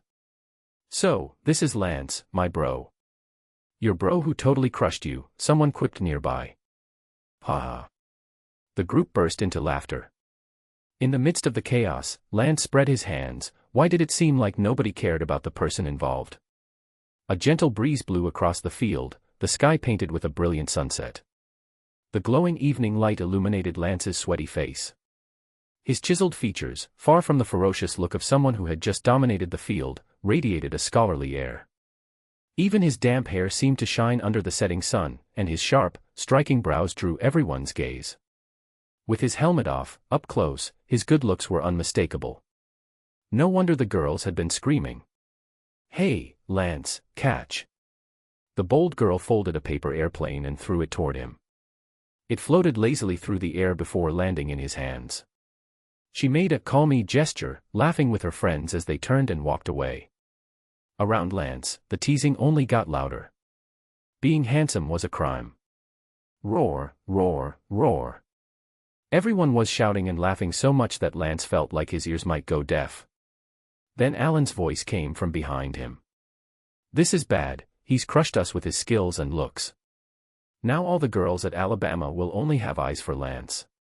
There's no room left for the rest of us. Boys, let's get him. Time to teach this guy a lesson." Boom. Chapter 30, A New Hope. Morning light, dawn breaking, it was the start of a new day. Coach Saban arrived at his office early. Many people, seeing the legendary career he had built in the NCAA, assumed he could now rest on his laurels, basking in the praise and admiration. But in reality, Saban had never taken a day off. He understood that, in the world of competitive sports, coaches and players were the same. Slacking off for even a single day could mean falling behind. In lower-level competitions, raw talent could dominate. But the higher the level and the more professional the competition, the more talent became just the baseline. Everyone was talented, and all were formidable. At that level, success was determined by effort and focus. In any sport, the athletes at the top are all gifted, but it's the ones who work the hardest that become legends. This was also why Saban wasn't fond of the NFL. Managing a superstar with a multi-million-dollar salary was challenging enough, but managing 20 players earning millions, plus 30 more with 7-figure contracts, each of them bigger celebrities than the coach. That was something else entirely. These players would find all kinds of excuses to skip training or do things their own way, like Russell Wilson, the Seattle Seahawks quarterback, who brought his personal fitness coach and tactical advisor into the team, making it hard for the official coaching staff to do their jobs. Is money important? Absolutely.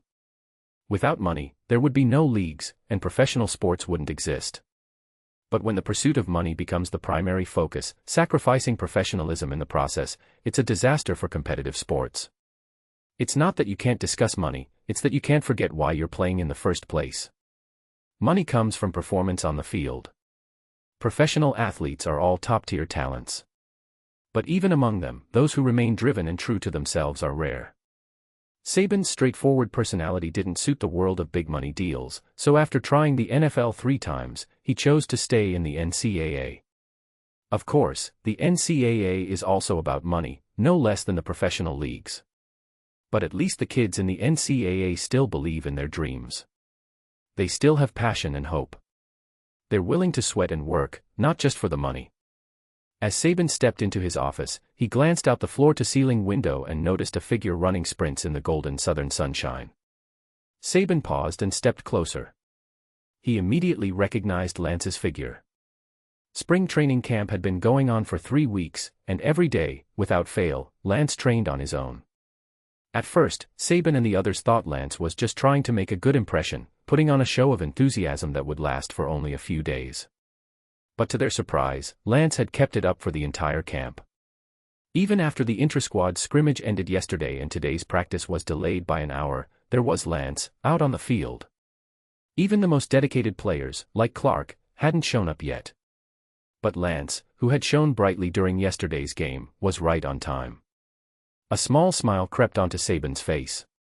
He'd also looked into Lance's training regimen. It was systematic and well-organized, covering everything from physical conditioning to technical skills, from strength training to tactical study. Lance wasn't rushing to improve too quickly. He carefully followed a plan, taking one step at a time to grow steadily. Such intelligence was becoming increasingly rare among today's young players. It was worth acknowledging. If Lance knew what Saban was thinking, he'd say the system deserved most of the credit. The training system would give Lance daily reminders. If his physical or strength training pushed him to his limits, it would alert him that continuing could not only be ineffective but also lead to unnecessary injury. Similarly, for tactical or skill training, the system would offer insights and advice tailored to Lance's needs, helping him gain a more comprehensive understanding of football. Honestly, Lance hadn't yet given much thought to football. Whether to declare for the draft or pursue a professional career wasn't something he was considering at the moment. But he did admit that he found football intriguing. For now, the most important thing was how Burns and Saban evaluated his performance. That would determine the outcome of Lance's agreement with the school and whether there would be any consequences later on. So, Lance didn't dwell on it too much. He focused on the present. Once he started something, he always gave it his best. Slacking off wasn't in his nature. Training had become a routine, a habit, and even a hobby of sorts. Studying football tactics felt like analyzing chess strategies. With the system's help, Lance was gaining a full understanding of football. The template training also gave him a glimpse into the world beyond the NCAA, a professional league full of challenges and endless possibilities. He was starting to feel a little curious. Yesterday's scrimmage had been a significant experience for Lance. The most immediate result was seeing the progress bar jump significantly. Training and game time increased his growth, but quality plays accelerated it even more. He was getting closer to unlocking the next template, and that made him more eager to keep improving. Curiosity is a powerful motivator. Moreover, Lance had also become aware of his weaknesses. His understanding of football still needed to be built step by step through real experience. Even the template training couldn't replace first-hand learning.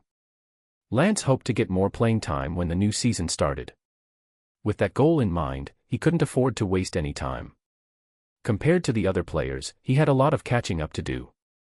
So, when his internal clock woke him up early, he dove straight back into training. "What's with that weird smile on your face so early in the morning?" The office door swung open. Without turning around, Sabin knew it was Burns. He didn't answer, just crossed his arms and continued standing there. Sure enough, Burns walked over to join him. Standing at the window, Burns blinked, stammering slightly. "Is that Lance?" Sabin nodded. "Earlier than me. And, as always, he's training with a plan. He's disciplined, professional, smart, and persistent. Burton, you may have just discovered the next Derrick Henry." Burns beamed with pride, a grin spreading across his face. "I wonder who would win if he went up against Derrick." Sabin remained rational. At this stage, Derrick, of course. Lance is still too inexperienced. He doesn't even fully know the rules of football yet. I've seen him asking Clark to teach him basic tactics and rules. Burns tilted his head. "But I think his football IQ is higher than Derrick's. Give him some time, and who knows who'd win then." Sabin chuckled. "No wonder people say we're biased. Lance hasn't been on the team that long, and you're already ready to forget all about Derrick." Burns looked completely unapologetic. "Lance is a rough gem, and he didn't know anything about football when I brought him in. Naturally, it's my job to look after him." Burns didn't seem to think he was being biased at all. "Nick, don't you think it's time to reconsider who should be our starting running back?" He even had the nerve to push further. Sabin laughed quietly, unsure of what to make of the situation, but what surprised him most was that his first reaction wasn't to say no. What's happening here? Chapter 31, The World Moves for Gain. To be honest, the running back position for the Crimson Tide this season was full of challenges, with injuries becoming a major obstacle, something even the best coach couldn't fix. The decision to start Jacobs as the lead running back was a reflection of the coaching staff's dilemma. However, looking at it from another perspective, even though Jacobs was still in high school, his talent and ability were undeniable. He earned his spot through hard work, and with the team's current roster, he was indeed the best choice for starting running back.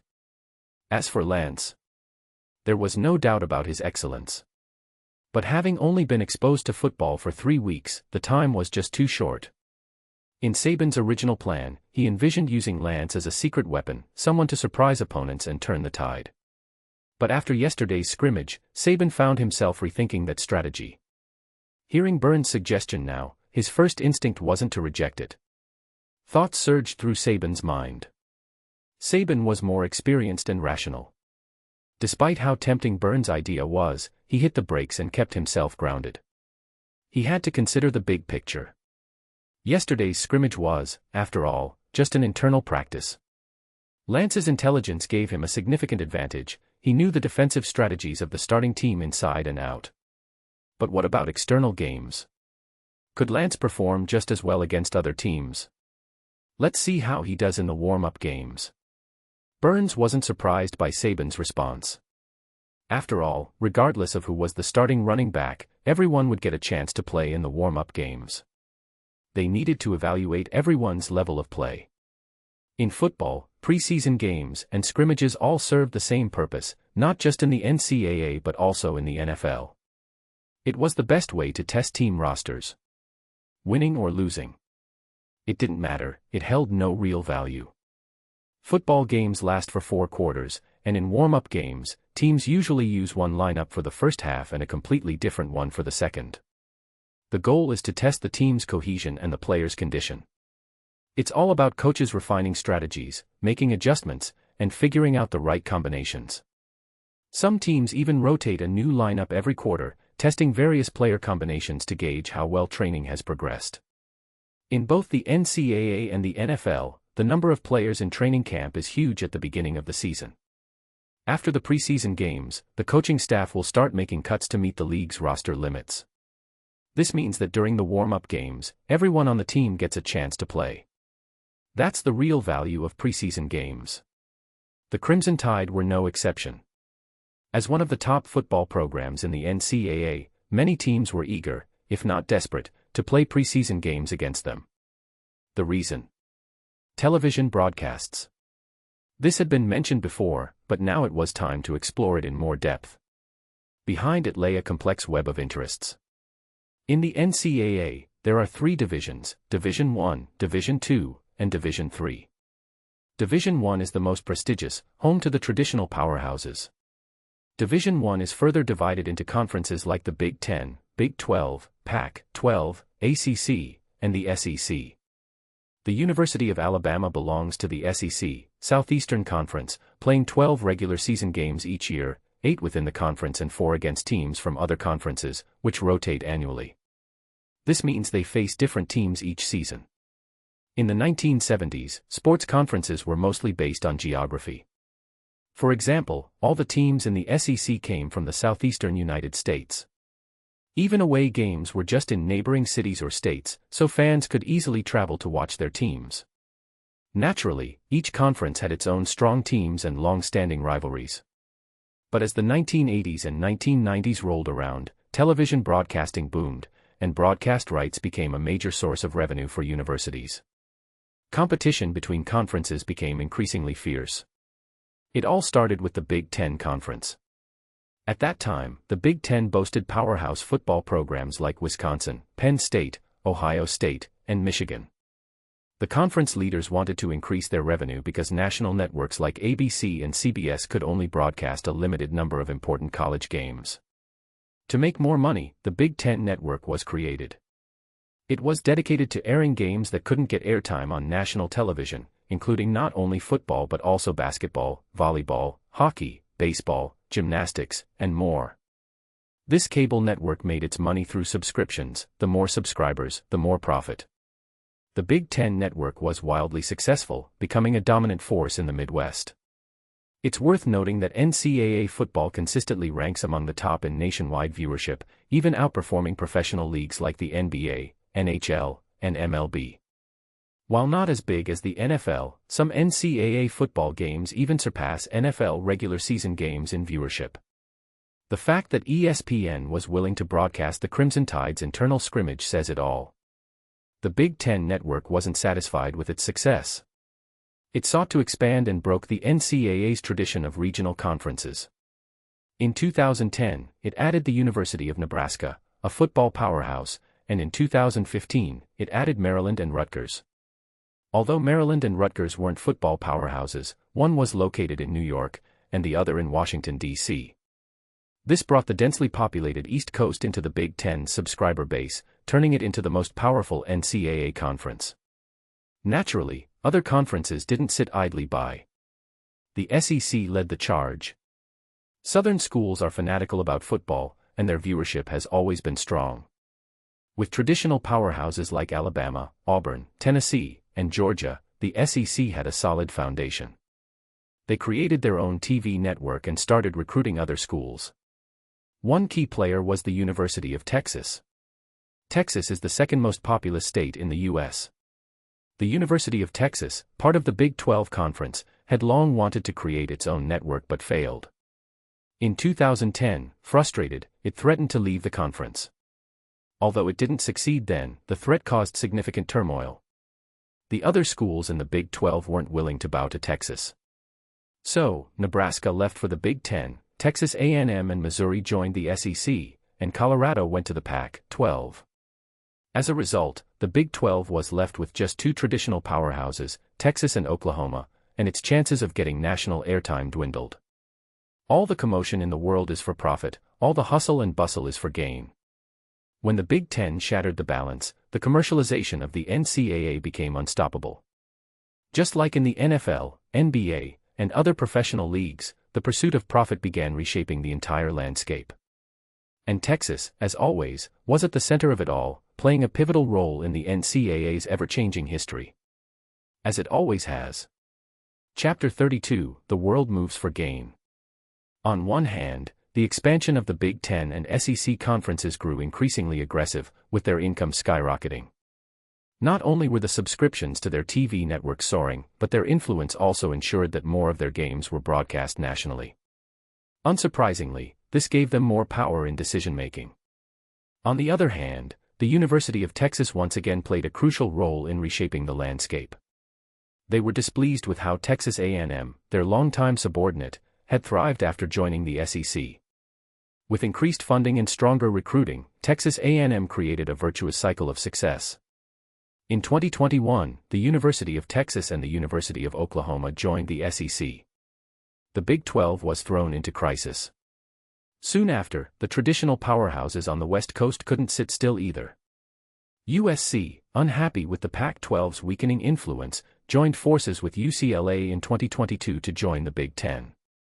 This move significantly boosted the Big Ten's reach, giving them access to massive markets on both coasts.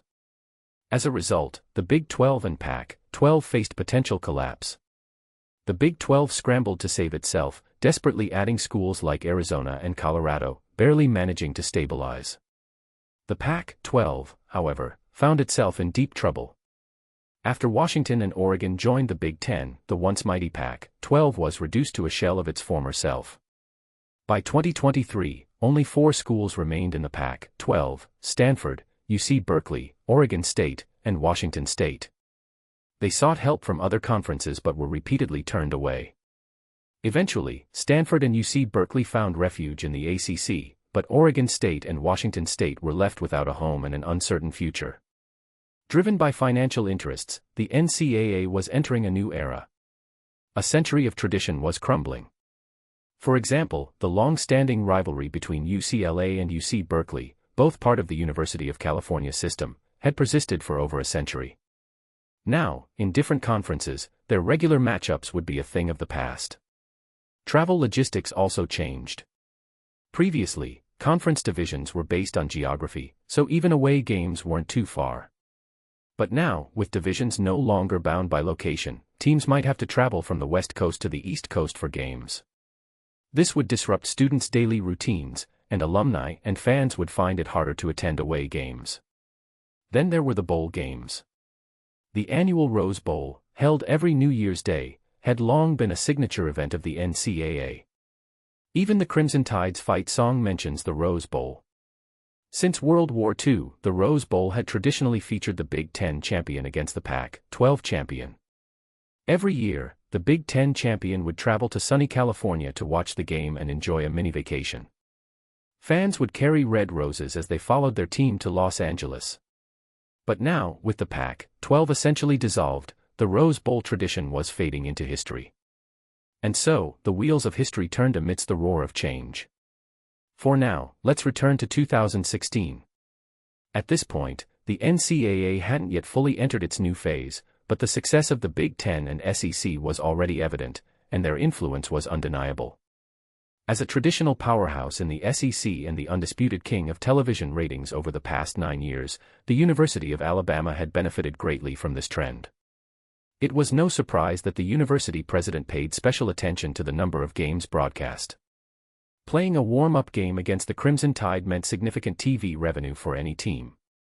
This game would not only be aired on the SEC network but also nationally on ESPN. Everyone wanted to be Alabama's warm-up opponent. But Saban had his own considerations. Each year, he carefully chose the team's warm-up game opponents, and this year was no exception. Ultimately, Saban chose Clemson. The decision sparked a wave of discussion.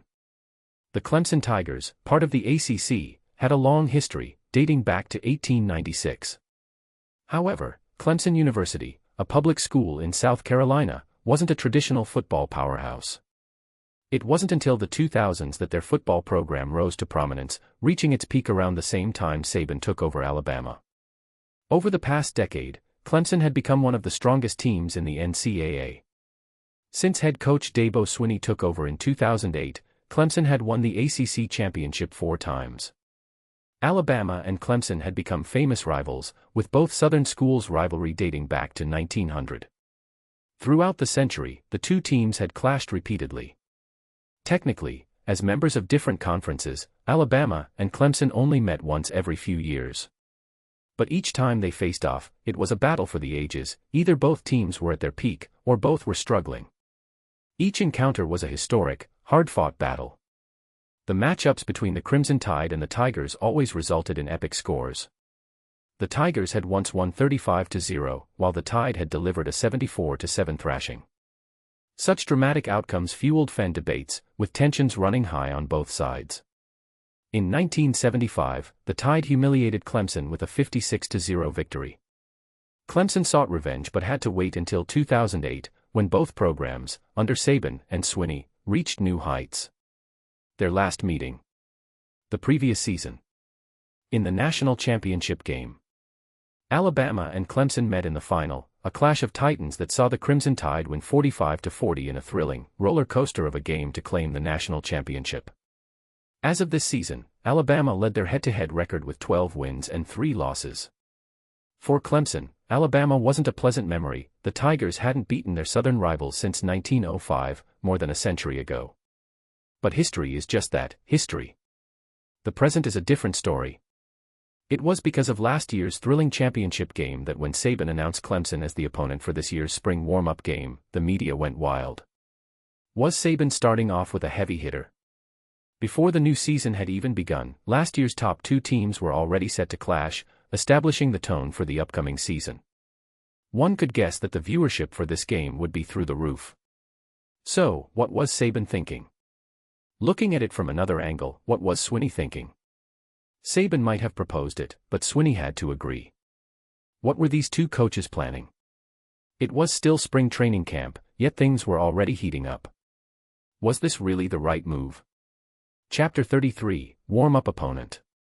Typically, for teams like the Crimson Tide and the Tigers, top-tier rivals, it's better to maintain some distance before the new season to avoid revealing any strategic secrets. A bit of mystery benefits both teams since they're likely holding back their best plays for a potential showdown in the national championship. However, Saban isn't losing his edge, and Swinney isn't reckless. If one coach dares to propose a match and the other agrees, there's clearly a strategy behind it. Both coaches know that past records are just a reference point. Not only is the pre-2000 era irrelevant, but even games from 2008 are no longer significant. The teams they now command are entirely new, with different styles and strengths. Last year's national championship game is proof of that. Saban excels in defense. As for Swinney, this former wide receiver coach specializes in offense, particularly in passing plays. His unpredictable strategies have turned Clemson into an offensive powerhouse. One wields a sharp spear, the other, a sturdy shield. In this upcoming battle of spear versus shield, both coaches share a common goal, using the warm-up game to finalize their game plans for the new season. Only by facing the strongest opponents can they test their own readiness and fine-tune for the road ahead. Without question, both teams aim to claim the national championship. While their biggest competition may be each other, they must first navigate a challenging season on their way to Tampa, the host of the January championship game. Saban, of course, has his own strategy. Clemson's defensive system is a 4-3 formation, 4 defensive linemen and 3 linebackers, designed to pressure the front line and defend against the run. Last year, in the national championship game, Derrick Henry faced tough opposition but found ways to break through, using his individual talent to help secure Alabama's victory. This year, however, with no Henry on the roster, the Crimson Tide must adjust their offensive strategy. It's worth noting that Derrick Henry is the epitome of a power running back, standing 6 feet 2 inches, 191 centimeters, and weighing 247 pounds, 112 kilograms. His size and strength earned him the nickname King Henry as he bulldozed his way through defenses. However, Alabama no longer has a running back of Henry's size and power. This means that last year's ground game, tailored to Henry, is now obsolete. The team must develop new strategies that suit their current running backs. Saban didn't select a traditional run-stopping team for their warm-up game for several reasons. He didn't want to expose his team's weaknesses, he didn't want to undermine the confidence of his young running backs, and most importantly, defense remains the cornerstone of Alabama's championship hopes. Thus, Saban chose Clemson as their warm-up opponent.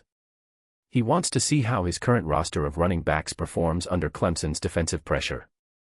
Of course, the buzz, popularity, and TV ratings also played a part in the decision. With Saban's careful consideration, Alabama's president, Stuart Bell, enthusiastically supported the idea. And so, the decision was made. Lance's first official career appearance, facing a real opponent, would be against the Clemson Tigers. Not only were millions of viewers eagerly anticipating the game, but the Crimson Tide players were also buzzing with excitement.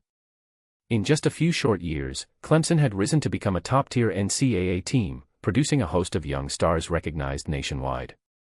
Most of them, notably, were on the offensive side of the ball. The quarterback, Deshaun Watson, born in 1995, had already become a star, drawing attention even from the NFL. Last season, as a sophomore, Watson had a breakout year, earning ACC Player of the Year honors and finishing third in the Heisman Trophy race, just behind Alabama's Derrick Henry and Stanford's Christian McCaffrey. Both of these running backs would go on to become top-tier NFL players. And, of course, Watson would follow suit. In 2017, Watson was selected in the first round by the Houston Texans and became a dominant NFL player from 2018 to 2020, making the Pro Bowl 3 consecutive years. In 2020, he led the league in passing yards. Although Watson's reputation later took a hit, with allegations of misconduct and harassment leading to lawsuits by 22 women and becoming the biggest off-field scandal of 2023, he remained highly sought after in a quarterback-starved league. Watson is a new-generation dual-threat quarterback, capable of both passing and running, with outstanding physical skills that complement his dynamic play style. Currently, Watson is the face of the Clemson Tigers. Whenever people mention Clemson, Watson's name comes to mind. But to think Clemson's success rests solely on Watson would be a gross underestimation of their depth. Clemson's offensive firepower includes wide receiver Mike Williams, tight end Jordan Leggett, running back Wayne Gallman, and one of the best offensive lines in the NCAA, making them a formidable team. Still, there's no denying that Watson is the heart and soul of the team. Throughout the Crimson Tide locker room, players discussed how they might contain Watson. As Watson enters his junior year, everyone wondered whether he had further refined his game. Clemson's offense had undergone little change, so after spring camp, they were expected to be even more formidable. But how much better had they become? Such were the conversations. Clark couldn't help but notice Lance's calm demeanor. While Lance often appeared lost during team gossip sessions, "Who are you talking about? I don't know any of these names," his indifference now stood out more starkly as everyone else became increasingly hyped with the end of spring training approaching. "Lance, aren't you at least a little curious?" Clark, unable to contain his excitement, found himself itching for the upcoming showdown.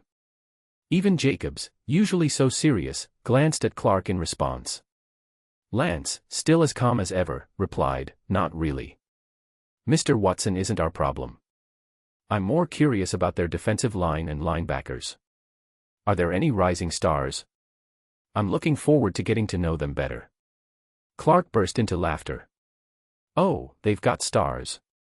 Their defensive line is top tier, and they're all highly skilled."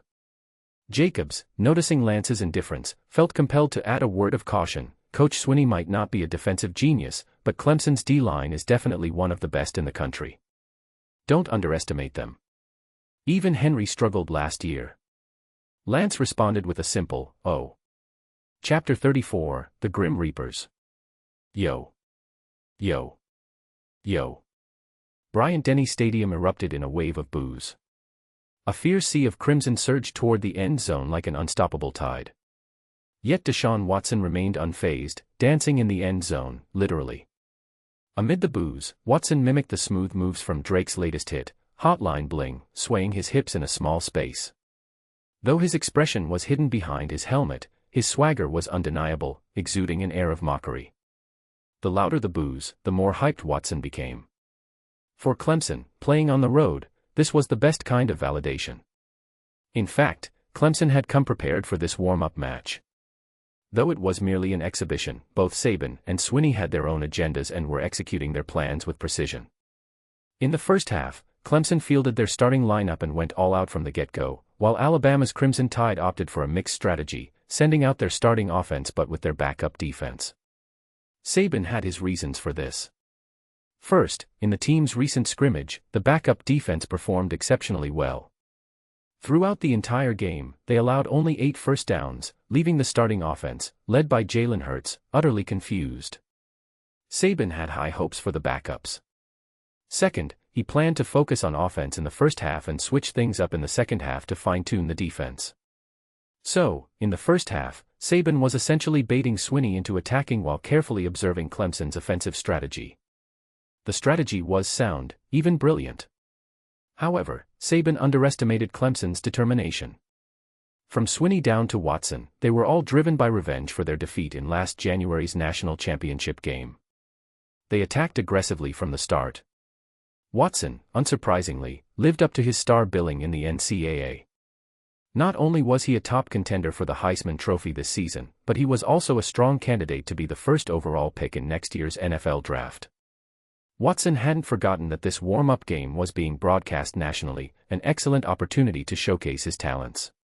Typically, NFL teams don't have time to watch college games. Scouts handle the information gathering, and the reports delivered to coaches and general managers are all they usually see. Unless someone's particularly interested, they won't go out of their way to watch game footage. But today was different. It was still spring camp, and the NFL had just wrapped up its draft. Training camps hadn't started yet, and with coaches and players on vacation, they had time to tune in. This ESPN broadcasted game could easily catch their attention, making it the perfect stage for Watson to shine.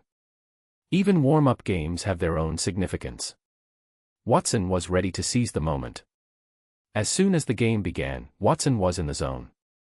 His dual-threat abilities, both passing and running, were on full display, tearing through Alabama's defense and catching the Crimson Tide completely off guard with his relentless attacks. 14-0. Barely enough time to catch their breath, and Clemson was already up by 2 touchdowns. Watson's stellar performance overshadowed even Clemson's defense, with 1 touchdown through the air and another on the ground, leading to the celebratory dance in Alabama's end zone. Today, Bryant-Denny Stadium was packed to the rafters. Facing last season's national championship runner-up and longtime rival, the entire town of Tuscaloosa had turned out. Though it was just a warm-up game, the atmosphere resembled that of a championship match, with waves of crimson energy reverberating throughout the stadium. Yet Watson, bold and brash, dominated from the first drive, leaving Jalen Hurts almost forgotten in his wake. The Crimson Tide struggled through the first quarter. But Saban remained calm. First of all, it had to be admitted, Clemson was playing well. However, was Clemson really that dominant? Let's start with Alabama's offense. The root of the problem lay in the ground game. Saban's team wasn't known for its passing game, so the running attack was key. Swinney knew this and took advantage of Alabama's struggles at the running back position, specifically targeting this weakness to choke the Crimson Tide's offense. Clemson's defensive line, made up of 4 top-tier players, was simply overwhelming. Swinney's defensive schemes weren't particularly varied, but his defensive linemen were so individually skilled that they formed a formidable unit even without complex strategies. Carlos Watkins, entering his junior year, played defensive tackle. Christian Wilkins, entering his sophomore year, played defensive end. Dexter Lawrence, a freshman, was another defensive tackle. Saban was familiar with Watkins, having faced him last year. He was a workhorse player, solid, dependable, and rarely missed a tackle. Though he lacked explosiveness, he was a rock in the defense, holding down the fort. The real standouts, however, were the 2 younger players, Wilkins and Lawrence. Both were strong and aggressive, with the potential to be first-round NFL draft picks. In football, more than any other sport, having a large roster means only the best of the best are selected in the first round. Even players picked in the first 3 rounds are usually exceptional. To be a first-round pick is the ultimate affirmation of a player's abilities. Moreover, not every position is prioritized in the draft. Teams don't always pick the most talented players, they pick the players they need the most. So, for defensive linemen to go in the first round is especially impressive. And in Saban's eyes, Wilkins and Lawrence had that first-round potential. Together, they anchored the inside and outside of the line, acting like Grim Reapers, completely shutting down Alabama's run game. Neither Jacobs nor Clark could make any headway. As a result, whenever Hurts tried to pass, Clemson's defense had already read the play, causing Hurts to struggle with accuracy. The offense was stuck in a quagmire. The pressure created a vicious cycle. To Saban, the issue was all about confidence. Both Jacobs and Clark knew how dominant Derrick Henry had been last season. Just having Henry on the field intimidated opposing defenses. Deep down, they knew they couldn't match up to Henry's presence, but they were still subconsciously trying to prove they could fill his shoes. It was a contradiction. Because of this conflicted mindset, their runs lacked vision and patience, repeatedly slamming into a brick wall. Jacobs was starting to get frustrated, still too young. The current situation was as much their fault as it was their opponents'. Saban remained cool-headed, observing the bigger picture. As for Alabama's defense, the main problem was Watson's growth. The Crimson Tide's defense couldn't figure out Watson's tactics, and this incredibly gifted quarterback was single-handedly carrying Clemson's offense. Chapter 35, Clocking Out. Yo. Yo. Yo. Bryant-Denny Stadium erupted in a chorus of boos, as waves of crimson fury surged toward the end zone. Yet Deshaun Watson remained unfazed, dancing in the end zone, literally. Amidst the crowd's jeers, Watson mimicked the smooth moves from Drake's latest hit, Hotline Bling, swaying his hips in rhythm. Though his face was hidden behind his helmet, his cheeky swagger and taunting dance were unmistakable. The louder the boos, the more Watson thrived. For Clemson, playing on the road, this was the ultimate reward. Clemson had come prepared for this warm-up game. Though it was only an exhibition, both Saban and Swinney had their own strategies, executing their plans to perfection. In the first half, Clemson unleashed their full starting lineup, playing with intensity. Alabama's Crimson Tide, on the other hand, fielded their starting offense and backup defense, creating a lopsided confrontation. Saban had his reasons for this. First, in the recent scrimmage, the backup defense had performed exceptionally well, allowing only 8 first downs in the entire game. They had made Jalen Hurts and the starting offense look clueless, and Saban had high expectations for his backups. Second, Saban planned to focus on offense in the first half and switch gears to fine-tune the defense in the second.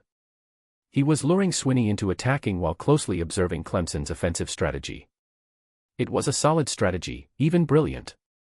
But Saban underestimated Clemson's determination. From Swinney to Watson, they had come to this game with revenge in their hearts, ready to make up for their defeat in the national championship game in January. From the start, they attacked aggressively.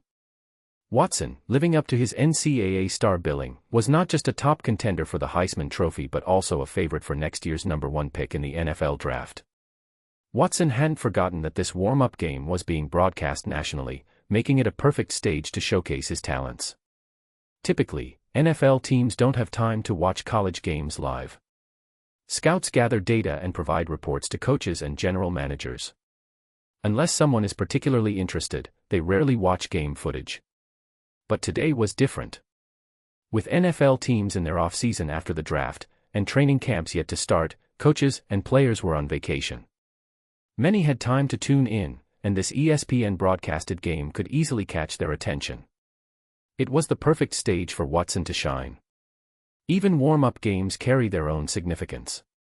Watson was determined to make the most of it. As soon as the game began, Watson took control. His dual-threat abilities, both passing and running, were on full display, breaking open Alabama's defense and catching the Crimson Tide completely off guard with his relentless attacks. 14-0. With barely any time to catch their breath, Clemson was already up by 2 touchdowns. Watson's electrifying performance, with 1 touchdown through the air and another on the ground, set the tone for the game. His celebratory dance in Alabama's end zone was the cherry on top. Today, Bryant-Denny Stadium was packed to capacity. Facing the runner-up from last season's national championship and their long-standing rival, the entire town of Tuscaloosa had turned out for this game. Though it was just a warm-up, the atmosphere resembled that of a championship match, with a sea of crimson energy coursing through the stadium.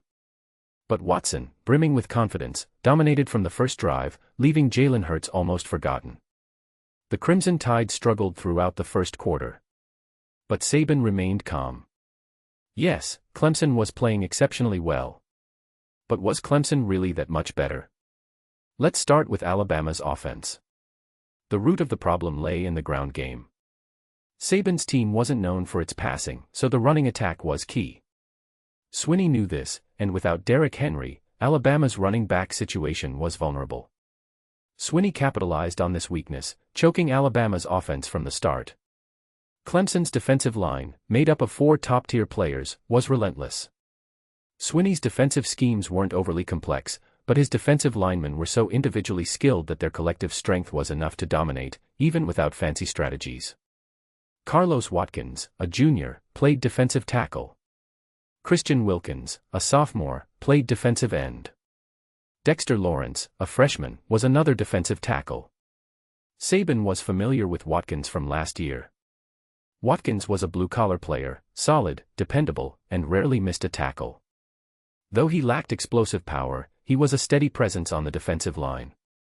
The real stars, however, were Wilkins and Lawrence, two young players with the talent and strength to be first-round NFL draft picks. In football, it's not easy to be drafted in the first round, especially as a defensive lineman. It's a testament to how outstanding Wilkins and Lawrence were. Together, they anchored Clemson's inside and outside, like Grim Reapers, completely shutting down Alabama's run game. Neither Jacobs nor Clark could make any headway. As a result, whenever Hurts attempted to pass, Clemson's defense had already read the play, causing Hurts to struggle with accuracy. Alabama's offense was stuck in a rut. The pressure was creating a vicious cycle. Saban, however, recognized the problem wasn't just Clemson's defense, it was Alabama's own mindset. Both Jacobs and Clark were trying too hard to live up to the legacy of Derrick Henry, the team's legendary running back from last season. They knew they couldn't fill his shoes, yet they were still trying, leading to poor decision-making and frustration. Jacobs, in particular, was growing agitated, still too young. The current situation was as much Alabama's fault as it was Clemson's brilliance. Saban remained cool-headed, observing the bigger picture. As for Alabama's defense, the main issue was Watson's growth. Alabama's defense couldn't decipher Watson's tactics, and his dual-threat abilities, both passing and running, were giving them fits. Watson was a game-changer. Back in the end zone, Watson wasn't done yet. After his dance, he pushed away his celebrating teammates and sprinted toward Alabama's sideline, running along the edge of the field like a plane with its wings spread, helmet off, arms outstretched. Fly, fly high. Soar into the sky. Quick, Josephine, jump into my flying machine. Fly, soar high. Across the field, Humphrey stared in disbelief. What's he singing? A rap. Lance pondered for a moment. It sounds like a rock version of, Quick, Josephine, jump into my flying machine. Humphrey was speechless. Lance continued, you know, that song Rose was singing at the end of Titanic when she was lying on the door, staring at the sky. Humphrey's face turned red. I want to punch him. Don't stop me. Lance shrugged, showing no intention of stopping him. I won't mind. Humphrey, aren't you supposed to stop me? I was already prepared for you to hold me back. Lance smirked, but if you're going to punch someone, aim for the head. A few punches won't hurt him. It's better to win the game and force that rooster to lower his proud head. That'll be more fun. Humphrey nodded vigorously, his clenched fists relaxing. Yeah, you're right. We'll crush his arrogance on the field and show him whose home turf this is. However, Watson wasn't done showing off. Alabama's offense still hadn't scored, but Clemson, led by Watson, was back in the red zone. In football, the red zone is the area within 10 yards of the end zone, similar to the penalty box in soccer. Both teams crowded together, with the offensive space shrinking, while the defense had less ground to cover. This often gave the defense a slight advantage, making their plays more concentrated and aggressive. Alabama's defense finally showed some fight, holding Clemson to a critical third down stop. Clemson now faced a 4th and 4 situation. The stadium erupted. Under normal circumstances, Clemson wouldn't go for it on 4th down. If they failed, Alabama would take possession right there. Most teams would choose to kick a field goal, take the 3 points, and extend their lead. That's what 99% of teams would do 99% of the time. Especially since Clemson was already leading. But Swinney didn't do that. Precisely because Clemson was leading, Swinney decided to take a risk. He went for it on 4th down. With little time left in the first half, even if they failed, Alabama wouldn't have much time to mount a drive. Swinney figured it was worth going for it, draining the clock, and limiting Alabama's offensive chances. And if they succeeded, Clemson could head into halftime with a 3-touchdown lead. It was a bold, provocative move.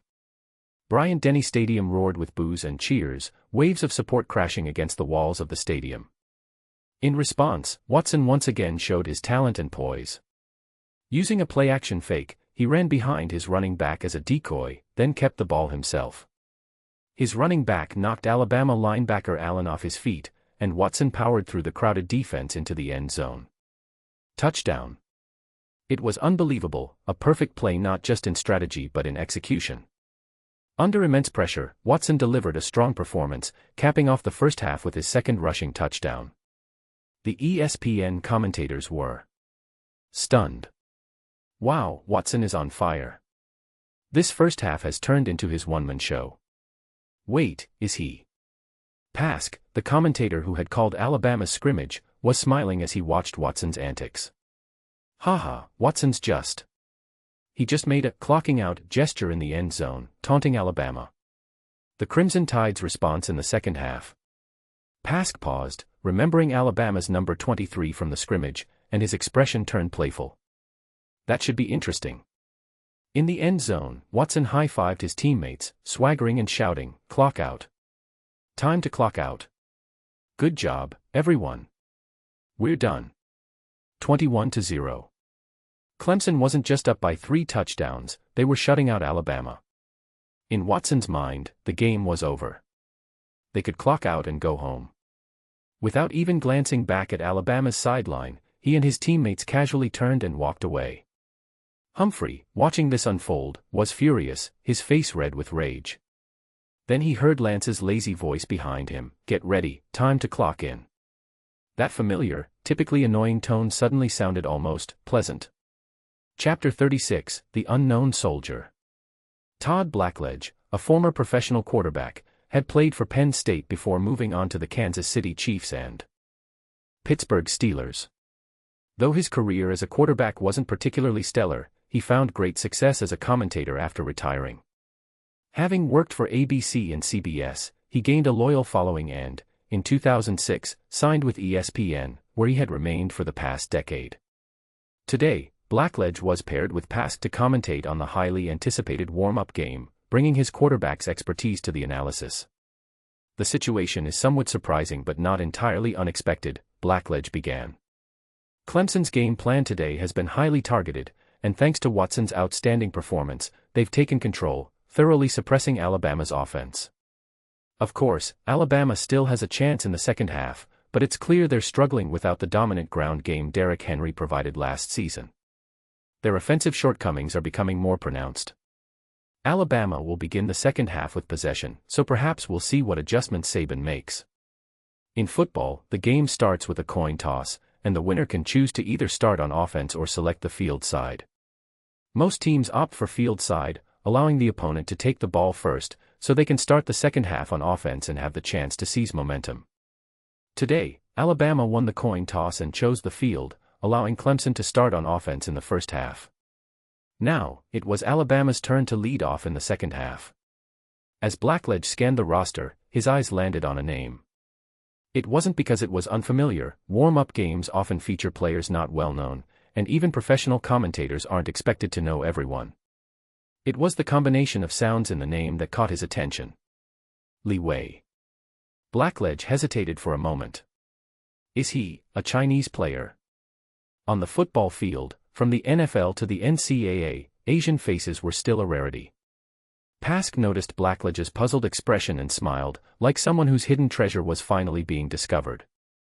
On one hand, Pask felt excited that the secret was about to be revealed. On the other hand, he was a bit reluctant to share, his hidden gem was about to shine in the spotlight for everyone to see. Pask also harbored some curiosity. After all, the last warm-up was just an internal scrimmage, and he was eager to see what number 23 would bring to the table today. Yes, he's Chinese, Pask replied. And believe it or not, he's only been playing football for 3 weeks. Blackledge was stunned, blurting out, "You've got to be kidding me. An Asian player, already unusual. An unknown rookie." That doubled the shock. A complete novice, who had only been playing football for 3 weeks. Blackledge realized how his comment sounded and quickly composed himself. But even after collecting his thoughts, his mind was still reeling, and he could only repeat, You've got to be kidding me. Pask. Watching Blackledge's incredulous expression, Pask shrugged. Only Nick Saban knows for sure. Blackledge paused. He could sense there was more to this than met the eye. And Pask was right, Saban wasn't the kind of coach to make foolish decisions. But how could this all make sense? He looked at the field, still full of questions. The second half began. Lance felt a bit disappointed. The star defenders, the so-called black-faced judges, weren't on the field. Like Alabama, Clemson had switched to a different lineup for the second half. And with Clemson holding a commanding lead, Swinney had unleashed a batch of young, inexperienced players, likely high schoolers who hadn't even graduated, much like Jacobs and Hurts. Lance had been looking forward to a showdown with those intimidating defenders. But then he realized that if Alabama managed to rack up first downs and touchdowns, Swinney might be forced to adjust his strategy. Fine, then. Let's stretch our legs and have some fun. When Bateman glanced over at Lance, he caught him loosening up, licking his lips. The 0-21 score didn't seem to faze him in the least. This calm demeanor helped ease Bateman's own nerves. He could always trust Lance, right? Clap. Bateman clapped his hands, gathering the offense together. This was the same group that had toppled the starting defense in the scrimmage. They might not be starters yet, but who knows what could happen after this warm-up. With just a few words, Bateman relayed the coach's game plan to his teammates. But before they broke the huddle, he couldn't help glancing at Lance for confirmation. Seeing Lance's reassuring nod, Bateman felt a bit more settled. Unlike the internal scrimmage, the coaches were calling the plays today. And with Lance's ability to adapt on the field, Bateman felt a bit more confident. For the first play, Alabama stuck to their traditional game plan, starting with a ground attack. That's why Bateman had looked to Lance. And by the looks of it, Lance was ready. Indeed, Lance was fully focused. The louder the cheers and chants in Bryant-Denny Stadium, the more focused he became. The more intense the pressure, the more it sharpened his concentration. He could almost hear the adrenaline pulsing in his ears. He was ready. In the first half, Lance had watched carefully. He wasn't just observing, he was analyzing Clemson's defensive strategy, diagnosing where Alabama's offense had gone wrong, much like a chess master studying a game. Just because he hadn't spoken didn't mean his mind was empty. Now it was time to put theory into practice. Clelin Ferrell, wearing number 99, could hardly contain his excitement. The moment he had been waiting for was finally here. The college football field. Though he wouldn't officially enroll until September, Ferrell was more than ready to prove himself. He had enjoyed a stellar high school career and was confident in his talent and ability. Ranked 101st overall and 7th among high school defensive ends nationwide, Ferrell believed these rankings didn't do his talent justice. But that didn't matter. He was ready to prove himself. Ferrell was determined to become an NFL first-round pick, one of the greatest defensive ends in history. At 6 feet 4 inches and 265 pounds, he saw J.J. Watt, the NFL's top defensive player, as his benchmark. Ferrell believed he could match, or even surpass, Watt's dominance. And this game against Alabama would be his first step toward that goal. Sorry, number 18, Bateman, and number 23, Lance, you're about to become my stepping stones. Ferrell was going to use them as a springboard to secure a starting position as a defensive end. He was getting more and more excited. Thump. Thump. Ferrell was ready. He heard the quarterback's cadence, and as soon as the ball was snapped, he exploded off the line like an arrow from a bow. Pressure. Pressure. Pressure. This was the core of Clemson's defensive strategy. It had worked in the first half, and now Ferrell was determined to take it up a notch. He sprinted forward, immediately recognizing the play. Alabama was running the ball. Number 23, target locked. Chapter 37, a bloody battle. Attack. Bateman called the play, and Lance didn't rush into action. Instead, he took a moment to adjust his steps and move forward.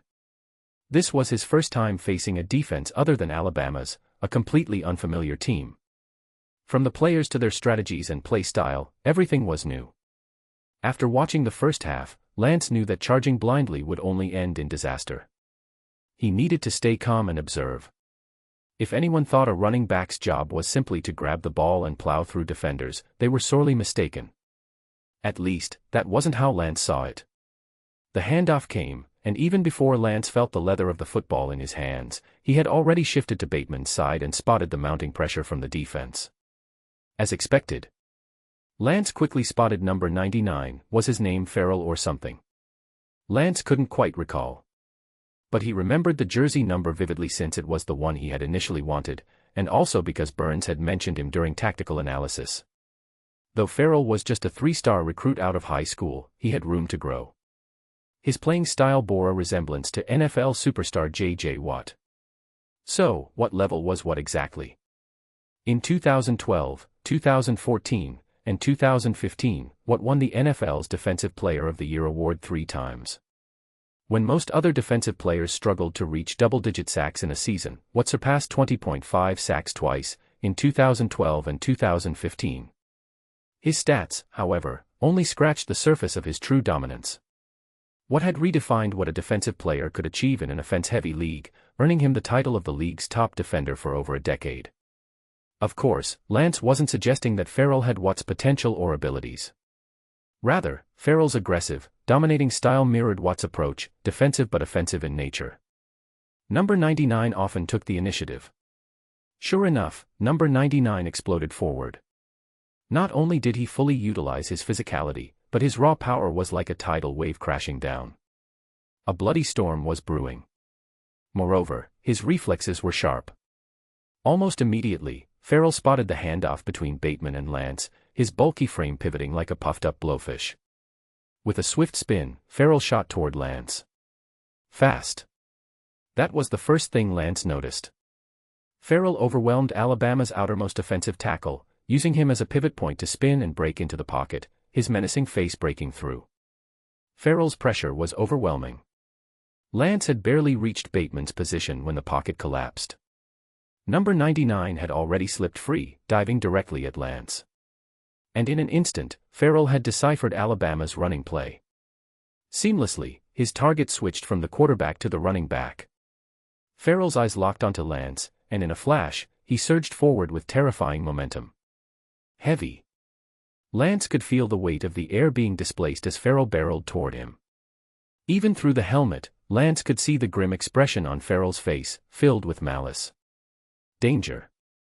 Just as Farrell's massive hands were about to crush him, Lance kicked off with his left foot. Power rippled from his foot, through his ankle, and up his leg, as his muscles exploded with force. He twisted sideways, narrowly evading Farrell's crushing tackle. A close shave. Even so, the slightest brush with Farrell left Lance's shoulder stinging as if a layer of skin had been torn off. The heat from the collision seared his skin. But Lance knew the danger wasn't over. Out of the corner of his eye, he saw Farrell recovering from his missed tackle, his arms following him closely. Without hesitation, Lance used his momentum to spin counterclockwise, scattering the pressure that had been building up around him. Farrell's second attempt at the tackle whiffed again, as Lance completed a full 360-degree spin, shifting position while keeping his breath steady and using his spin to pull further away. The field opened up in front of him. Farrell's grin froze on his face. He had been so close to making the tackle. His speed and strength had been unleashed fully, yet how had he missed? Not once, but twice. What was happening? There was no time to ponder, though, as gravity yanked his hefty body toward the turf. His vision was filled with nothing but green grass. Damn it. Meanwhile, Lance felt the pressure behind him but didn't have time to glance back. He planted his foot and sprinted forward, aiming to break through. But no sooner had he taken a step than the pressure mounted again. Layer upon layer. Defensive shields stacked up before his eyes. Alabama's defense featured 4 linebackers, so the pressure near the line of scrimmage was somewhat lighter. It wasn't until Lance crossed the line that he typically felt the full brunt of it, giving him time to accelerate. That's why he had always managed to find a gap when facing defenders like Allen and Foster. But Clemson was different. They had 4 defensive linemen who extended their pressure from the line of scrimmage. Even if they didn't break through the offensive line's pocket, their sheer presence created an obstacle for the quarterback and running back alike. Now, Lance hadn't even built up speed yet. After dodging Farrell's tackle, he was immediately met with a swarm of defenders, densely packed, blocking his view of the end zone. It was a different game altogether. So, what would Adrian Peterson do? Lance remained calm. He had experienced this kind of defensive pressure many times during his system template training. There was no need to panic. Yet, real game pressure was different from simulations. The sharpness of the tackles and the heat of the pursuit electrified his senses. Excited and exhilarated, but still calm. Lance's eyes scanned the field as his mind raced. In a flash, he'd assessed the situation. He could zigzag through the gaps, which was his specialty. But Clemson's defense was much tighter than expected. Even if he dodged one defender, he'd likely end up in a dead end. That would be futile. Lance quickly abandoned that plan. Instead of dodging, he charged straight at the linebackers ahead. No dodging. He went straight into them. Was it foolish to throw himself into their grasp? Lance kicked off hard, pivoting his body. Leading with his left shoulder, he unleashed his strength and speed, crashing into the defense like a battering ram. Boom. The impact echoed across the field as the collision sent shockwaves through the air. Chapter 38, A Tough Challenge. Dorian O'Daniel, the Tigers' number 6 safety, was completely unprepared for what was coming. He had anticipated taking another step forward to complete the tackle, but instead, Lance crashed into him head-on before he could adjust his footing or strength. Out of pure instinct, O'Daniel tried to wrap Lance up for the tackle. But then, boom. The force hit him like a tidal wave, crashing down on him with full intensity. Ugh.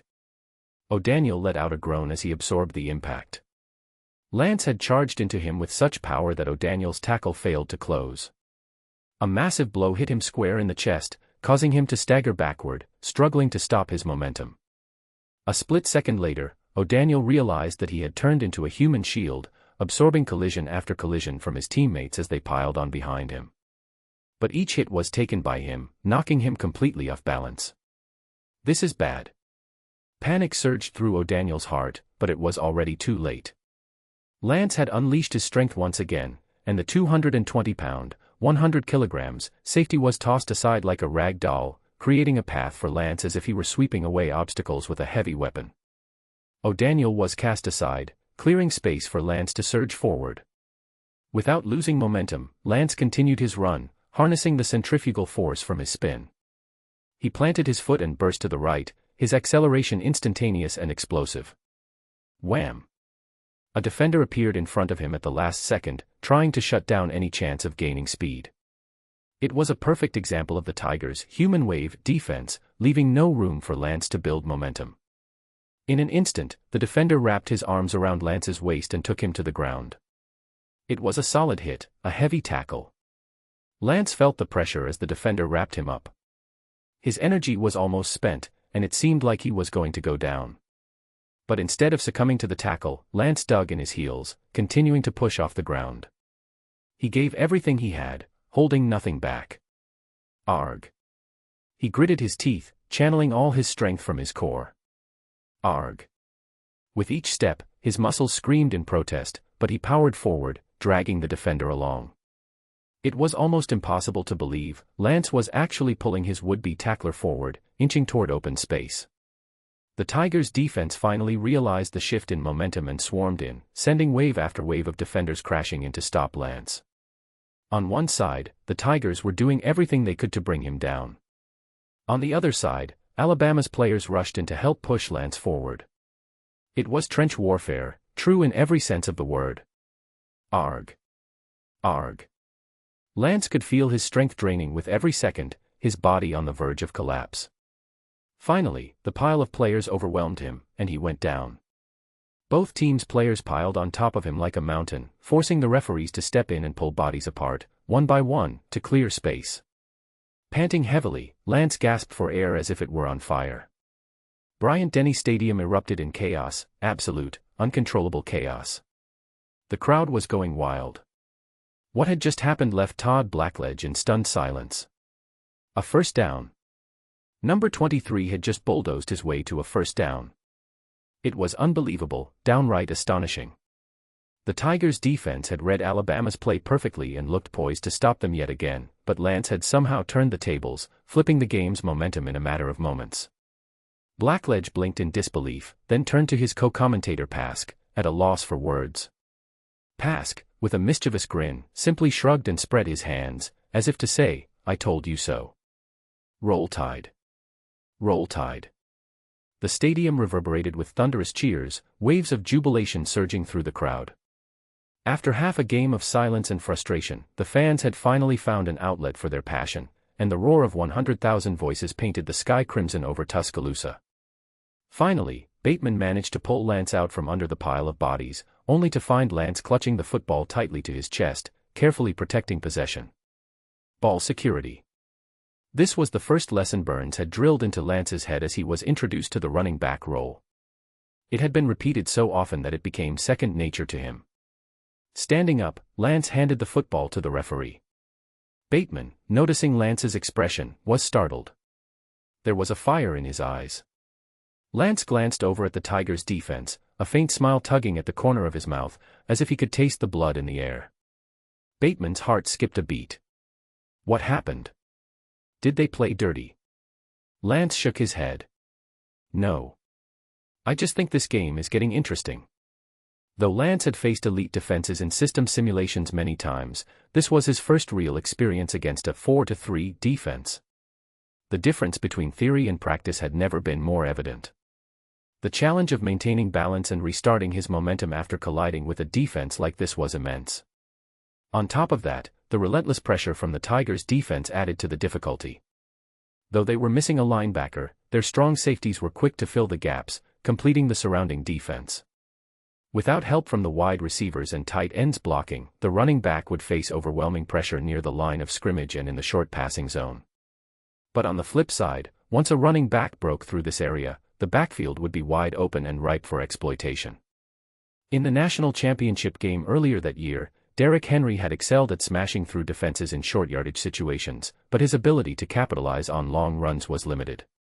As a result, Henry was forced to retreat time and again to fight his way through defenders, making the game exhausting for him. In today's first half, both Jacobs and Clark had repeatedly run into walls, failing to break through the Tigers' defense.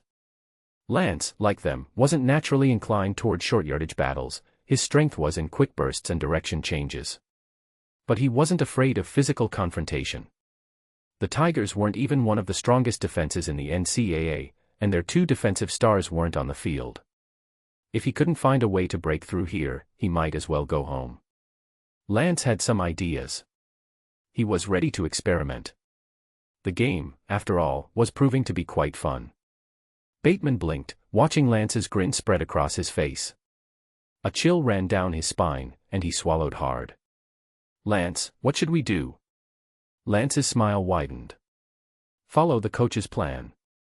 I just have a little personal idea, just a small one." Turning his head, Lance caught a glimpse of number 99, who was looking back at him. Lance raised his hand in a friendly wave. "Hey." Farrell froze for a moment, confused. What did number 23 mean by that? He was mocking him, right? That was definitely a taunt. He'd make sure number 23 paid for that. Damn it. Farrell cursed under his breath. At Alabama's 35-yard line, first down. Coach Saban decided not to overwork Lance, sending in running back Emmons to switch up the rhythm instead. In football, physical confrontation is the name of the game, and the body takes a beating. Almost every position sees rotations due to fatigue, and there's no limit on substitutions during a game.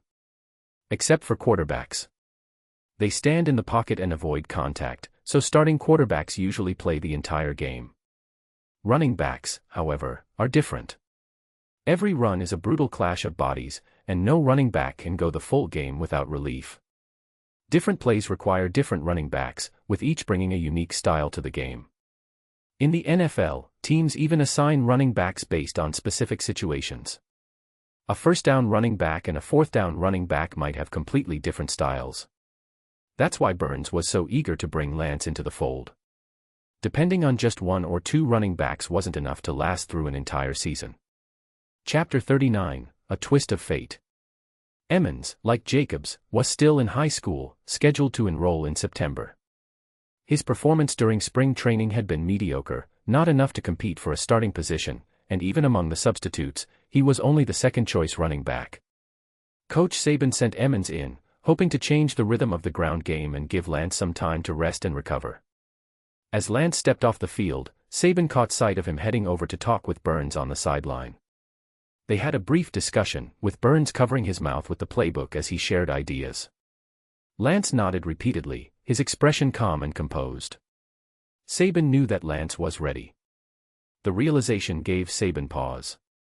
When had he started trusting Lance so implicitly? He shook off the thought and refocused on the game. Emmons' progress on the ground was average. The Tigers' defensive front was still applying intense pressure, even though their main stars, the two key defensive linemen, were on the bench. The remaining defenders were still aggressive, and Alabama's offensive line was under significant strain. But Lance's earlier run had left an impression on the Tigers' defense, making them wary. Their attention remained focused on the front line, allowing Emmons' modest ground gains to open up the passing game for Bateman, who connected on a pass for another first down, bringing Alabama close to midfield. Unfortunately, under pressure, Bateman's next short pass was off target, leaving Alabama with a 2nd and 10. Emmons managed to grind out 2 yards, but now the team faced a difficult 3rd and 8 situation. Midfield was just within reach. Alabama's offense had finally found some momentum, but it stalled right before the halfway line. With a couple more first downs, they could attempt a field goal, but they were stuck. Kicking field goals in football, while easier than in soccer, was still challenging. Much like soccer, football defenders form a wall and apply pressure to disrupt the kicker's rhythm, but without a goalie and with no boundaries for the goalposts, the success rate is typically higher. Still, the further the distance from the goal, the harder it becomes. The total distance for a field goal includes 3 components: the 10 yards of the end zone, the distance from the line of scrimmage to the end zone, and roughly 8 yards for the kicker's run-up. For example, on an extra point after a touchdown, the ball is placed on the 15-yard line, making the total distance approximately 33 yards, 10 plus 15 plus 8. Field goals from 40 to 45 yards are fairly reliable, often with a success rate close to 99%. However, once the distance exceeds 50 yards, the success rate drops sharply. Thus, the opposing team's 35-yard line is commonly referred to as the field goal range. If the offense stalls around the 40-yard line, they can still attempt a long-distance 58-yard field goal, though the odds are much lower.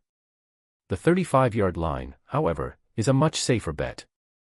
Alabama had now pushed close to midfield, needing 2 more first downs to comfortably reach the 35-yard line for a potential field goal. But they were stuck. Saban felt the pressure. Bateman's inaccurate pass had been crucial, but football is a team sport, and it wouldn't be fair to blame one player. Staying calm, Saban subbed Lance back in for Emmons. Emmons hadn't made any mistakes, Bateman's pass had been off, but with a 3rd and 8 scenario, Saban needed Lance to draw the defense's attention. 3rd and 8 is a long yardage situation, and typically, a passing play is the smart choice. Ground games rarely net more than 5 yards per play. Saban figured the Tigers coach, Swinney, would be expecting a pass, which is why Lance was going to be the wild card. Saban had planned to use Lance as a secret weapon during the regular season. Though he was unsure if that plan would continue, today was a chance to see Lance in action as a decoy. The play was set. Bateman received the call in his earpiece and exhaled, looking over at Lance. Lance gave him a reassuring smile and mouthed the words, "Poker face." The subtext was clear: don't give away the play. Stay cool. Bateman chuckled, feeling an unexpected wave of calm. With a deep breath, he called the play. Set, hut. Bateman announced the snap, and instead of looking toward Lance, he focused on the left side of the field. He didn't even take his usual steps back to read the defense, he raised his arm immediately, ready to throw. A quick pass.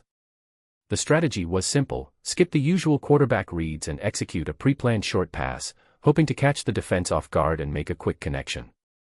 If everything went well, the receiver or tight end would find an opening before the defense had time to react, gaining just enough yards for the first down. As Bateman set up for the quick throw, the Tigers' defense swarmed to the left side of the field. Everyone, except for number 99. Clellan Farrell, wearing number 99, was watching Lance closely. In their last encounter, Farrell had missed 2 tackles in a row, which had been a personal humiliation. He didn't care about the overall defensive strategy, his focus was solely on Lance. Driven by high school-level impulsiveness and stubbornness, Farrell locked in on Lance and realized Lance wasn't moving with the rest of the offense. Instead, he was heading in the opposite direction, toward Alabama's right, the Tigers' left. What's going on? Farrell didn't have time to think. He quickly adjusted, shifting his weight to the right before slamming on the brakes, cutting back to the left. For a split second, Farrell found himself detached from the rest of the defense. He didn't have time to process the situation, he just saw Bateman turn and throw the ball in a straight line. The ball sailed perfectly into Lance's waiting hands. It was a fake pass run. Alabama had executed a flawless fake pass run on 3rd and 8, gambling on this bold strategy. Had Farrell not been watching Lance so closely? But there was no if now. Farrell was already charging toward Lance, laser-focused on bringing him down. Closer. Closer. Farrell's muscles tightened in anticipation, remembering the moment when Lance had barreled through O'Daniel with a powerful spin move. He wasn't about to make the same mistake again. This time, he stayed calm, watching Lance's feet and monitoring his center of gravity. Here it comes. As Lance approached, Farrell grinned, ready to pounce. But then, Lance fainted. A ghostly blur passed before Farrell's eyes. And just like that, Lance stopped, almost as if time itself had frozen. Farrell, unable to halt his momentum, flew past him. Farrell. Chapter 40, Casual Stroll. This was a game of strategy. Farrell was calculating Lance, and Lance was also calculating Farrell. In a flash, both players shifted their centers of gravity multiple times, faking movements to dodge or tackle. In just a few brief moments, they exchanged the upper hand multiple times, with the distance between them shrinking and the tension in the air intensifying. Here it comes. As the defender, Farrell had to make the first move to break free of the passive position and seize the initiative. He pushed off, his massive frame launching forward. However, at that fleeting moment, Lance made an unexpected move, coming to a sudden halt. His body completely under control, it was as if he had hit a pause button. Break. Stop. Miscalculation. Farrell's tackle narrowly missed its mark, skimming past Lance as if the runner's body had turned into a blur, slipping by him at the last second. Farrell's heart skipped a beat, and before he could feel surprise or panic, he shifted his weight, forcing himself into a half step to the right. He tried to collapse his weight onto Lance's standing position, using his excellent physical gifts to try to cut off Lance's escape route. Regardless of whether Lance managed to evade the tackle, or whether Farrell's panicked second attempt succeeded, Farrell's massive body, like a mountain of flesh, was physically blocking Lance's path forward. Farrell gritted his teeth, focusing all his strength and weight into this move, fully committed to bringing down his opponent. Just as Farrell thought he had successfully blocked the run, he caught a glint in Lance's eyes, whether it was a flash of confidence, a smirk, or simply the light reflecting off his helmet, Farrell couldn't tell. But for a moment, there was a calm, almost assured control in Lance's expression. Farrell cursed silently. In the next moment, he felt a shadow rushing straight at him.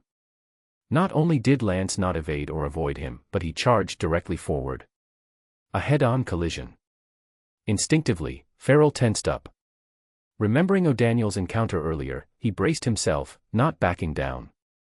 Perfect, he thought. Let's see how this lightweight running back handles 275 pounds, 120 kilograms, of pure force coming right at him. Farrell smirked, imagining the pain Lance was about to feel. Just as the two were about to collide, Farrell noticed a subtle shift. Lance's body moved slightly, their centers of gravity barely misaligned. Wait, how was Lance able to control his body to make such a precise adjustment at the last moment? And what was he planning to achieve with this? Before Farrell could even complete the thought. Boom. A powerful impact slammed into Farrell's right shoulder. Like a tidal wave, the force surged into his shoulder with immense pressure. It was a solid, direct collision, without any finesse or trickery, a pure test of power. The force from below rose like a meteor punch, landing squarely on Farrell's shoulder. Farrell felt as though his shoulder was going to shatter. For the first time, his body felt fragile. Boom. A sudden, overwhelming force toppled his balance. His 265-pound frame, lacking agility, was now completely exposed, and unable to adjust, he absorbed the full brunt of the impact like a punching bag. The sheer force of the blow spun Farrell around. "Alan, I've seen this play before." In a mind-boggling spectacle, the 265-pound Farrell was spinning, as if an invisible hand was guiding his clumsy, lumbering frame into a slow-motion pirouette. The entire crowd fell silent, stunned. Farrell, like a wannabe ballet dancer trapped in a heavyweight's body, awkwardly spun around. His world was upside down as his balance was sent into a spin cycle. Barely 90 degrees into the turn, he had already lost all momentum and couldn't continue. He froze. Farrell was left in a precarious position, his center of gravity and balance utterly shattered. He was helplessly at the mercy of gravity, arms flailing as he tried to grab onto something, but it was useless. He tumbled backward. Face up. Back down. Out of the corner of his eye, Farrell caught a glimpse of Lance's silhouette slipping past him like a breeze, disappearing before he could react. The world was crumbling. How had this happened? Farrell couldn't figure it out. As for Lance, using his shoulder as the axis, Lance had felt the full weight of the impact as well. The massive force slammed into his left shoulder, but rather than resist, he flowed with it. He sunk into the hit, allowing the momentum to carry him in a clockwise spin, successfully deflecting the remainder of the force. Completing the 360-degree spin, Lance didn't stop. He instinctively angled his body to the right, pushing forward and upward. One step. As he surveyed the field, he saw exactly what he had predicted. The Tigers' defense had swarmed to the other side, leaving the right side of the field wide open. 2 steps. While there were still cornerbacks and safeties on this side, the previously dense defensive line had scattered, leaving open space ahead. Everything was just as Lance had observed and analyzed. Burns had agreed, the Tigers' defense was concentrated in the middle. Both in numbers and strength, they were clogging up the line of scrimmage, putting immense pressure on Alabama's offensive line and ground game. But in doing so, they left the flanks vulnerable. The cornerbacks and safeties were occupied with the wide receivers. All Lance had to do was dodge the first line of defense and redirect the linebackers' attention. The sideline would open up. Now, it had. 3 steps.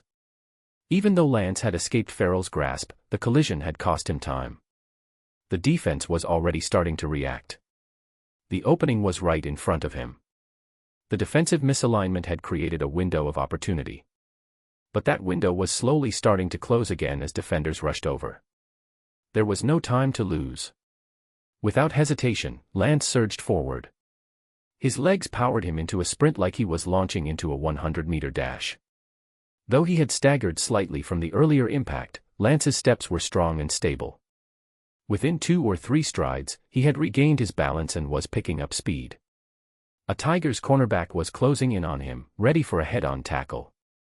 But just then, a figure appeared on Lance's right side, crashing into the cornerback. It was wide receiver Foster, Alabama's number 1. He had initially run a deep route, but turned back to block for Lance. A collision. A block. The lane that had been closing reopened once again. The path ahead was clear. Chapter 41, First Strike. With a block from wide receiver Foster, Lance's path cleared up once again. He surged forward unhindered, his speed increasing with every step. Bit by bit, Lance unleashed his full pace. Just then, a figure appeared to his left, running ahead by 4 or 5 steps. It was tight end Hunter Kiss, who glanced back at Lance. Though they exchanged no words, Hunter immediately understood his role. Without hesitation, he turned and charged at 2 incoming linebackers, trying to block them both. For a split second, Hunter could only hold them off briefly. There was no way he could stop the 2 fierce defenders on his own. But that brief moment was all Lance needed. Acceleration. Running. Sprinting. Lance broke through the acceleration zone, moving into top speed. His light steps propelled him forward rapidly. In just the blink of an eye, he covered 5, then 10 yards. First down, secured. The entire stadium was stunned. While some fans had already seen number 23's abilities during the intrasquad scrimmage, for others, this was their first time witnessing it. And this wasn't just any opponent, it was Clemson Tigers, the team that had crushed Alabama's offense in the first half. The stadium fell silent, with even the gasps of astonishment fading away. With Hunter's block clearing the path, Lance pushed forward for 10 yards, completing the first down. Then, in his peripheral vision, he saw O'Daniel diving for a tackle. But this move wouldn't work on Lance. Pushing off. Raising his legs. With a graceful leap, Lance's agile steps landed lightly, keeping his balance like a cheetah in full stride. He maintained his speed effortlessly and burst ahead, cutting into Clemson's territory, passing the 45-yard line. But it wasn't over yet. Running. Full sprint. Breaking free from all constraints, Lance unleashed his speed without holding back. 40-yard line. The safety arrived. Tanner Muse knew he was Clemson's last line of defense. He couldn't afford to miss the tackle. The problem, though, was that Clemson's defense hadn't been truly tested all game. In the first half, the safeties had barely been challenged, and Muse had assumed that his role in the second half would be equally uneventful. He wasn't expecting such an onslaught. What if he missed the tackle? That thought, a moment of hesitation. Before Muse could even react, Lance had already burst past him, overtaking him. The poor safety scrambled to keep pace, running alongside Lance, waiting for an opportunity to tackle him. But this was no easy task. 35-yard line. When both players are at full speed, any attempt to break their balance becomes much more difficult. The right move is to slow the opponent down slightly and then use that small gap to make a play. Muse had the right idea, but the reality was far more challenging. 30-yard line. In a mere breath, the red zone came into view. If Muse didn't act soon, it would be too late. Muse knew this and reached out. Just as he stretched his arm, his balance faltered. His steps became uneven, and right when he was about to make contact with Lance's shoulder, Lance sped up. He actually accelerated. In a full sprint, Lance found another gear, shifting into an all-out dash. Muse could only lift his right hand as he watched number 23 pull further away. Trying to recover, his steps stumbled. If he hesitated any longer, the chance would be gone. 25-yard line. Muse lunged desperately, throwing his entire body into Lance's back. The impact sent them both tumbling, with Muse trying to bring him down, but there was no chance. None at all. The world spun wildly, Muse completely out of control. Thud. Muse thought, did I get him? I must have, right? Even if I didn't fully tackle him, I must have knocked him off balance, right? But. Looking up from his chaotic fall, Muse saw the back of number 23 still moving forward. Despite the collision, Lance had maintained control of his steps. As Muse tumbled to the ground, all he could see was the rapidly retreating figure, leaving him in despair. 20-yard line. Lance had felt the impact on his back, his balance and speed completely thrown off. His knees buckled as he staggered forward. He was about to collapse. Clenching his teeth, Lance had just one thought. Push off.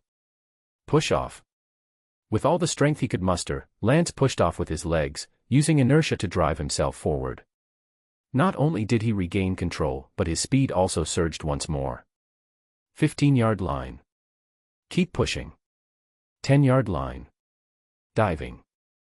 5-yard line. His balance was on the verge of collapse. His knees could no longer hold up, but Lance, driven by momentum, dove forward in a final leap. Airborne, flying.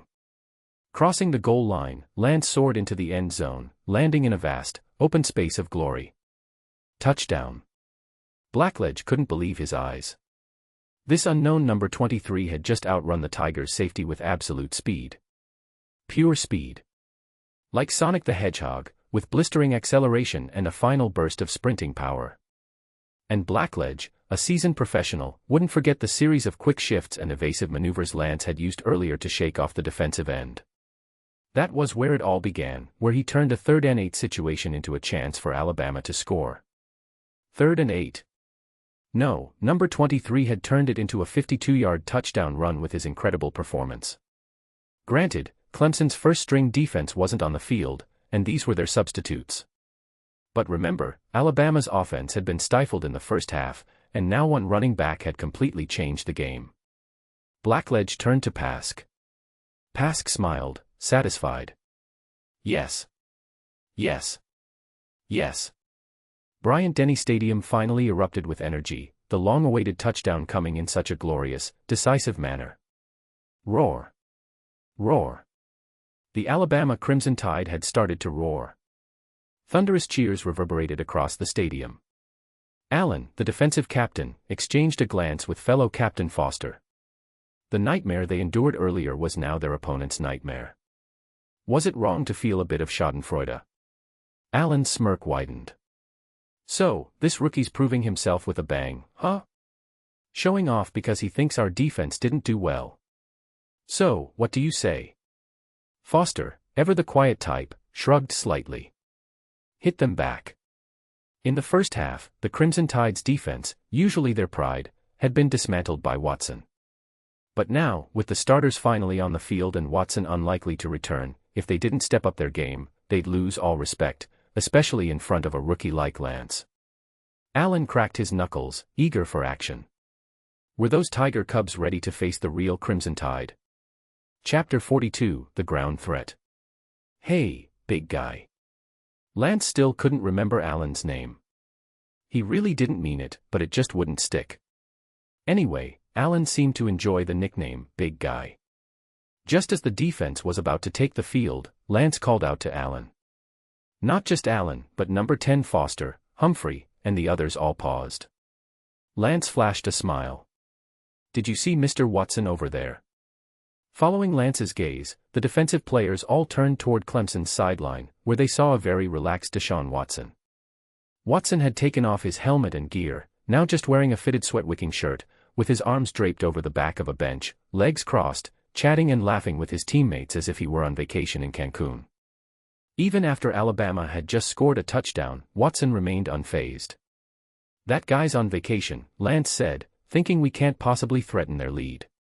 Even though their defense let a touchdown slip, he still believes their backup offense will maintain the advantage. Hey, gentlemen, why don't we prove ourselves by getting that guy off his seat and back into his gear? What do you say? Those words fired up the Crimson Tide defense more than any speech could. Allen turned to Lance, his eyes filled with the confident look of a seasoned leader. How about we see who gets Mr. Watson up first? Lance gave him a thumbs up. Watch out, though. Our offense already scored 1 point.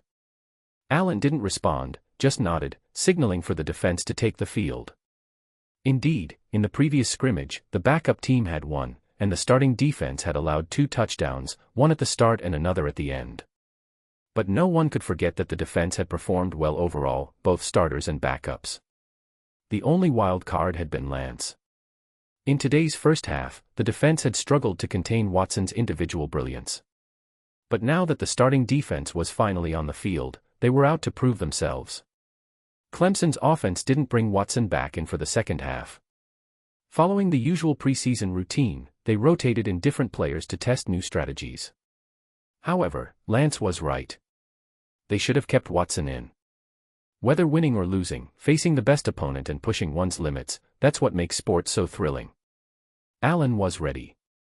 Clemson's offense, like Alabama's, relied heavily on their star player. Without Watson, their aggression and pressure dropped drastically, leaving them unable to control the game.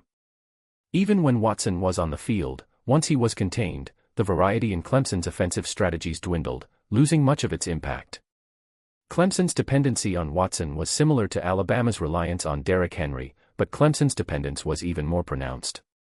Swinney, Clemson's head coach, was undoubtedly aware of this. That's likely why he chose Alabama as their preseason opponent, to refine their second and third offensive units. However, that was easier said than done.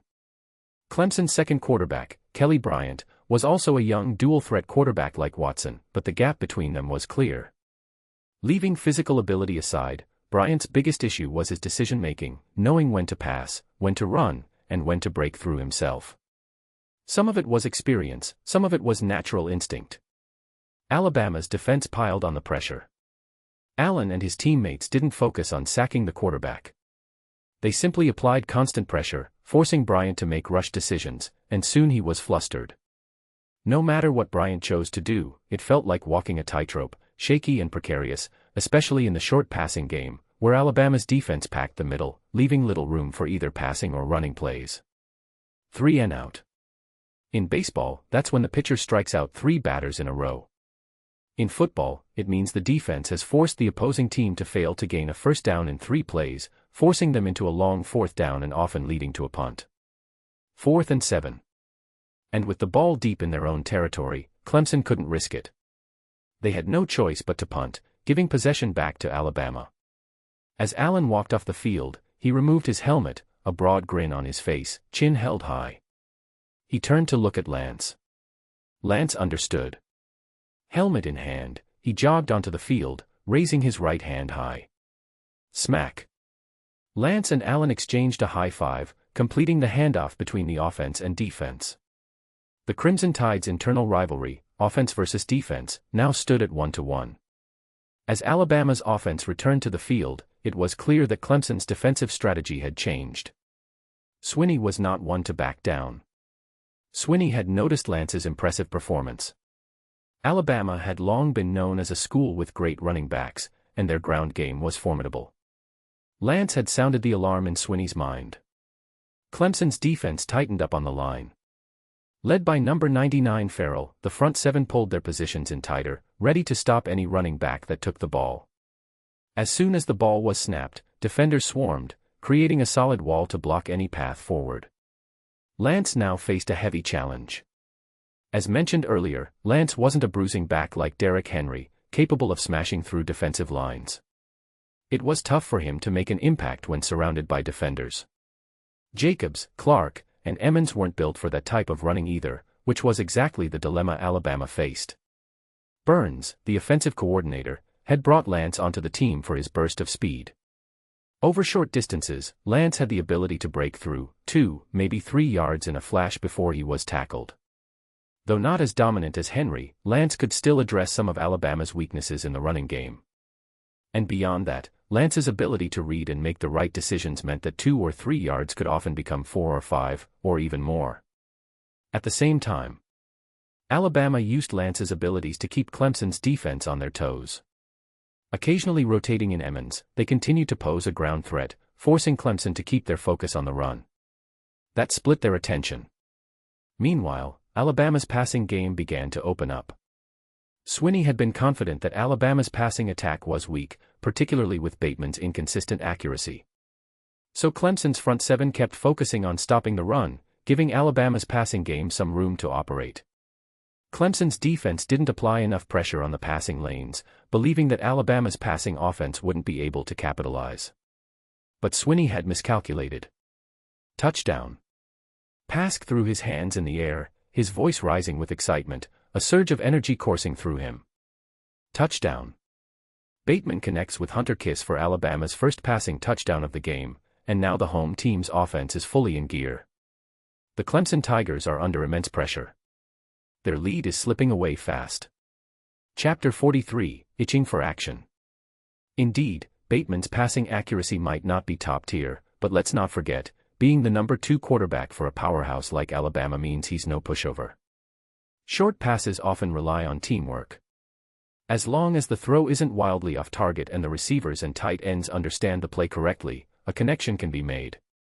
While Alabama's ground game drew significant defensive attention, Coach Saban called for a series of short pass plays to gradually wear down Clemson's defense.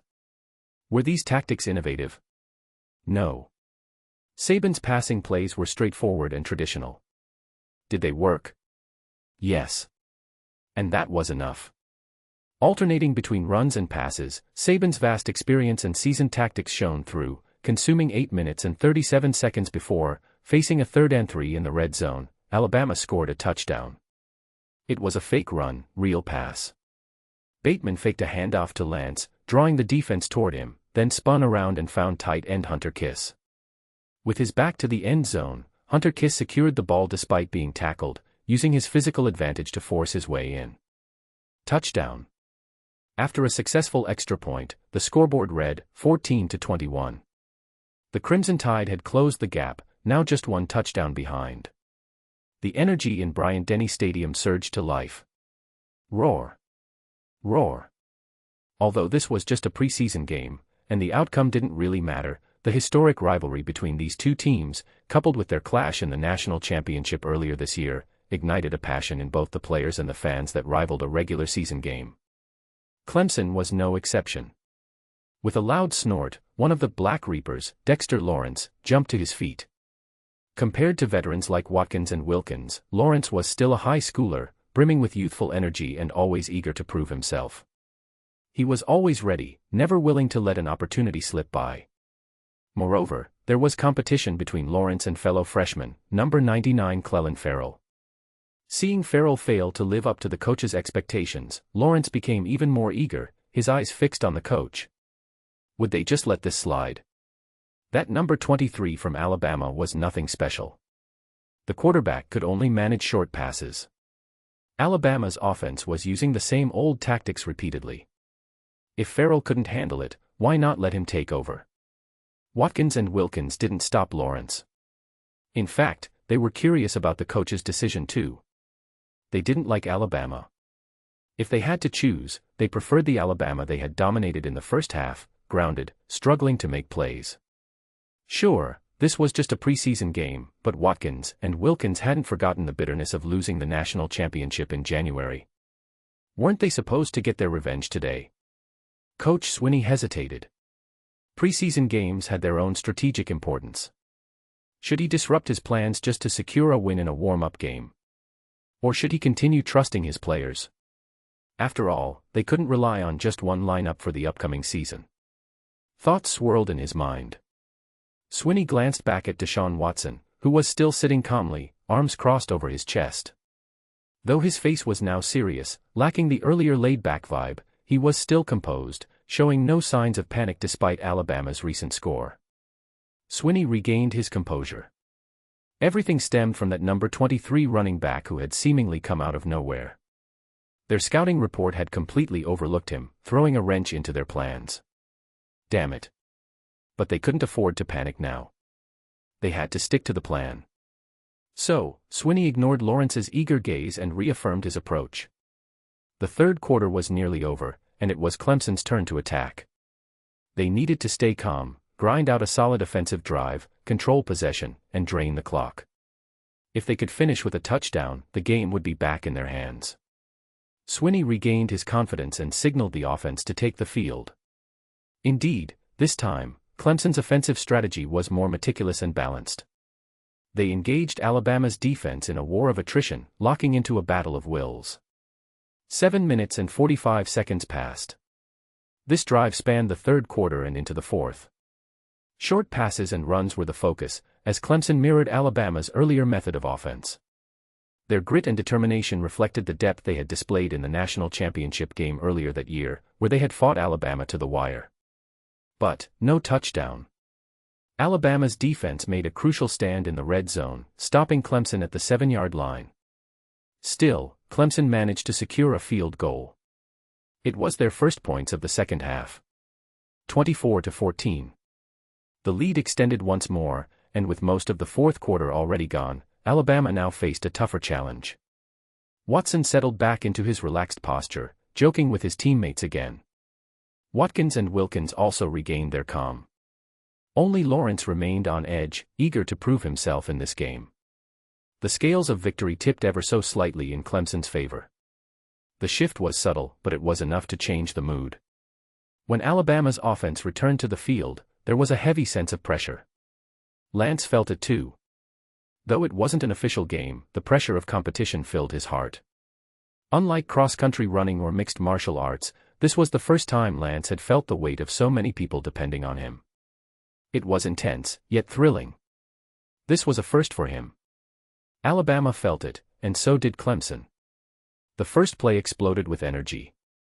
Roar! Clelin Ferrell stormed onto the field like a sumo wrestler, squatting low as he entered, celebrating in a way that mocked Alabama's offense. Sorry. Alabama's right offensive tackle, Lester Cotton, extended his hand to Lance, his face full of apology. Just now, Cotton had missed his block, allowing Ferrell to break through the pocket. Lance barely had time to receive the ball from Bateman before Farrell was on him, and he was sacked before he could even start his run. It was ugly. Cotton knew it was entirely his fault. He took full responsibility. Lance grabbed Cotton's hand, pulling himself up before patting Cotton on the shoulder. "You did fine. Just don't make the same mistake again." With that little joke, Cotton rubbed his helmet, embarrassed. Lance didn't mind. Sure, Cotton had missed his block, but the real issue was that their offensive play had been predictable. Clemson's defense had read it perfectly and was a step ahead. Besides, in football, getting hit was part of the game.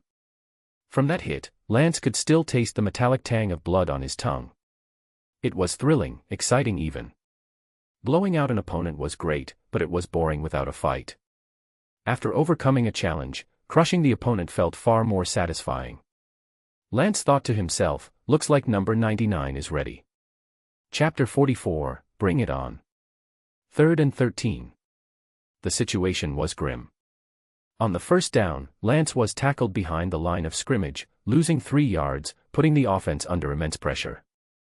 On the second down, Bateman attempted a mid-range pass, but once again, the offensive line faced heavy pressure, and Bateman's hurried pass fell incomplete. Now, it was 3rd and 13. But that's the nature of football. Each play alters the strategy for the next, with the situation constantly evolving. From Clemson's last offensive drive and their current defense, it was clear Coach Swinney had adjusted his tactics. The game had shifted into a war of attrition, with time being Clemson's key ally. The defense tightened, especially on the front line, aiming to force Alabama into mistakes and create opportunities. For the difficult third quarter, Swinney had crafted a more calculated strategy. With 13 yards to go, Alabama couldn't rely on their ground game. It hadn't been effective and was too easily swarmed by Clemson's defensive front. Unless Saban was willing to give up on this drive and play it safe by running the ball to secure better field position for the punt. But was that even an option? Alabama was still trailing by 10 points, and time was running out. They couldn't afford to waste any offensive opportunity. So, a passing play. The pressure was now squarely on Bateman's shoulders. Bateman could feel the weight of thousands of eyes watching him, the intensity burning through his equipment, making his fingers tingle with a slight sweat. He glanced over at Lance, who met his gaze with bright, confident eyes. "We've got this." That was the message Lance's look conveyed. It made Bateman clench his fists, summoning his resolve. He called for the snap. Standing on Alabama's own 22-yard line, Bateman was ready. Attack. At his command, Bateman took the snap from the center and immediately turned. Lance was already in motion, and the two executed a perfect misdirection. A run play. Surely not, right? Would Alabama actually attempt a run on 3rd and 13? Or was it a fake run with a pass play? In a split second, the defense hesitated, caught between the subtle movements of Lance and Bateman. The slightest delay caused Clemson's defense to shuffle their feet, preparing for a pass by stepping back. But as they did, the deceptive movements between Lance and Bateman caused them to pause again. In that brief moment, each player made their own judgments, and the battle unfolded across the field. Simultaneously, Lance moved to the right while Bateman moved left, the two spreading apart, their actions shrouded by the offensive line's blocking, making it difficult for the defense to determine who had the ball. Clemson's defense was forced to split, covering both sides. But they didn't panic. They knew Alabama needed to convert 13 yards for a first down. Even if they allowed a gain of 5 or 8 yards, as long as they held firm, Alabama would still face a 4th down and have to punt. With that mindset, Clemson's defense loosened their coverage in the short pass areas while packing the mid-range, ensuring that nothing over 10 yards got through. However, one thing remained constant. The defensive line. Regardless of the play, they held their ground. That's when Farrell saw it. Lance. It was Lance with the ball. What was Saban thinking? Running the ball in this situation. Farrell barely had time to process the shock. Even he had been caught off guard by the unexpected play call, causing him to get tangled up with his blocker, Lester Cotton. Damn. Farrell couldn't waste another second. He shoved Cotton's helmet aside. Whistle. The referee immediately threw a yellow flag. In football, there's no yellow card system like in soccer, but a flag still meant a penalty. And depending on the severity, it could cost valuable yards. Grabbing an opponent's helmet could result in a serious injury, especially to the neck, so the rules strictly prohibited it. If the referee deemed it a helmet violation, Alabama would automatically be awarded 15 yards and a first down. But to Farrell, it wasn't helmet grabbing, just a push, maybe a holding penalty at most, which would be a 10-yard penalty. Still, he didn't have time to think about that. Farrell had only one thing on his mind, Lance. Especially after tackling him on the first down, he couldn't wait to bring him down again. With a shove and a spin, Farrell broke free from Cotton and took a lateral step to charge at Lance. But he didn't expect Cotton to grab his leg, hindering his movement. Push. Farrell stumbled, losing his balance, but he still lunged forward, managing to gain some ground as he dove toward Lance, arms outstretched. Tackle. He hit his mark. Farrell felt a surge of triumph, watching as Lance's body followed his tackle, toppling forward.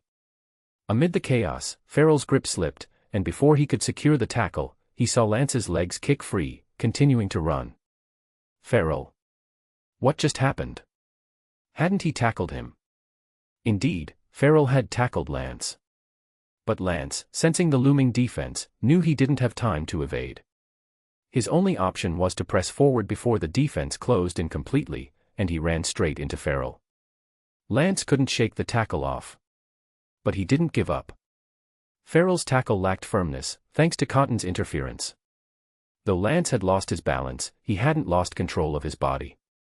As he stumbled forward, Lance thrust out his left arm, planting it on the ground. He channeled all his strength through it, using the ground as leverage to push himself back up.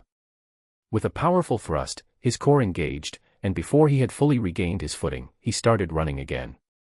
1 step. 2 steps. Staggering, but moving, Lance somehow managed to stay on his feet. In a mere moment, he had covered 5 yards. But there was no room. The defenders quickly converged, closing every gap. Lance stayed calm. He noticed the yellow flag, but he wasn't content to rely on a penalty. The play wasn't over yet. He wanted to take control of the situation and finish the drive on his own terms. Cool-headed yet fueled by adrenaline. Bring it on. Scanning the field, Lance didn't charge recklessly.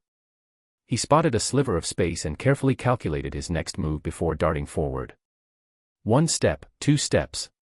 Just as he made his second step, a defender came hurtling from the side like a freight train, slamming into Lance's ribs. Bam. A heavy thud echoed as Lance's insides felt like they were twisting. Chapter 45, Snatching Victory from the Jaws of Defeat. Surrounded. Trapped. The defense quickly closed in. This is why 3rd and long is so difficult. Passing often leads to tight coverage, running puts you in a minefield of defenders. Compared to 1st or 2nd down runs, running on 3rd down may create a bit of space at first, but once you break through 5 yards, you're surrounded. And that's exactly what was happening now.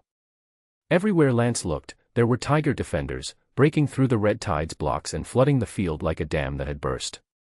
Lance had just spotted a gap, angling toward the right when. Bam. A hit from the right slammed into him, making his insides churn. But Lance didn't resist the impact. He played to his strengths, adjusting quickly and using the momentum to change direction, cutting left. A half-beat later, he realized the hit had come from a cornerback locked in a battle with Alabama's #1 wide receiver, Foster. The corner had no chance to tackle, managing only to collide, sending both players tumbling. Stumbling forward, Lance zigzagged to the left. But after just 2 or 3 steps, he saw 2 safeties closing in fast, along with a linebacker shaking free from Hunterkiss block. The defense was closing in, forming a pocket around him. Then, Lance leaped over a side tackle, continuing his run. A safety closed in from the front, and Lance extended his left arm for a stiff arm, but the safety, built like a wall, wasn't shaken off easily. It was one of Clemson's strong safeties, stocky, powerful. But Lance didn't panic. Seeing the other safety, Muse, approaching, Lance pushed the defender in front of him forward, using him as a human shield. 1 step. 2 steps. Lance shoved the safety into Muse. Wham! Their helmets collided with a bone-rattling thud, leaving both defenders spinning. Lance seized the moment, pushing off the ground and shifting his weight, breaking free and veering toward the right sideline, where the field was wide open. The cornerback who had been covering Foster was now getting to his feet, but it was too late to catch up. Ahead of Lance, the path was clear. But it wasn't going to be that easy. Lance's peripheral vision caught sight of a swarm of defenders closing in from the left. His balance wavered in the chaos, but he had to regain his footing quickly. Push off. Push off. In the heat of the moment, Lance held his breath, operating purely on adrenaline.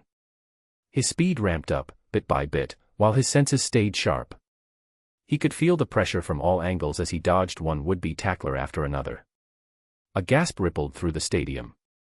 From 5 yards to 10 yards, the field was packed with defenders. Lance was like a ping-pong ball, bouncing around but somehow managing to stay upright. And then, against all odds, he broke through a gap. 10 yards. 13 yards. Unbelievable. The Red Tide had somehow converted a 3rd and long with a run play. Lance. He was still staggering forward, stumbling like a drunk man trying to walk a tightrope, every step seemingly on the brink of collapse. Amid gasps and wide-eyed disbelief, the crowd watched Lance keep advancing. Then, a linebacker dove at Lance, launching himself sideways, hoping to make the tackle. But Lance high-stepped, sidestepping the tackle as he hugged the sideline. He managed to avoid the tackle, but he was dangerously close to stepping out of bounds. All breaths held.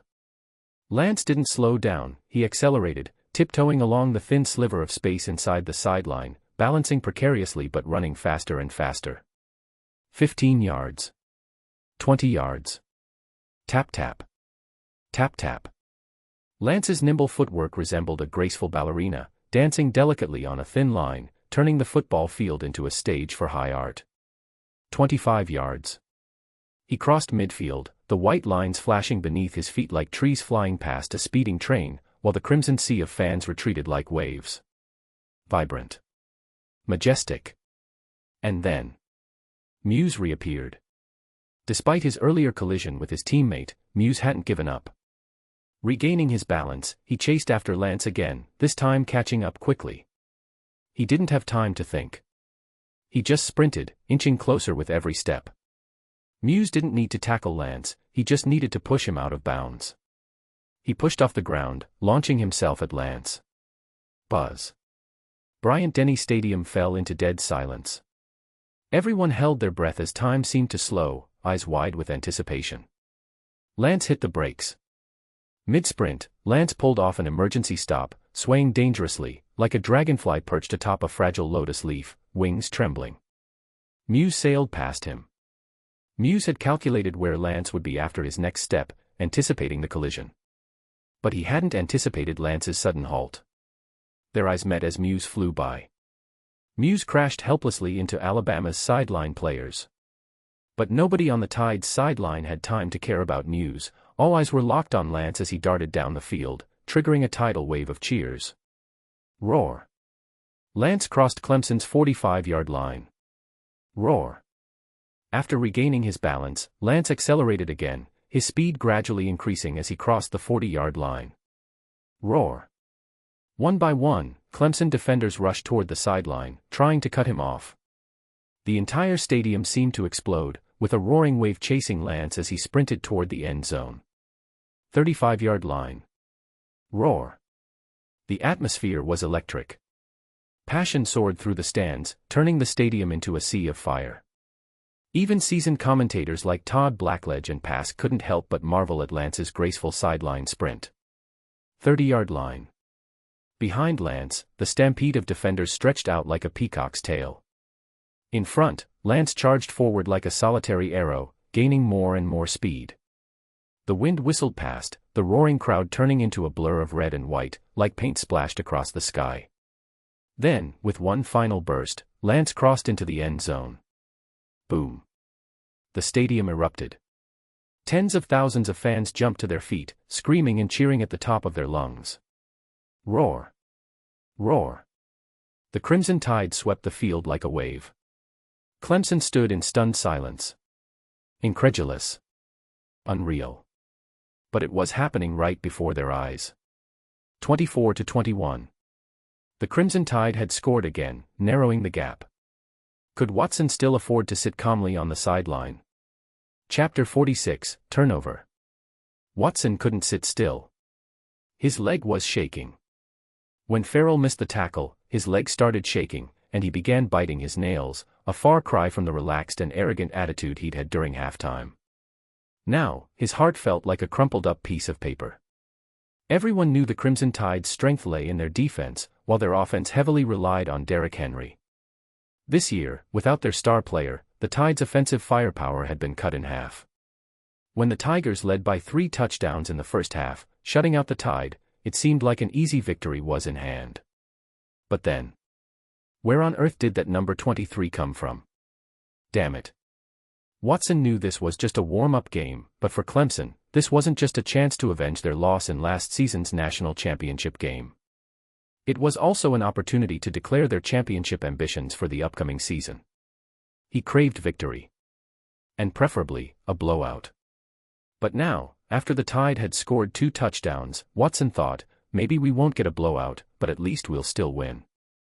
After all, he hadn't played in the second half. But now, forget about a blowout, winning itself was in jeopardy. Damn it. Watson sprang to his feet. He didn't care if this was just a warm-up game. They had to win, no excuses.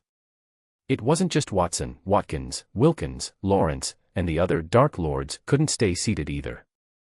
They all stood up, looking toward Coach Swinney. Swinney noticed their glances. Though none of them said a word, he understood.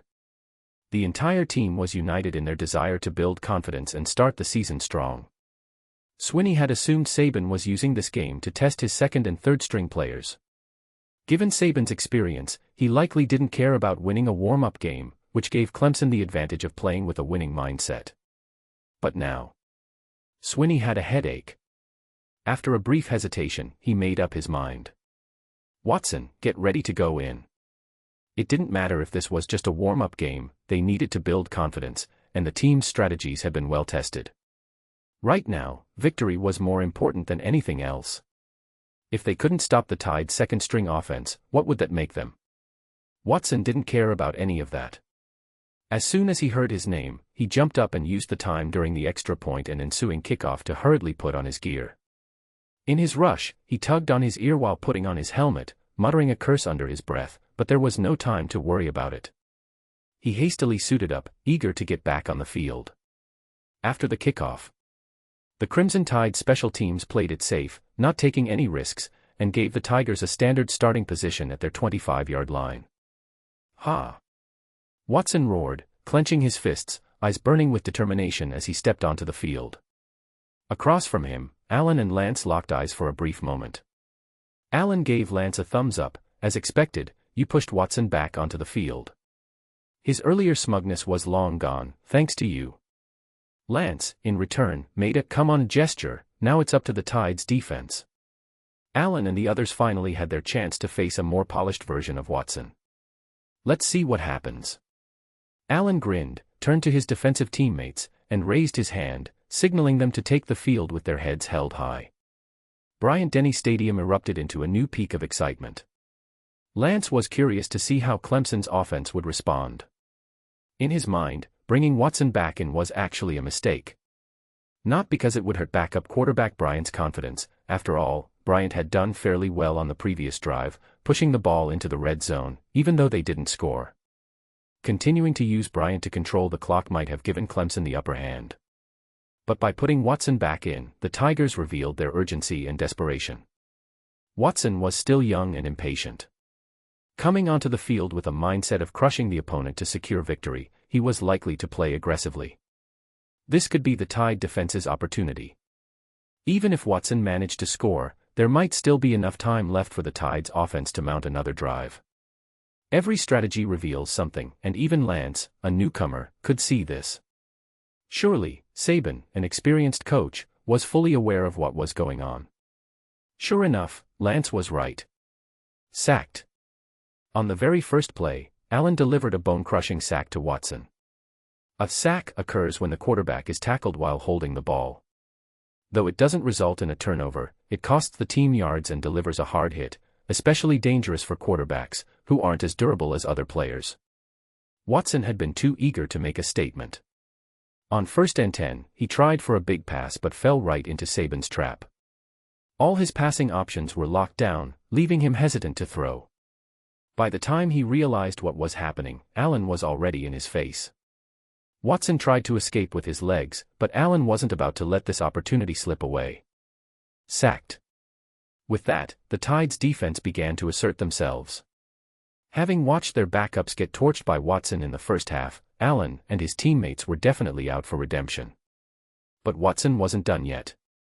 Despite the sack, Watson managed to recover and earn 2 first downs with his exceptional playmaking ability. The Tigers' offense was starting to find its rhythm when the Tide's defense struck again. Interception. Oh my God. Watson has just thrown the game's first interception by either team.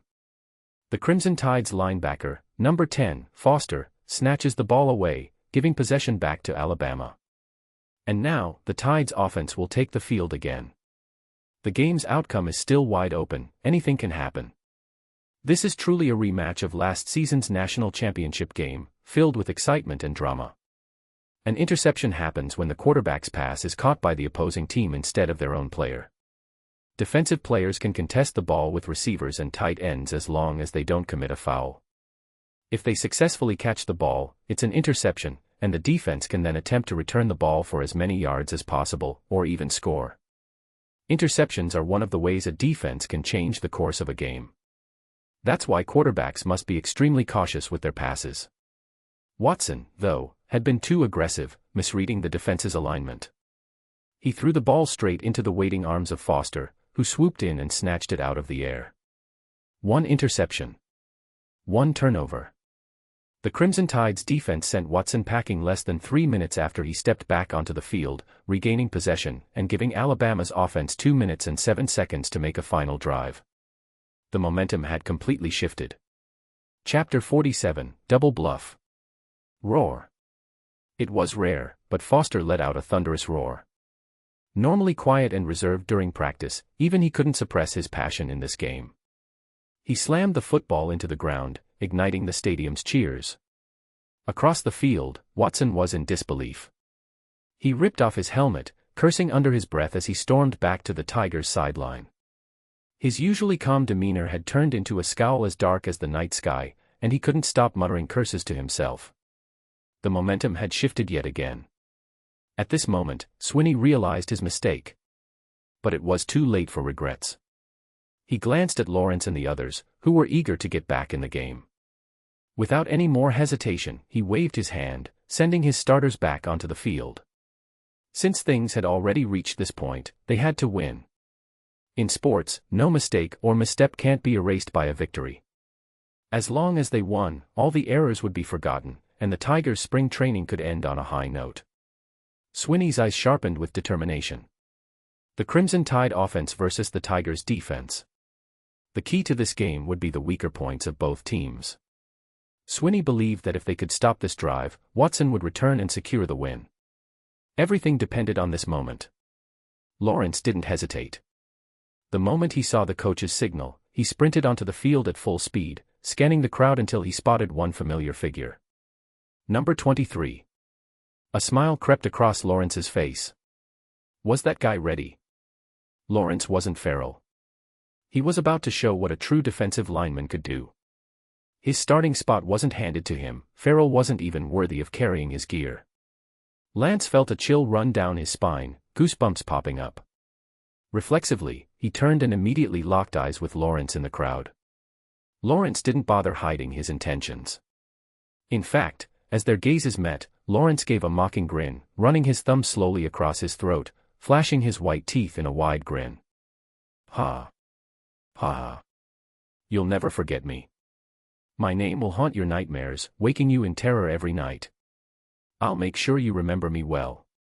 Lawrence let out a wild laugh, clearly pleased with his performance, before putting on his helmet and taking his place in the defensive line.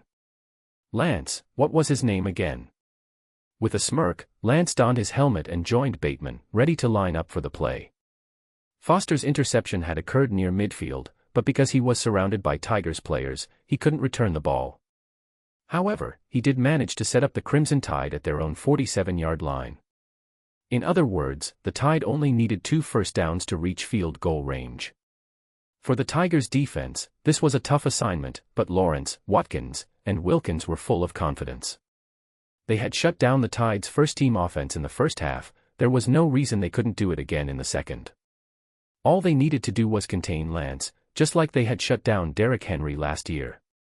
They had faced Henry, what was a skinny guy like number 23 compared to that? They were ready. Lance noticed the way the Tigers' defense was looking at him. Standing in the pocket, he quickly read the defensive setup, something he had learned from the Adrian Peterson template. Not only do quarterbacks need to read defenses, but running backs also need to. Otherwise, they'll just run into walls, wasting energy and getting nowhere. The defensive front was clearly playing aggressively. Both the defensive line and the linebackers had shifted forward, aiming to compress the short passing lanes and close off running lanes while also preparing to pressure the quarterback and go for a sack. The Tigers' fangs were fully bared. This was the same challenge that Hurts and Jacobs had faced in the first half, and now it was Bateman and Lance's turn. There was, however, one subtle detail. All the Tigers' key defenders had their eyes on Lance. Even as they tried to keep a poker face, their attention was clearly fixated on him. Their nerves were tight. Are they treating me like Derrick Henry? Lance thought to himself. Out of the corner of his eye, Lance glanced at Coach Saban. Their gazes met briefly. Saban didn't give any special indication, focusing instead on delivering instructions to Bateman. However, there was a flicker of approval in Saban's eyes. Coaches set the strategy, but players still needed to understand it on the field. Since each player's interpretation can vary, unexpected outcomes often occur during games. Saban knew Lance understood the game plan. The real question was whether the young, aggressive Tigers defenders understood Swinney's tactics. Sure, Swinney needed to pressure the Tide's offense. Bateman wasn't the type of quarterback who could stay calm under pressure. This was why Saban had chosen Hurts as the starting quarterback. Hurts was still young and needed more experience, but the Tigers' pressure tactics were sound. However, those young defensive players seemed too focused on Lance. The strategy was right, but the details were off, and Saban was ready to exploit that. The play call was set. "Hike!" Bateman shouted as he received the ball from the center. He immediately turned, taking 2 quick steps to meet Lance, handing the ball off to him. "Lawrence, gotcha."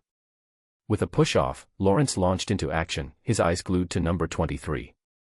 It was obvious that Lance was aware of the increased defensive intensity as he faked a move toward the middle before cutting sharply to the right. His acceleration was fast, just like in his previous long runs on the right side. But Lawrence wasn't fooled. He planted his feet, stopped abruptly, and quickly cut to the side, easily shedding the block from his opponent, Cotton.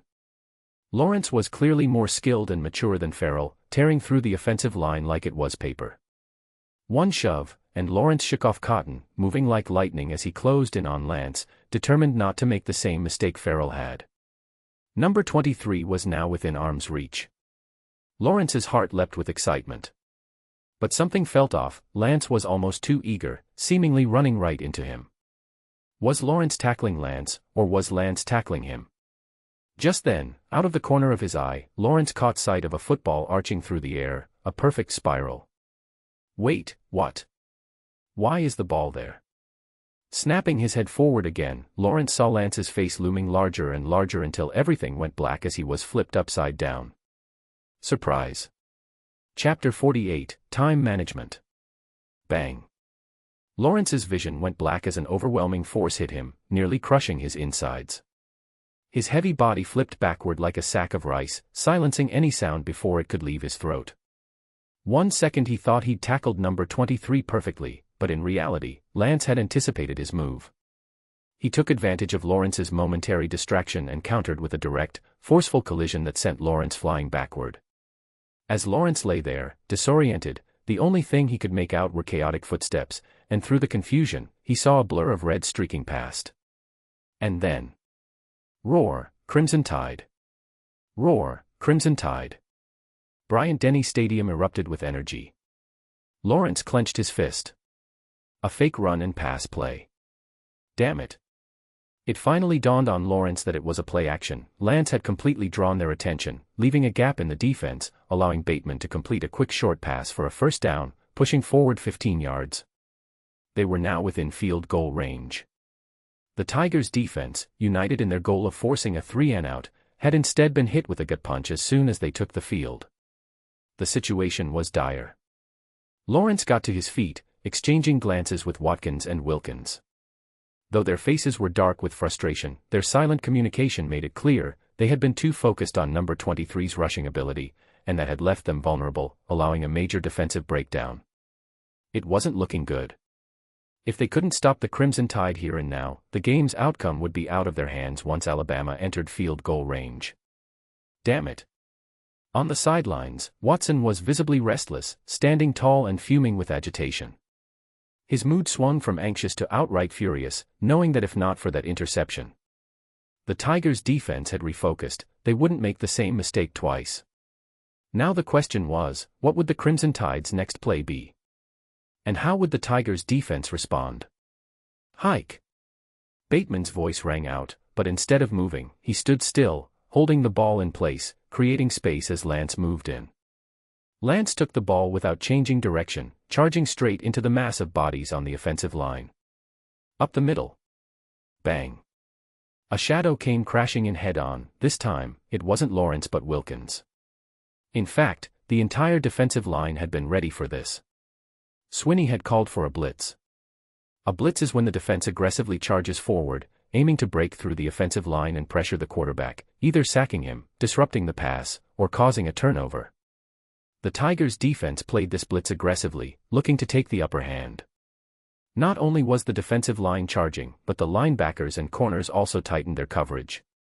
As soon as Wilkins and Lawrence noticed number 23 moving up the middle, they immediately realized the target had shifted. The blitz continued, and the pressure remained intense, but now, the target was Lance. The Tigers' defense, using their individual skills, ripped through the offensive line. Wilkins charged at number 23 but realized too late, Lance wasn't holding the football. Another fake run. No, Saban had cleverly countered Swinney's blitz by using Lance as a decoy. The fake run wasn't the real play. Instead, Lance acted as a sixth offensive lineman, blocking for Bateman, who was given just enough time to throw. Wilkins was stunned, his momentum halted just in time to feel Lance slam into him. He was knocked to the ground as he heard the crowd's murmur. Another short pass had been completed. In the blink of an eye, Alabama gained another 7 yards. Second down, 3 to go. Now they were inside the Tigers' 35-yard line, pinned at the 31-yard line. The Tigers' defense was faltering. Number 23 again. Though Lance hadn't rushed for yardage this time, his blocking and presence had opened up space for the short pass, laying the foundation for the Crimson Tide's progress. Swinney was frustrated. He finally realized his impatience had backfired, revealing his game plan too soon. His rush to get things done had been exposed by Saban, and twice now, they had misread Lance's role. Beyond rushing, Lance had become a key factor in blocking and protection. So, what now? Swinney took a deep breath. Even if Alabama entered field goal range, it didn't matter. At worst, they'd tie the game. As long as the Tigers could force a 3-and-out, Watson would get another chance to take the field and seal the game. Swinney glanced at the clock, 1:15 remaining. Sure, maybe Watson wouldn't have enough time to finish the game, but going into overtime wasn't the worst outcome. In overtime, anything could happen. The immediate task was clear: stop the Crimson Tide and don't allow a touchdown. With this in mind, Swinney adjusted his strategy. The focus shifted. Instead of trying to stop the Tide completely, the goal was now to prevent a touchdown. They would close down long passes and defend tightly in the short yardage areas. Even if the Tide completed passes, they could tackle the receivers quickly and burn up time. That would be enough. Swinney factored in time management, knowing that running plays would eat up the clock, leaving passing as Alabama's only real option. With this shift in focus, the Tigers' defense tightened up, and their pressure in the short passing lanes grew more effective. Sure enough, Alabama tried 2 quick passes to control the clock, but after burning through 2 timeouts, they had only gained 5 yards. With a new set of downs, they now faced a 2nd and 8, stuck at the Tigers' 26-yard line. The closer they got to the red zone, the harder things became. There were only 55 seconds left, and Alabama had just one timeout remaining. Things were getting tense. If Alabama couldn't secure another first down, they'd have no choice but to attempt a field goal, leaving about 40 seconds for Watson to make a comeback. As long as Watson got back on the field, anything could happen. The upcoming 2nd and 8, and potentially 3rd down, were becoming critical. Bateman's previous 2 passing plays hadn't worked out well, and the clock management for rushing plays was a disaster. What should they do? Despite the tense situation, Saban wasted no time in deciding. The Crimson Tide quickly lined up for the next play. Hike! Bateman's voice pierced the air. Chapter 49, The 1%. 55 seconds left. The ball at the 26-yard line, 2nd down, and 8 to go. In this situation, what should be the plan? Obviously, running down the clock, kicking a field goal, and tying the game to force overtime was the safest option. If they did that, Saban and Swinney would effectively agree to take it slow and push the game into overtime together, hand in hand. So, what was Saban's thought process? Lance shifted his position. Up until now, the Crimson Tide had mainly used the pistol formation. In this setup, the offensive line forms a straight line. The quarterback stands 4 yards behind the center, with the running back positioned another 4 yards behind the quarterback. The 3 players form a straight vertical line. On the sides, 2 wide receivers stand to the left, with another wide receiver and a tight end on the right side, aligned horizontally with the offensive line. This formation gained popularity in the NCAA, especially for teams with mobile quarterbacks. The overlapping positions of the quarterback and running back allow the quarterback to choose between passing, handing off, or running the ball himself. The University of Nevada popularized this formation in 2005, and in the 2009 season, they became the first team in history to have 3 players rush for over 1,000 yards in a season, including 2 running backs and quarterback Colin Kaepernick. Both Hurts and Bateman, the Crimson Tide's quarterbacks, were mobile, so Saban often used this formation. But now, the Crimson Tide lined up in a shotgun formation. The basic setup is similar to the pistol, but the key difference is the running back's position. Instead of standing behind the quarterback, the running back lines up parallel to the quarterback and slightly farther apart. This turns the running back into a potential receiving option. Some teams even go a step further, positioning the running back alongside the wide receivers and tight ends near the line of scrimmage. So the strategy was clear. When the running back becomes a 5th receiving option, the shotgun formation is mainly used for passing plays. In contrast to the NCAA, the NFL, which focuses more on passing, uses the shotgun formation frequently. It's one of the best formations for showcasing traditional pocket quarterbacks and unleashing a team's full offensive potential. Legendary quarterback Peyton Manning took the shotgun formation to its peak. His ability to read defenses and design running routes was unmatched.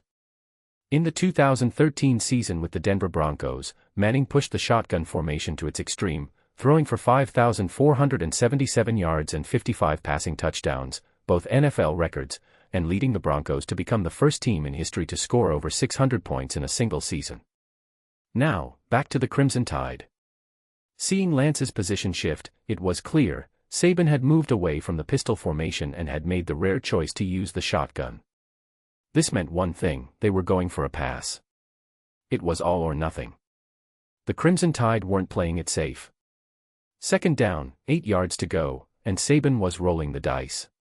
The Tigers' defense immediately went on high alert. The shotgun formation's strength lies in having 5 receiving options, giving the offense a numerical advantage. In the Tigers' 4-3 defense, with only 3 linebackers, it was difficult to cover all the receiving threats, potentially leaving an opening. Watkins quickly reacted, signaling to his teammates to spread out and adjust the defensive formation. In the first quarter, a shotgun formation might have prompted a blitz, pressuring the quarterback directly to cut off the play at its source. But with only 55 seconds left, they just needed to break up the pass to turn the tide of the game, rendering a blitz unnecessary. Now, it was about tight man-to-man coverage and zone defense, covering the short and mid-range pass zones. But Bateman, following Saban's instructions, wasted no time. His focus was speed. Hike! As soon as they lined up, Bateman called the snap, not giving the defense any time to adjust. Then Lance saw the defender's first reaction. They all took half a step back, preparing to drop into coverage, eyes glued to Bateman's arm. The air felt tense. In that split second, the Crimson Tide had caught the defense off guard with an unexpected formation, creating a momentary mismatch. Lance stepped up and sidestepped. Bateman's pass, thrown with quick precision, sailed right into Lance's arms. Pop. Lance felt the familiar grip of the leather football in his hands. Without hesitation, he planted his foot and surged forward. A pass play. No, a run. Though the shotgun formation is used for passing 99% of the time, there's always that 1%. Saban, with masterful insight into the Tigers' defensive mindset, had created this opportunity by disguising the play, intending to steal a quick gain on the ground. Saban understood that running the ball would consume the clock, but perhaps Lance could pull off something extraordinary. Even if the play failed, as long as they gained the first down, they could burn their last timeout and still have 3 more chances to score. The tactical misstep from the defense gave Lance space, and he remained fully aware. Ahead of him, tight end Hunter Kiss and wide receiver number 1 Foster were clearing the path, blocking the linebackers and corners. But before Lance could reach the short pass zone, he had to deal with the defensive line near the line of scrimmage by himself. Here they come. Lawrence, quick to react, was already moving. Offensive tackle Cotton tried to hold him off, and for a moment, he succeeded, placing both hands on Lawrence's shoulders, slowing him down. But Lawrence, sensing Bateman's throw, planted his feet and powered through, slipping past Cotton. Cotton, afraid of drawing a penalty and wasting the carefully planned play, hesitated just enough, and Lawrence broke free. Physically gifted and quick to react, Lawrence was no doubt a top prospect, capable of going in the first round of the NFL draft. Despite still being a high schooler, he had all the potential and skill needed to thrive. Now, he was coming after Lance like a predator descending on its prey. But Lance remained calm. A quick juke to the left, then a sudden shift to the right. His balance swayed as his feet danced in a flurry of motion, like a flamenco performer. He kept shaking Lawrence's focus. With no time to hesitate, Lawrence lunged forward, arms wide like an eagle's wings, aiming to engulf Lance. But to Lance, Lawrence's desperate dive was a futile attempt. With a slick move to the right, Lance easily dodged Lawrence's outstretched arms. His footwork was smooth and agile, sidestepping the tackle attempt.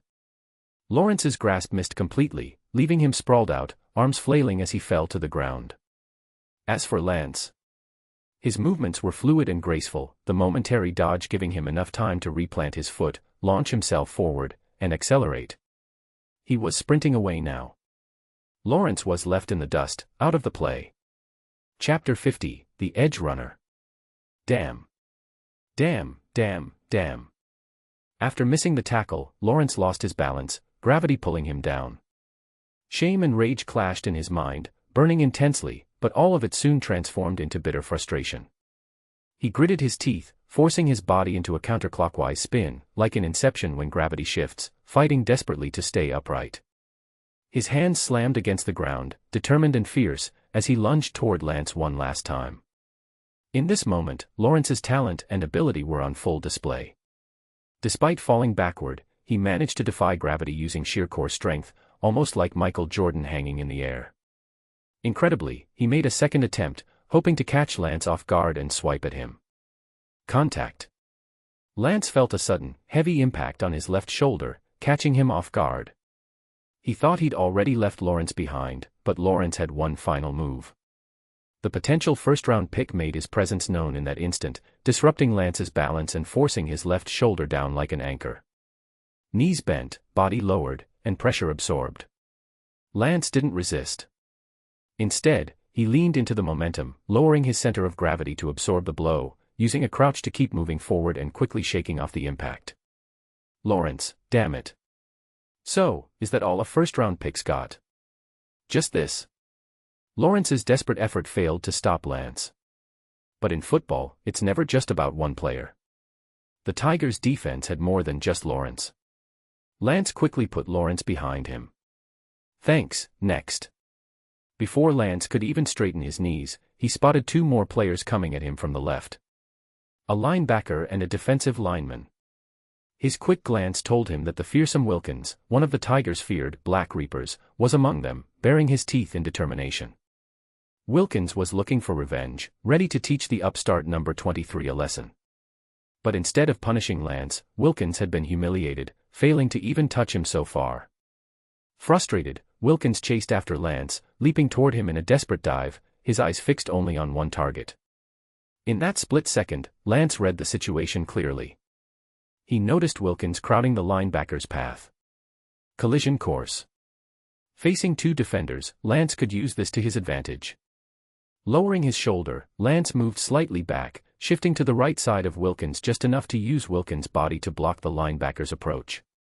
He could feel the gust of wind as Wilkins' towering figure hit the ground behind him, as if the giant's fall had created an invisible force propelling him forward. Knees, like springs. Straightened. Pushed off the ground. Momentum. And Lance was off again, charging forward toward Wilkins, but just before their collision, Lance's eyes narrowed, and he made a subtle shift. In a blink, his body moved right, deftly dodging Wilkins. Their eyes locked for a moment, and Lance could clearly see the anger and disbelief on Wilkins' face as the defensive lineman ground his teeth in frustration, powerless to stop him. Lance passed Wilkins by, close enough to touch yet completely untouchable. Thanks, on to the next. But it wasn't over yet. Lance's feet, in sync with his body's motion, glided to the right in a smooth, effortless movement, as the linebacker behind Wilkins found his arms blocked. The linebacker lunged desperately but couldn't reach Lance, forced off course by Wilkins. 3 steps, 3 small, quick steps. In just 2 yards on either side of the line of scrimmage, Lance had evaded 4 tackles, weaving through narrow gaps. His feet carried him diagonally to the right, cutting through. Thanks, anyone else? Blake Ledger was in shock. He couldn't believe Lance's nimble and graceful moves in such a confined space, maintaining his balance and maneuvering through tackles. It was as if Lance had carved out a path of his own through sheer force of will. Tacklers fell behind him one by one, but Lance's journey wasn't over. Blake Ledger couldn't tear his eyes away. 1 step. Knees straight. Another step. Pushing off the ground. Lance's focus remained sharp. Out of the corner of his eye, he could see an arm flailing behind him, like seaweed drifting in the current. But Lance had already made his move, surging ahead just in time. The 20-yard line was now within reach. The end zone didn't seem far away either. Each step forward, Lance gained speed, while still scanning for threats. More than the defenders closing in from the left, it was the safety, Muse, directly in front of him, that posed the real danger. Muse was already moving, taking the initiative before Lance could fully accelerate. He positioned himself on Lance's left side, cutting off his path forward and preparing to block him. Lance was trapped. To his left, a wall of defenders. He could see at least 3 players converging to form a circle around him. To his right, the sideline loomed, dangerously close. 1 wrong step and he'd be out of bounds. It was nearly impossible. No space to accelerate, surrounded on all sides, with Muse closing in fast.